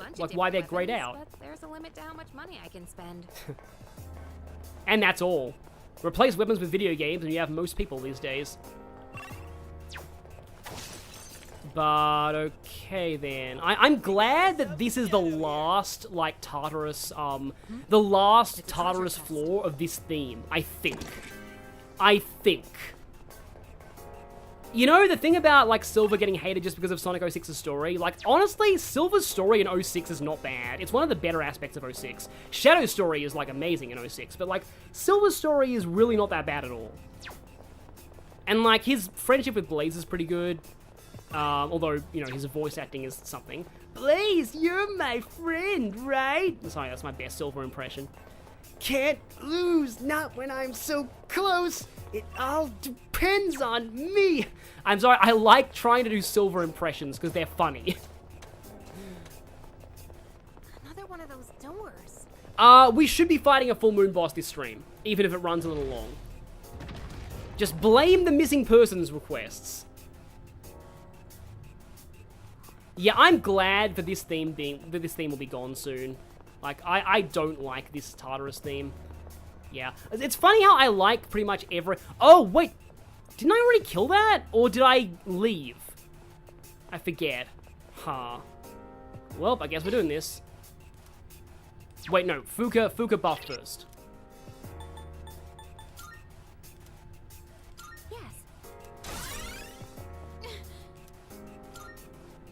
I mean, to be honest, everyone has silly dialogue in Sonic, but, like, Silver is kind of the king of that. Yeah, I rank Silver higher than Shadow on my Sonic character tier list entirely for the irony. Yeah, we must have fought this before. We have its win weakness here. That's weird. Monarch Shadows can repeat. Oh, right, okay, that would explain it. Yeah, Comic Silver being an awkward kid dorking over stuff is great. Like, it's a good direction for his character, too, because he's, like, from a ruined future, and, you know... And, like, he has reasons to be naive. Like, he probably didn't grow up with much of a childhood. The other thing that I think is fun about... Okay, so, I've actually seen this really common headcanon about Silver that I think actually makes sense. And that is that Silver doesn't actually know when his birthday is. And that he just decided on one particular date for his birthday because, like, you know, he has no clue what day it was. It's a surprisingly common headcanon in fanfiction I've seen as well. Let's try out Blade of Fury. Yeah, Silver's voiced by Bryce Papenbrook now. He was Quentin Flynn, Axel from Kingdom Hearts for a while, which is pretty amazing.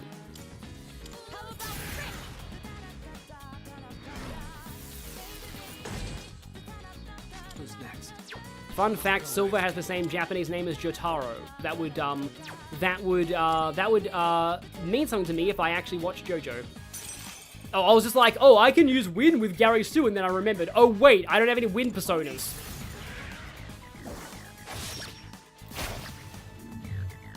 Just calm down. In this situation, Yeah, the problem with Silver is you kind of need, like, a really big justification to bring him back because of the whole time travel thing. Like, the comics got away with it because the metal virus is implied to have destroyed his future again. So, yeah. Yeah, one really, really cool thing about, like, the comics, like, with Silver is that, like, or at least heartwarming thing is, like, after the metal virus arc, Silver goes back to his future, and his future is fine. Like, his future is actually not ruined for the first time ever. And, like, he just, like, completely breaks down on seeing that. I mean, it's probably gonna get ruined again eventually, but still. He'll take what he can get. He'll take what small luxuries he can get. Okay! How is it that a crit did that, and a regular hit did only, like, 140? I don't know. I have no words. I have no words. Oh, hello. Oh, Jotaro is the British vampire. Okay. Nile ore? Amethyst. So we haven't gotten any, like, special Monad passages yet with, getting more cards. Maybe that'll come later. I must have more cards in my collection. I must get those ultra rares. I must get those, like... I don't even bother with, like, any rarities above super rare in the Fire Emblem Cypher card game. Super rares are enough for me. Yeah, Silver's like, yay, the writers finally gave me a break! Purple Star, what happened? I started talking about Sonic again, because it never ends. Okay, we've got a border floor soon, that's good. I was hoping we'd get to this soon, because I need to do the full moon this stream. Oh, wait! Is that... Speaking of which...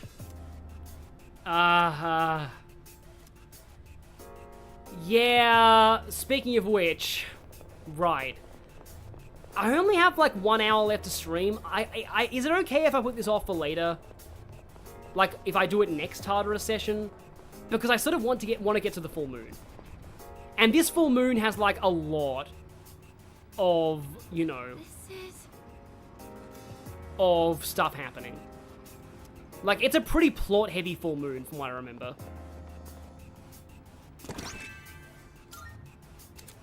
I hope to stay by your side, so I foolishly agreed to participate in the project. But the research was unbelievable. Should we really be experimenting with these shadows? Nah, really? Really? You don't think that's a bad idea at all? And now it's the River of Blood. Nobody would ever believe that the school turns into this sort of place. I'm sure they would. In the beginning, I had no clue what was happening. Yes, it's the Menard! Oh. Yeah, I think I do want to fuse a little bit more in the Vault Room because I want something with Garu now. But yeah, I think I'll do it later. There's no reason, like, really, like, because getting the extra cards is only going to help if I'm staying in Tartarus, which I'm not. I'm going to be leaving now. Oh, apparently Elizabeth has a completed request. Yeah, I've heard about that behind-the-scenes preview for the Sonic film. Let's just say I'm considering doing another Frontier stream soon, so I'm going to leave my thoughts for now. I'm looking forward to it. Are you accepting a request? Oh yeah, 5th old document. Yay, more money! Oh, as a katana request. Very. Yeah, actually, wait, I should save before I go into the Velvet Room.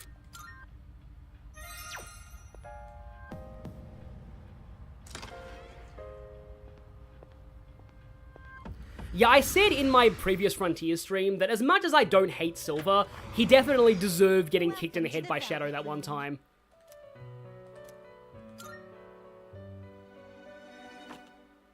Now then, let's begin. I also like how during the Metal Virus arc, like, Silver arrives to, like, rescue Sonic after, spoilers, Shadow gets infected, and, like, the first thing infected Shadow does is, like, immediately charge at Silver. It's like he subconsciously remembers. It's like, hey, Silver, remember that time I kicked you in the head? I don't need Devil. Oh, Mothman.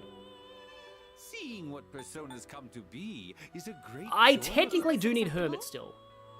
What do you wish? Eerie Sound and Stagnant Air is nice. Rakunda... Oro Tarakaja. I haven't seen any of the Sonic movies either, and I want to, but stupid Netflix took off the first Sonic movie.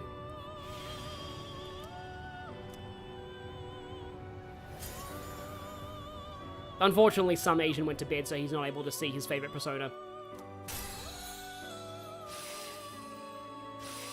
Oh, Stagnant Air and Distress Boost is pretty cool on you, actually. Oh, Thunderbird! Oh, but I don't need Sun. That kind of sucks. This persona, yes? But Thunderbird is a cool persona. Oh, and that would require getting rid of Mothman immediately. Dakini? This would be a wise choice. Were you even in the original Persona 3? I'm not sure. This would be a wise choice. You have a weakness. But... can I... What do you wish to inherit? Yeah, I've heard things about the second Sonic movie being too focused on the human characters, but I'm hoping that the Tails and Knuckles stuff is enough to make up for it. And also, it lets Eggman be more like Game Eggman than the first movie. Get to a Rakunda crit rate boost. Probably need Dizzy Boost.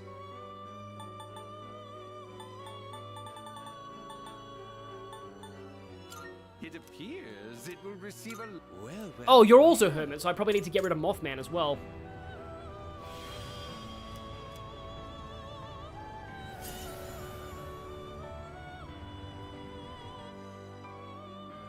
The Battle Network TV show, do you mean the anime? I've heard kind of bad things about. Oh, if I kept Auto Tsukikaja, you would have had double autos.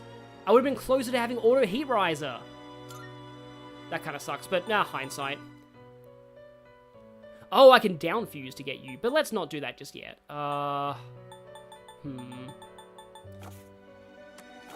you Any good special fusions I can do? Is this acceptable? You cost too much, I think. You cost too much. What kind of persona do you desire? Okay, let's just go and see if I can grab some of my higher level personas. I have Black Frost already. This persona I don't think I want Sarasvati back. I'm not opposed to having Oni back. Is this acceptable? Very well, it's yours. Please. Masukaja? I don't think I really need you back. I mean, it couldn't hurt, and I'm doing justice right now. Very well, it's yours. Please take a look.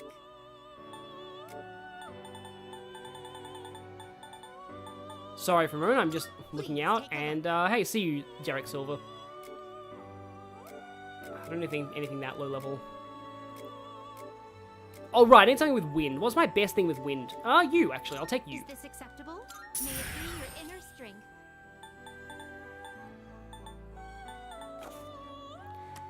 Yeah, I mean, I haven't seen any of the Battle Network anime, but I've heard weird things, but mostly about the dub.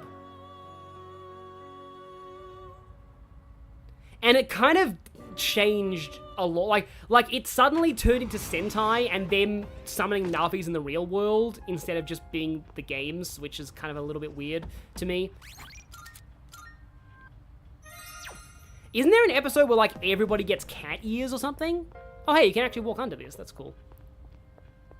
But like isn't there an episode where there's like a virus that makes all the Navis get cat ears? Also, from what I've heard, there's more, like, Mega Man and Roll shipping moments in that anime, which is a little weird because, like, Mega Man and Roll are brother and sister in the classic continuity, but love interests in the Battle Network continuity, and the Legends continuity, I believe. I think it's time to leave now. So yeah, that's always been really awkward to me. Yeah, beyond awkward to me.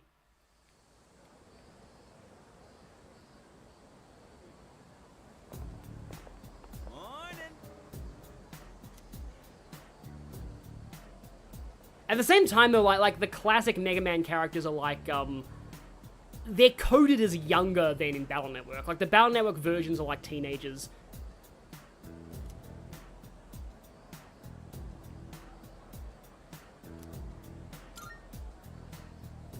Oh, maybe.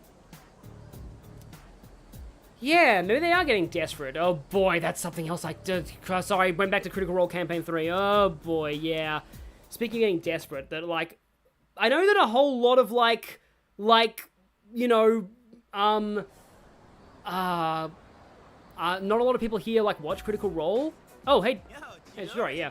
I think this one's actually relevant, but yeah, like, yeah, one of the gods in Critical Role, who was, like, neutral good in the first campaign, basically started acting like Zanza in Campaign 3, out of nowhere. Kind of. I know that they're being threatened by Predathos, but even still, like, he feels like a totally different god in Campaign 3. How's your hand doing? Oh yeah, Mail's name being pronounced as Mailu is dumb. They also renamed a lot of the, like, they renamed a lot of the Navis for some reason. Like Fireman got renamed to Torchman, and then there was an actual Torchman in Mega Man 11. And then, like, Aquaman... No, wait, Aquaman got renamed in the games, too. But, like, a lot of the Navis got renamed in the English dub for no reason. Like, I think Color Man became Wacko Man. But also, yeah, someone there saying, American here, enjoying the stream while I'm doing my taxes. Oh, boy. what's the point of watching people play D&D when you can play D&D? It gives you inspiration. Like, it's the reason why I started playing D&D, is watching Critical Role. What the? There's no scar. Not even a mark? Oh, right, this plot point. Maybe it wasn't that bad? Say, Junpei, what do you do to make yourself feel alive? I don't know. Breathe, I guess? You know, I can't say I've ever thought about it. How about you, Chidori? Is that how you feel when you draw? I don't know. Most of these are just scribbles. Yeah, maybe Napalm Man was like a dub thing. They thought Napalm was too hardcore for a kid's show. I don't really understand myself. I still wish there were more, like, remakes that gave the Robot Masters voice acting, because I'd love to hear what Robot Masters, like, Napalm Man would sound like with full voice acting.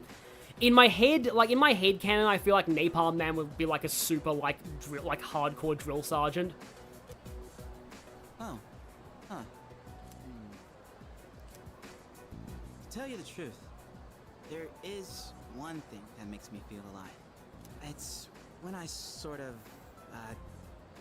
get to play the hero, I guess?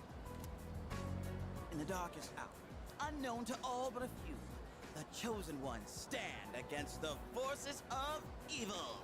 Our hero, Junpei, fights to protect the world from these terrifying monsters.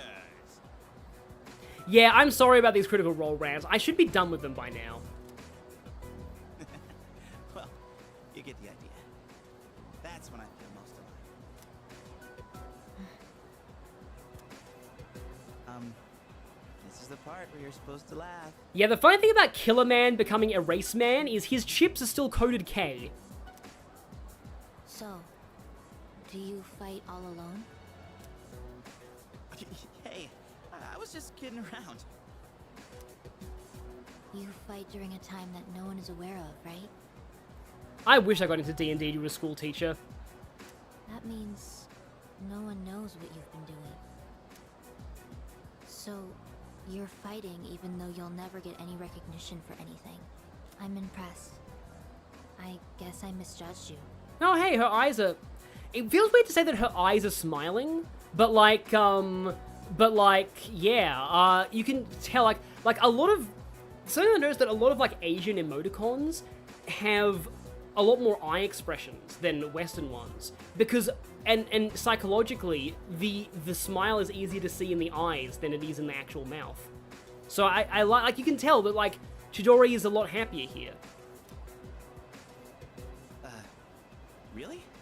I didn't think you'd actually believe me. Can you tell me more? You know, you're kind of the weird one. I guess it's okay. But you're sworn to secrecy. Got it? Mm-hmm. So, there's this special power called a persona.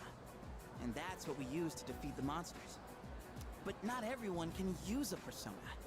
That's what I meant by the chosen ones. And here's the point where Junpei causes a lot of trouble by running his mouth. My friends are fighting too. And, not to brag, but we haven't lost a single fight since I joined. Unless you count the Priestess and Phantom Mages in many alternate universes. Sounds like a lot of fun. If you haven't lost a single fight, that must mean you're really strong. Yeah, sorta. I guess you could kinda say I'm the leader. I mean, without me, things would just fall apart. I gotta tell everyone what to do and stuff, you know? It's a lot of work being in charge. So, like, I feel like there's a moral here about not lying to girls you like, but in this case it's like, because they might secretly turn out to be working with your enemies, and you just told them all your secrets. Thank you, Junpei. I had a lot of fun today. You did? It's time for me to go. I'll see you tomorrow, right?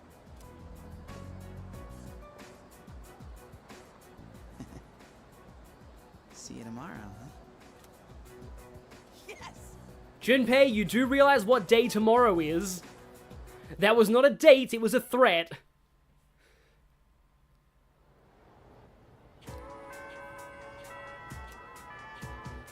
Okay, we're allowed to social link today. That's cool. So let's save. I mean, yeah, he told her mostly the truth. That's the problem. Why is there an exclamation mark on... okay. Oh, maybe it's one of Elizabeth's requests.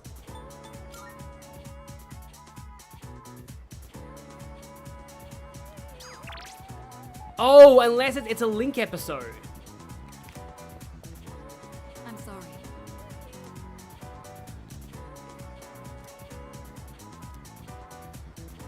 Oh, it's a Shinjiro Link episode. Okay.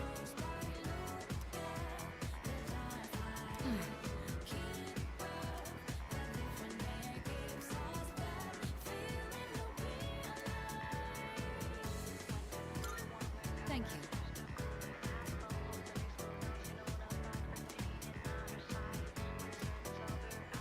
you. Either station, okay. Well, I'd normally be mad this is interrupting my Yukari social link time, but it's a Shinjiro Link episode, so... Wait, why is there a double exclamation mark on the dormitory, too? Hang on. It looks like there's also a Koraru Link episode? Hang on a minute.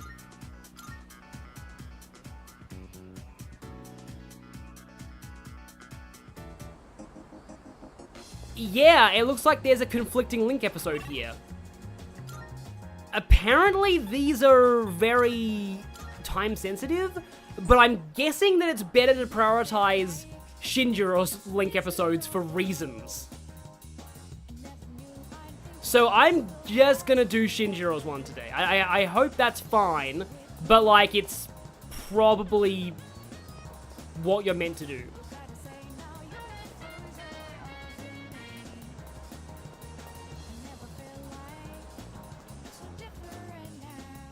Komaru's deadline isn't for a while.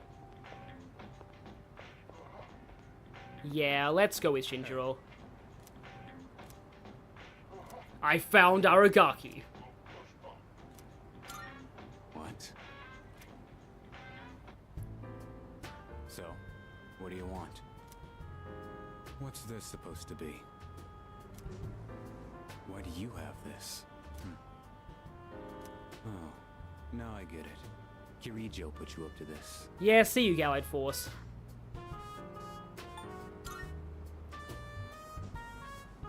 She's tried this a few times already. I knew this envelope looked familiar. Think for yourself for once. Don't just go along with what everyone asks. But I have to do that to raise my social links.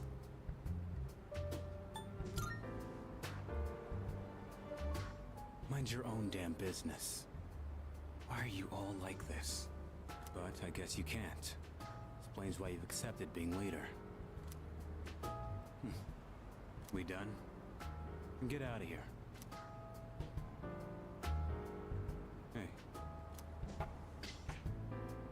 Thanks for going through all that trouble.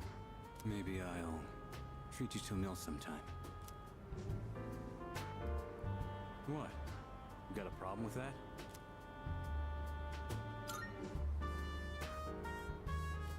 I told you to get going. I already got plans.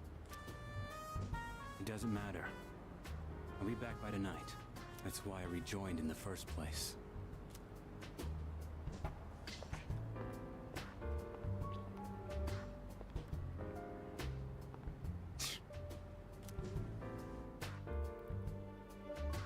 Whenever I see ch, I think of Maryland because for some reason his stream chat kept marking that as a swear word.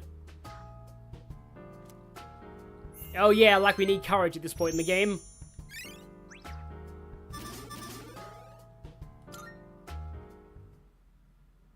Is that all? Looks like that's all, okay. I think they get a lot better later.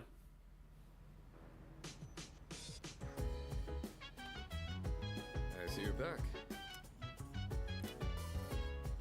Yeah, I think I need to go and... Oh, Ken has a dorm episode. Nuclear! I remember that. I remember making a joke, I believe, in the original, that, like, one of the RPG makers has a spell that's clearly meant to be called Nuclear, that is called this, Nuclear.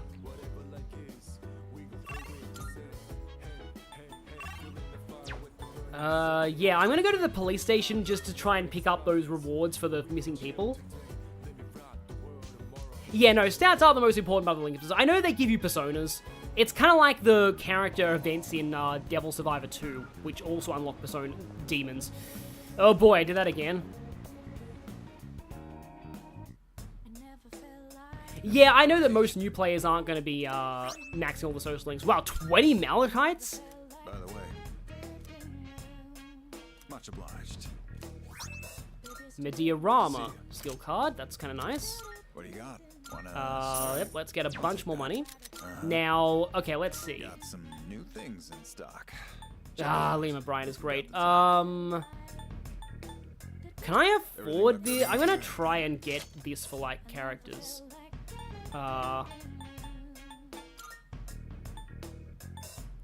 Mantle of Wind on Yukari. I mean, Wind Evasion is not great for her. But it's a lot better than what she currently has. Let's take that. Junpei absolutely needs this. I don't want to sell that. That could be used for, like, Ken or something.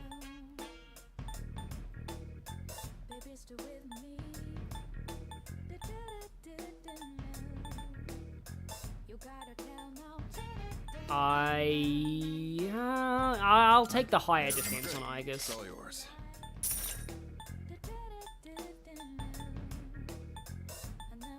I guess I'll get you that. Oh, wow, I'm really running through my money. Let's do that. Yeah, let's not do any more, because now I'm running dangerously low on money for personas. Yep, over 100k. Oh, boy. Well, I'm not over 100k anymore. Let's go ahead and equip Ken with the...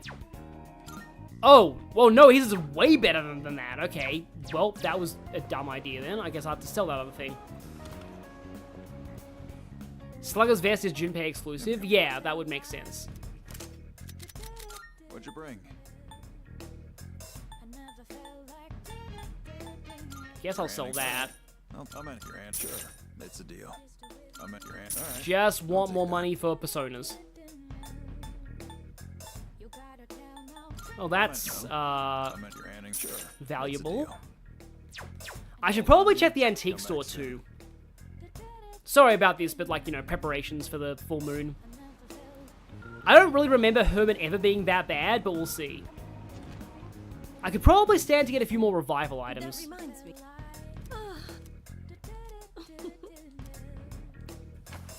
Okay. Which one? You've come at a good time. There are some new items you can create. Order Rebellion on a Shinjiro weapon. That is nice. I'll take that. Here, it's all yours. And I can't make anything else. So, what will it be? All stats plus one's kind of cool, What but would you like? isn't that the weapon I need for a request? Guess I can Here take you that. go. Thanks for waiting. Plus damage on downed enemy. That's not bad either. Do kind of want this though. Here, it's all yours. Oh, I can get that too. Thanks for so. What will it be? I probably should have went for these before I bought stuff from the police station though. So, what will it be? Alright, here we go. Yeah, these are all the heart items. Things that were heart items originally. These boosts are good.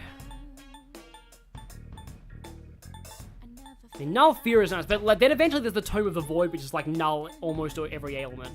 So, what will it be? Oh, right. These are like, most of these are like really good heart items from earlier. Yeah. Or gear duration plus 1 turn. That's pretty good.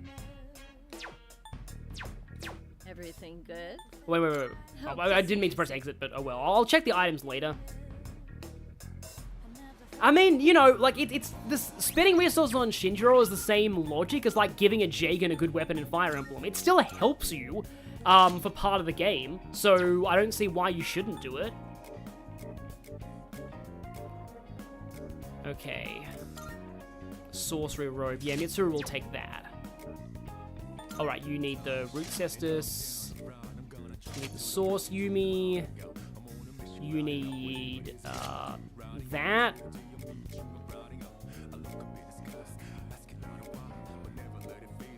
And there we go. Yeah, I can sell items too. I probably want some more revival items as well. But like, yeah, like again, I honestly feel like it's like, again, like using resources on Shinjiro. I couldn't need that actually. Let me take that. So where's the revive life ointment? There we go. Alright, it's full HP. Wait, where's the half revive? Soon. It's easy to get sick when the seasons change, so take care of yourself. Oh, band-aids, that's it.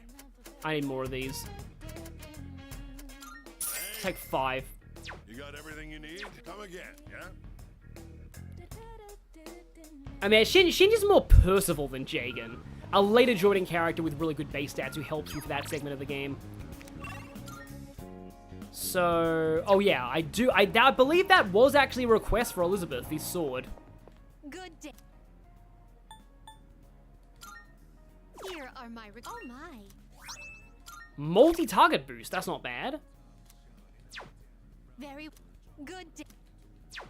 I believe that Jared Punch thing, that eye would be pronounced Jagan, which is literally evil eye, rather than Jagan, which I think comes from a word for hunter.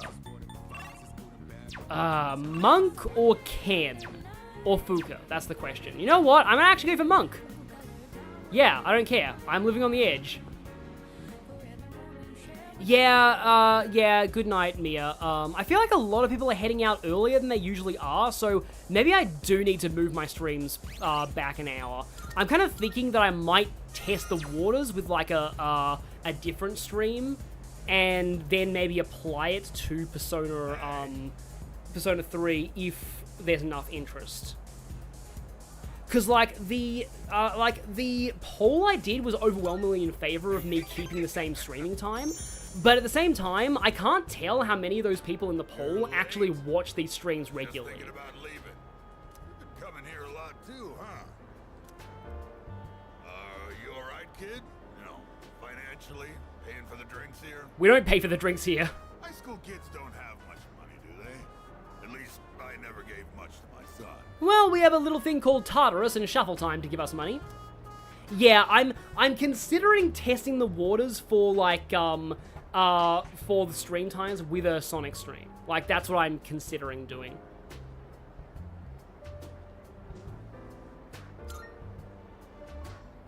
Do you now? Guess you kids have ways to make money these days. Well, kids with our power, definitely. You're not doing anything illegal, though. Are you, kid? Not that I care. By the way, let me ask you. Is there anything you want right now? And I mean something you can buy with money, not some crap like love and a sense of humor.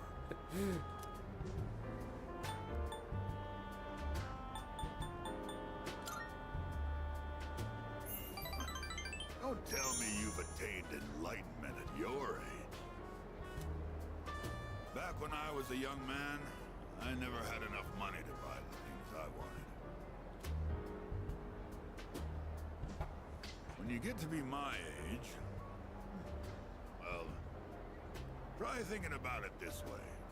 Yeah, what I like is that Mutatsu admits that he didn't have money when he was younger, but he at least ended up less of an asshole than Tanaka did. You work to make money so you can have a better life. But to make enough money, you gotta work all the time.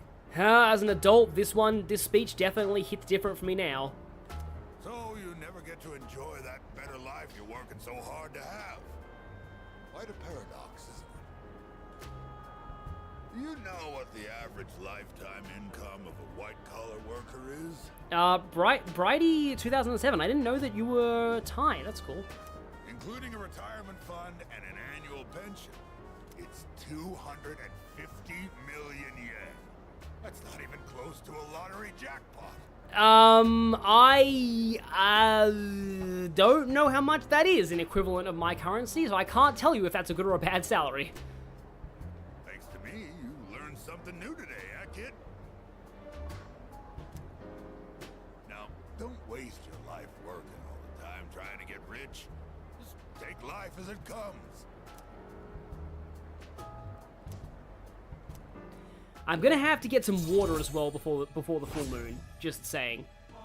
But I think I'll do the full moon this stream. I worked my ass off for a lousy 250 million yen.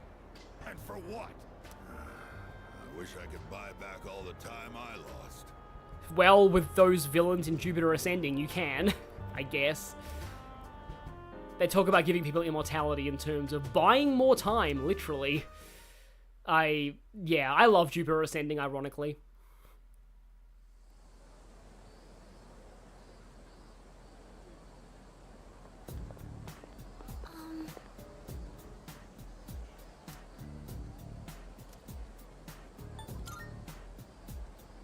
Isn't You Can Count on Me like what a character in like Sonic Heroes says when you switch to them? One of them at least? 1.6 million US dollars. And I think Mutatu means in his entire life, too, including pension. Don't know how old he is, though. I wouldn't have thought he was, like, really, really old. But, like, he's probably, like, late 60s, maybe? Man, Chidori wasn't at the station today. Okay, so full moon's about to begin. Oh, yes, exactly. I create life, and I destroy it. Eddie Redmayne's both ironically and unironically best performance ever. He deserves an Oscar for that. Didn't he win a Razzie for that in the same year that he won an Oscar for something else? I think he did. But anyway, I'm gonna go quickly get some water and then I'll be back for this.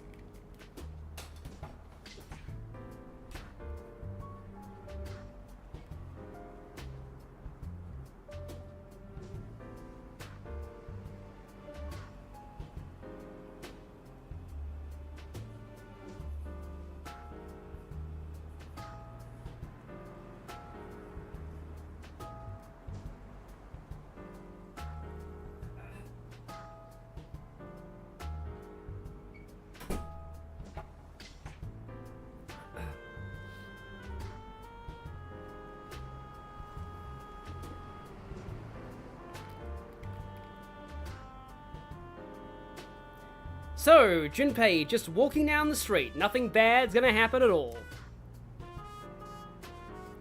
Maybe I should check again. Nah, on second thought, I better stay put. The operation's tonight. Yeah, I kind of like that Australian dollars sort of equate to yen. Like, you just take off a zero and you get the Australian dollars. The operation, huh? When it comes down to it, we're fighting to protect her, too. Oh, if only you knew. Wow. Thinking about it like that kind of fires me up. Maybe we really are, like, heroes of justice. All right! Don't move. Huh? Wait. That voice. Oh no, the girl I have a crush on is kidnapping me! And that was when Junpei realizes that he blabbed about our secrets to the wrong person. I mean, he couldn't have known. Like, there's no way he would have known, but still. Bad luck on his part. That marks the 6th full moon. Have you found the shadow? Yes. It's near Polonia Mall, I think.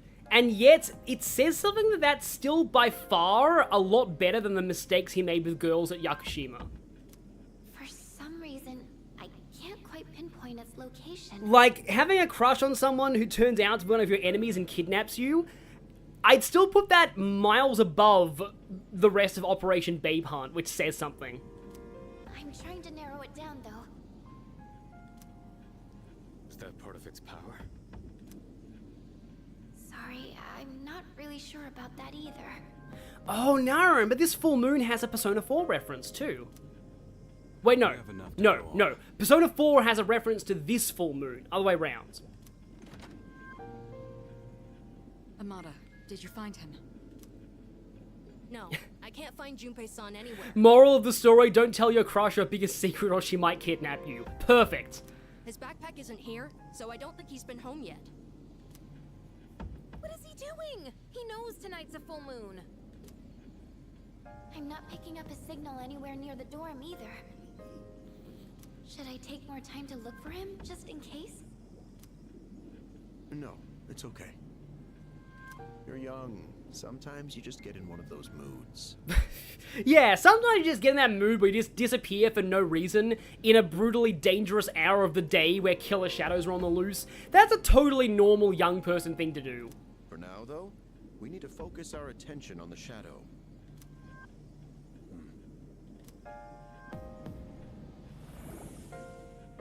We can't afford to waste any more time. We need to get moving. Let's go.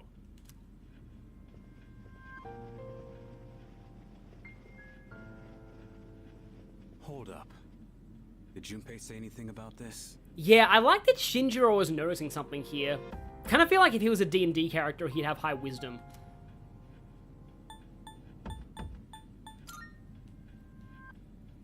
All right then.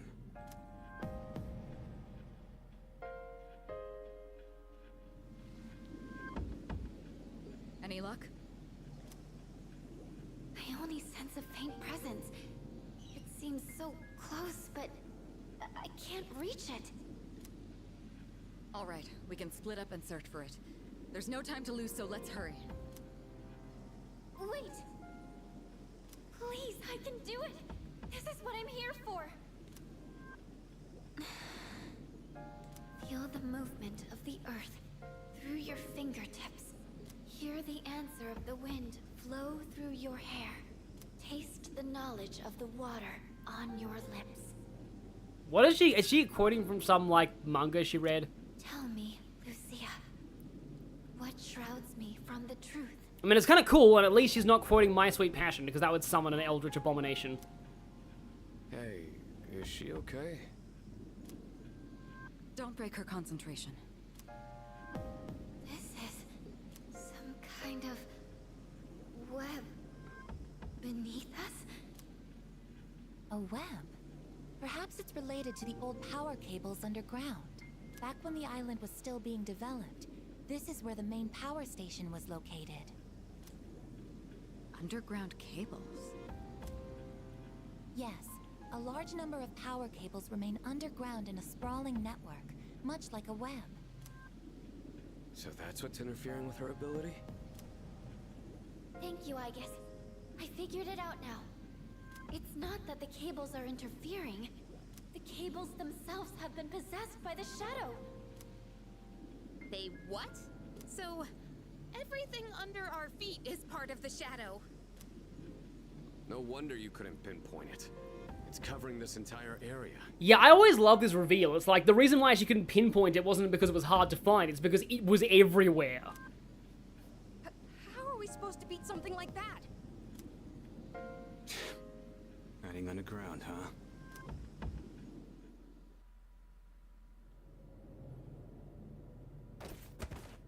Ow! I can't believe how easy it was to sneak up on you. Is the rest of your team this oblivious? Nope, just him. Damn it! I can't fight back like this! And the, yeah, the blood fountain is creepy. I always like that detail. This isn't funny. Chidori. Dun dun dun. I want you to do something for me. Oh, I don't remember her being silhouetted by the moon in the original. I remember this being like just an indoor like warehouse. This is really cool. I have orders for you to pass along to your team. You can at least communicate with them, can't you?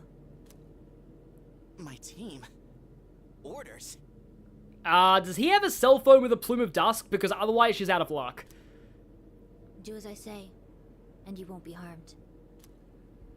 All you have to do is call off your operation. Easy, right? And not just the one tonight. All of them. You want me to cancel the operation? No way. You're not one of them, are you? Quit wasting time.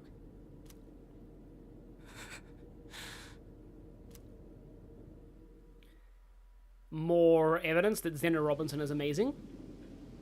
So the Shadow controls a whole underground network? This is a problem. We have no means of attack. Your notes from previous battles mentioned a shadow that was able to take control of the monorail. I'm guessing this shadow must have its own body, just like that one. Let me see if I can pinpoint it. Fuka.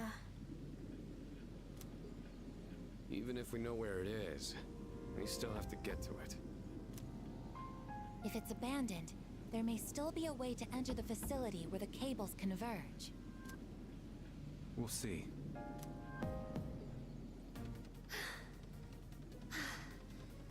I found it. It's here, in the mall. That's convenient. In here?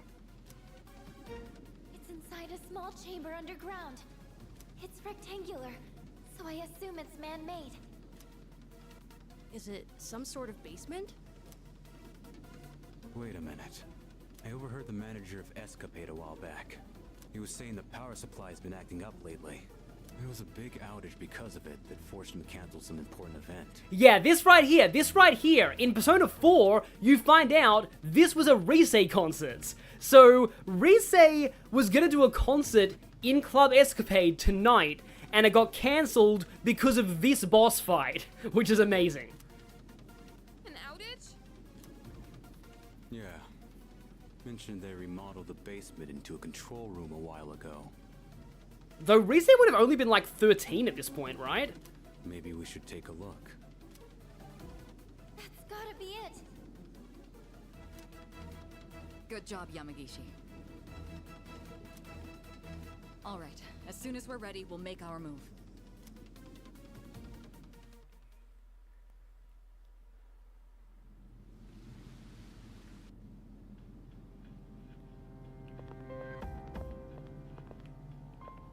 Yeah, and I agree, Jared Fed. It must be really crushing for Junpei to realize that the girl he was crushing on was actually with their enemies and kidnapped him. But okay, I always bring Shinjiro and Ken to this fight, and Akihiko resists electricity, so I'm going to bring him too. I would not recommend Yukari or Aigis for this, because this is a very electricity-heavy boss fight.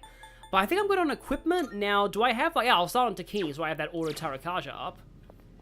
And I think we're pretty much good. Yes. Let's go into Escapade.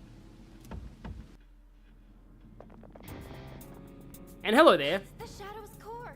Suddenly we're in the room. Yeah, I think Persona 4 is 2 years after Persona 3.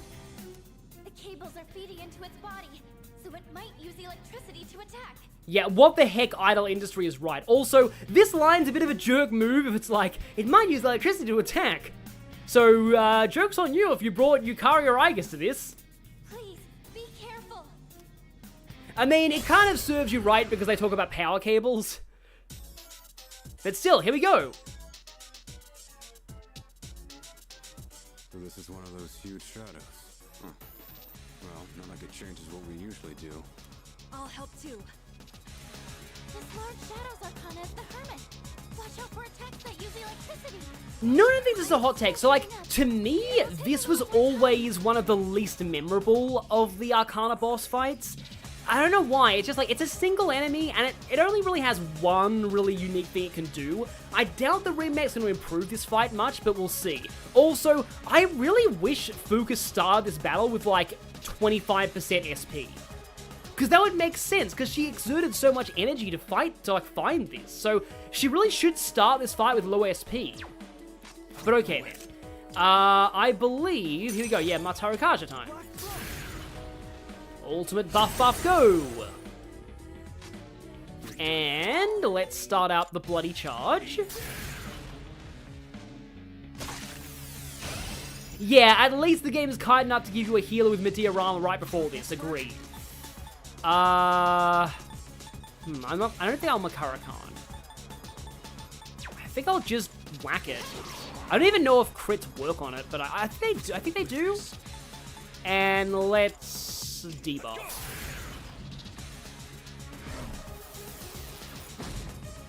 Oh, if I had Koraru here, I could do Revolution. That would be cool. Also, just basic Zeo.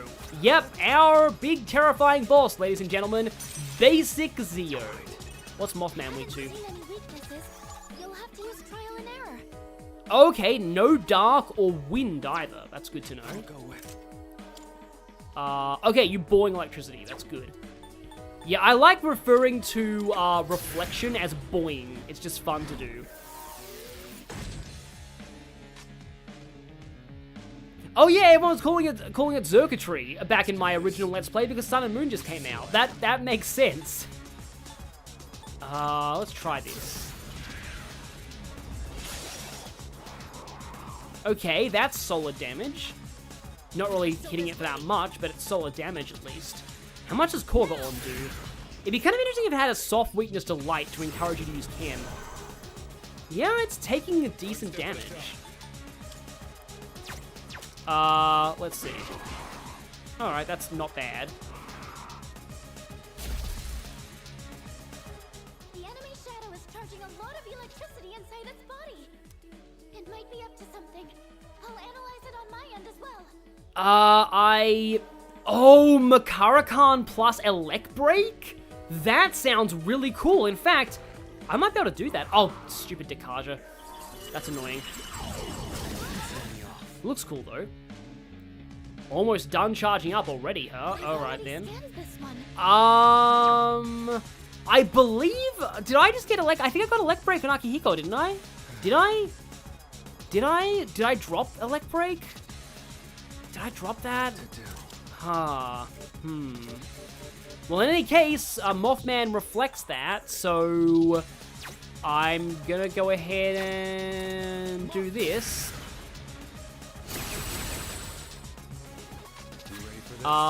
You should probably guard. Keep it together. Alright, here we go, Makarakan. Right, Shinjiro might go down even with a guard, but I'm gonna Makarakan Ken. Oh, I do have a Elect Break? Okay, this is gonna be really fun. This is gonna be so fun. Oh, Hermit Shadow! Can you handle your own voltage?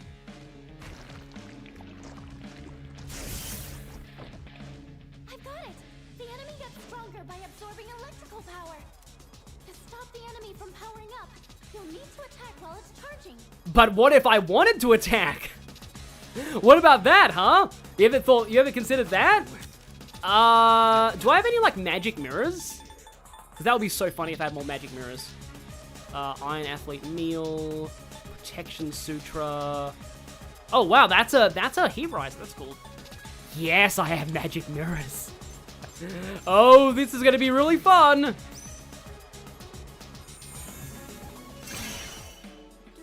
This is going to be very fun. I don't even want to use my Theurgy. Okay. And I mean, for maximum lol, I'm gonna give a magic mirror to Akihiko. Keep your heads in the game. Yes! Danger! Danger! High voltage! For you! My persona's ready.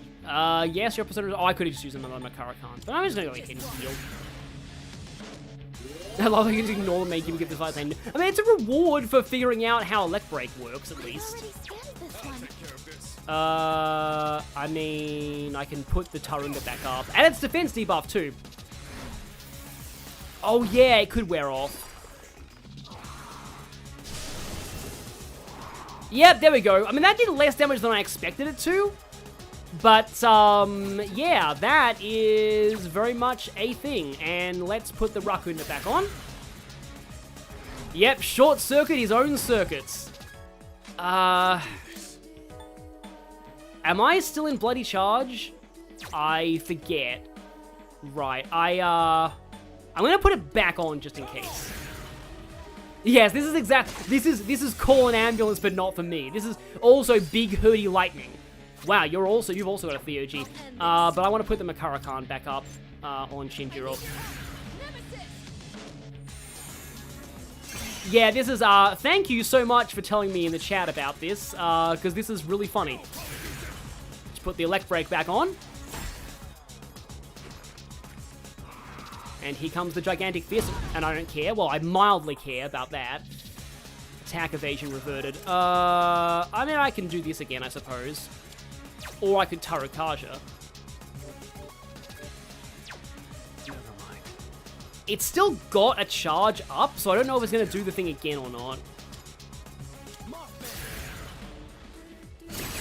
I mean, Cognitive Wakaba is just dumb to me, personally. Like, it's more... Cognitive... I've always disliked the Cognitive Wakaba fight, because it's more of a glorified cutscene than it is a battle.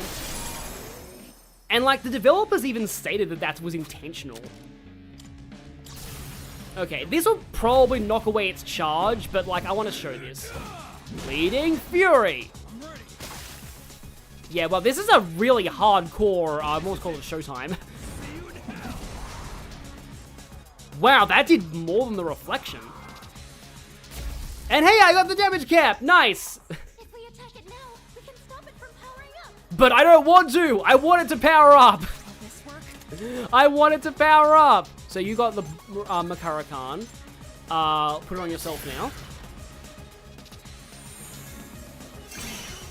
Yeah, the main reason it's using the speedruns you're under. Like, to be fair, speedruns use reflection a lot. In fact, hang on a minute, I should not Tarunda it by this logic. I want Tarunda to wear off, because it'll do more damage to itself if it's not debuffed. So just, yeah, extend the, like, oh, Tetrakan, okay. I believe my Theurgy should pierce that, though. I think my Theurgy should pierce that. Let's just put that on. I'm reading your vitals. You're doing great. Okay. Well, two of us are low on health, so maybe we're not doing great.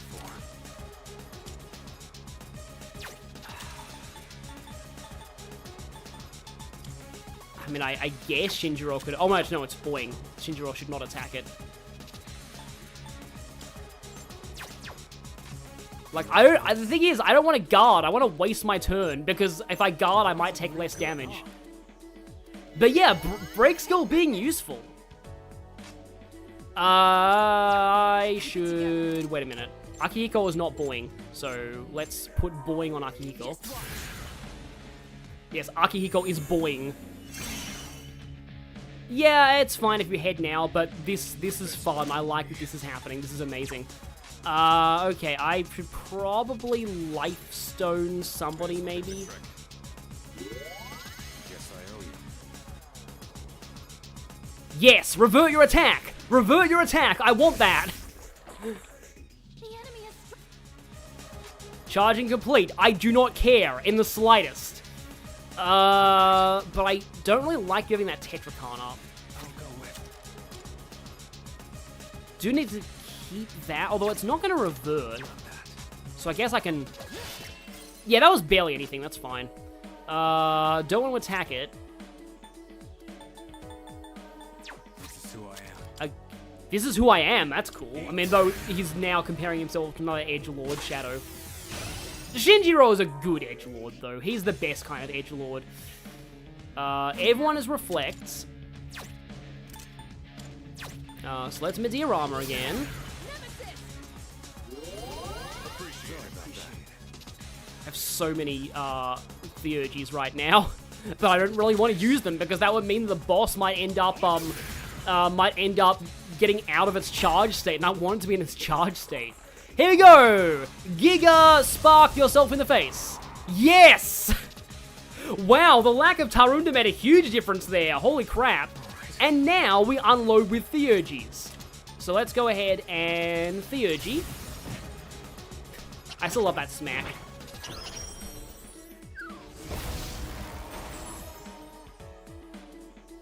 Oh, attack reverted. No! No, I was gonna Theurgy everybody. Although you could use a Sutra. Because you don't have Theurgy right now. Yeah, Fear Sutra. Yeah, Mothman reflects Elect, so I don't even like Mothman is oh boy, when some Asian watches this, he's gonna freak out at this. Okay. Have I even shown I have shown this before. It's the spear throw.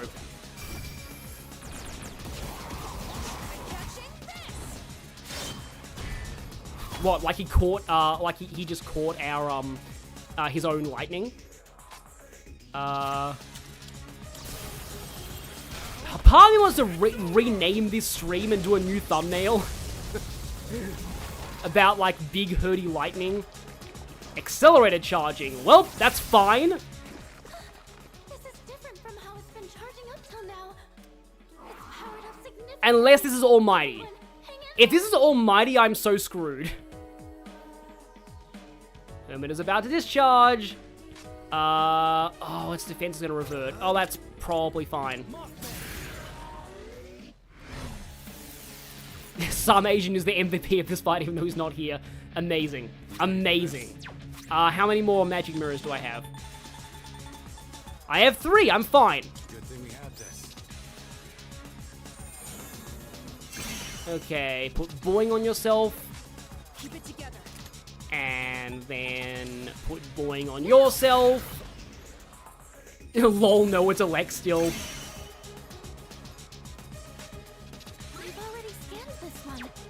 I don't think its Elect immunity is going to revert anytime soon. Like, I wanna put up another magic mirror because lol, but I also want to make sure that Elect Break is going to keep on it. But I do need to have another Elect Break on it, I'm sorry. I just want to make absolutely certain that it's Elect Broken here. Terror Spark! So called because, you know, it's as dumb as Terror in Kingdom Hearts.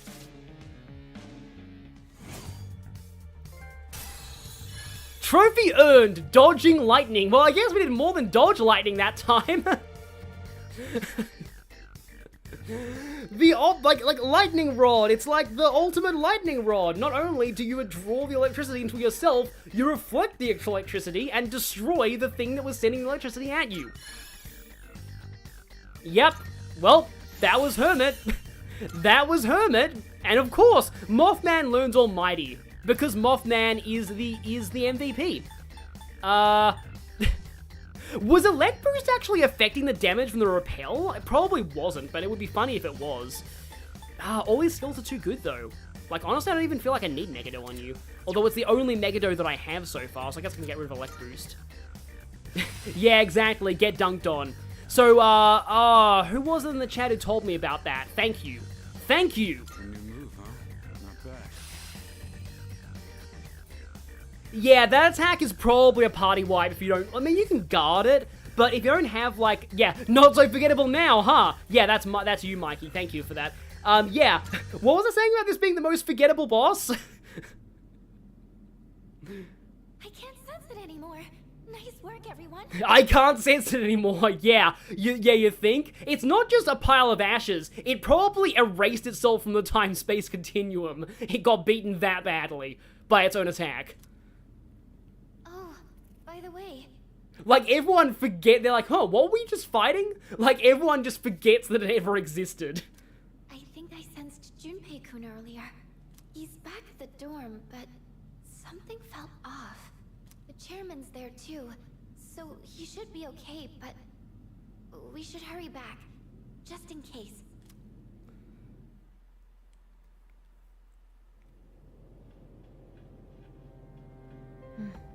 It looks like they've completed their operation.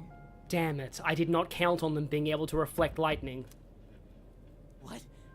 You can tell? I see it. Through Medea's eyes. Medea? My friend. Chidori? I like how she refers to her persona as her friend. I mean, spoilers, we're not meant to know that's her persona yet, but still. That's not important. Why didn't you call off the operation? Is your mission worth your life? Dying is what people fear the most. Is it not? Well, I've never actually given anyone orders before. They wouldn't listen to me. Even if I tried. You see, I'm not really the one in charge. So, you were lying earlier? Why? I don't understand. Hey, can you tell me one thing? Was it all just an act? Hmm?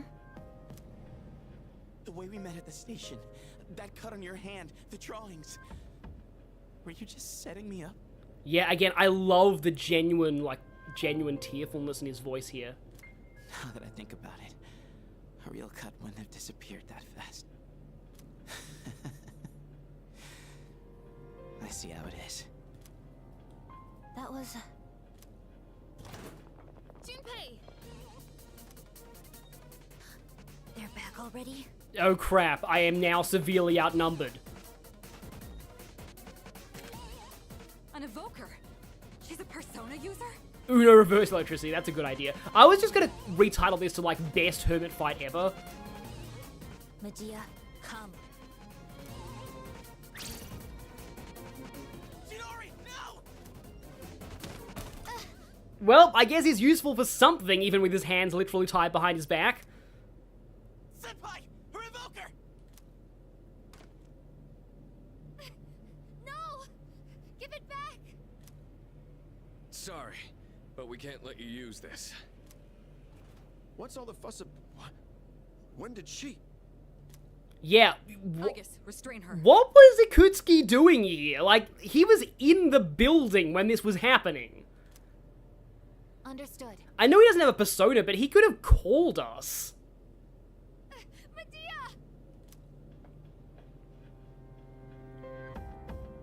I didn't even sense her until now. This is the only thing I can do, and yet... Okay, Fuka, don't go full Morgana here, please. Cause, like, yeah, it's implied that, like, you know, Chidori is, like, the navigator of Strega.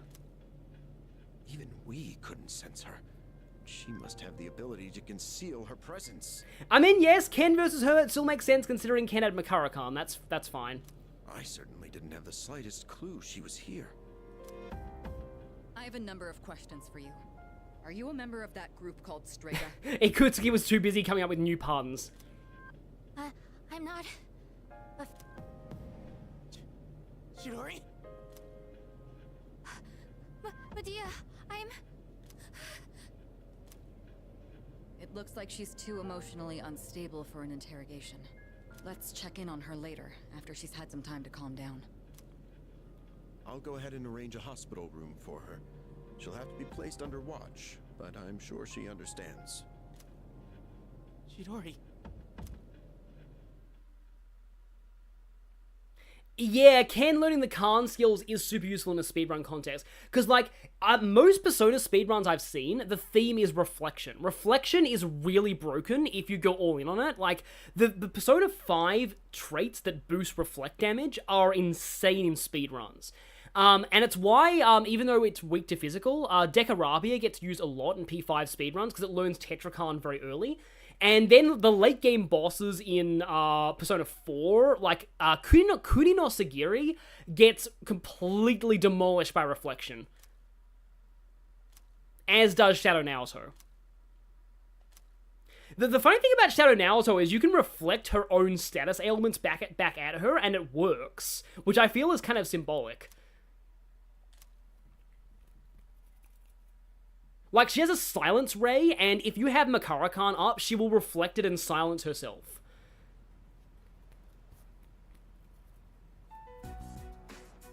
I'll ask you one more time. Is Chidori your real name? Okay, wow, she looks, actually, her portrait is pretty cool in her hospital gown. I know it sounds weird to be praising someone in a hospital gown, but yeah. What kind of organization is Strega?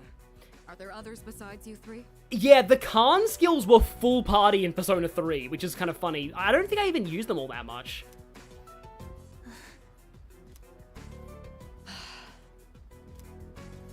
Hey! Wait, Junpei!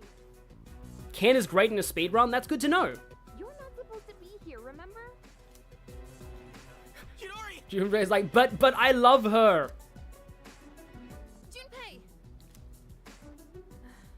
boy. He wouldn't stop asking about where she was. How are you feeling? Looks like you calmed down now. Yeah, I'm actually mixed on Chidori's new voice at this point. I think I remember her old voice sounded a lot more desperate at Medea being taken away, which I like because that's very important to her character, but this might grow on me, we'll see. She certainly has. In fact, she won't say a word. Maybe we should confiscate her sketchbook, too. No, don't do that. Come on, you don't have to go that far. That's like the equivalent of torturing her. Taking that away isn't gonna make her talk. I'm not so sure. She was quite upset when we took her evoker. Speaking of which, where did you get your hands on that? Lucia.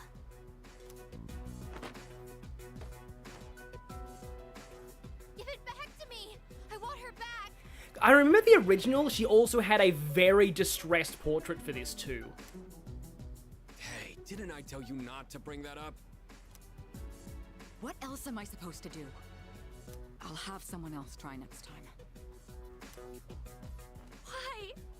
Why did you take her from me? Tia. Takeba, call a nurse. We're done for today. I mean, that one was pretty good. I'll let Ikutsuki-san know we're having difficulties. Oh, okay. Come on, Junpei. Let's go. Chidori. What happened to you? So yeah, she's extremely dependent on her persona. And that's important to know. I love how it's like, after all that, the thing he's most concerned with is the home shopping channel. It's kind of on brand, I guess. But, okay. Is there... Maya... Okay. I'm gonna be ending the stream now, by the way. But I just wanna just say that, about the girl. Alright, no, that's not a hangout. Because I do know that at this point, this is when Junpei's Link events become really important, I think. So I'll want to make sure not to miss any of those. But at this point, I'm just going to say, yeah, that was interesting. That was a fun... Oh, vegetables, right. Yeah, let's not let Dojima down. Yes, we have captured a very traumatized young girl. But meanwhile, there's no school today, and Tanaka is on TV. Because that's what really matters. And on that note, let's do the social link recap again. I just kind of feel like, yeah, this stream has been a bit weird. It's been mostly in Tartarus, and I feel like we didn't really make up much progress, like, week-wise, but we did do some stuff. So, like, okay, Magician is still that, Priestess is still 7, Emperor is 6, Hierophant is still max. We started Lovers, and that's all that matters. Chariot is still 6, Justice went up 1 rank, Hermit should be up 1 rank, but I forgot. Fortune, same, Strength, same, Hangman has gone up 1, Mysterious Creepy Boy is still that. That same, I ranked up that a little bit, ranked up Monk a little bit, and yeah, I'm not a ton of social link progress this time, but a lot of Tartarus progress, and we did the full moon, and I talked about some tangents. I do apologize for the Critical Role rant. You can probably tell that I've had that in me. I just want to stress that I do genuinely love most of Critical Role.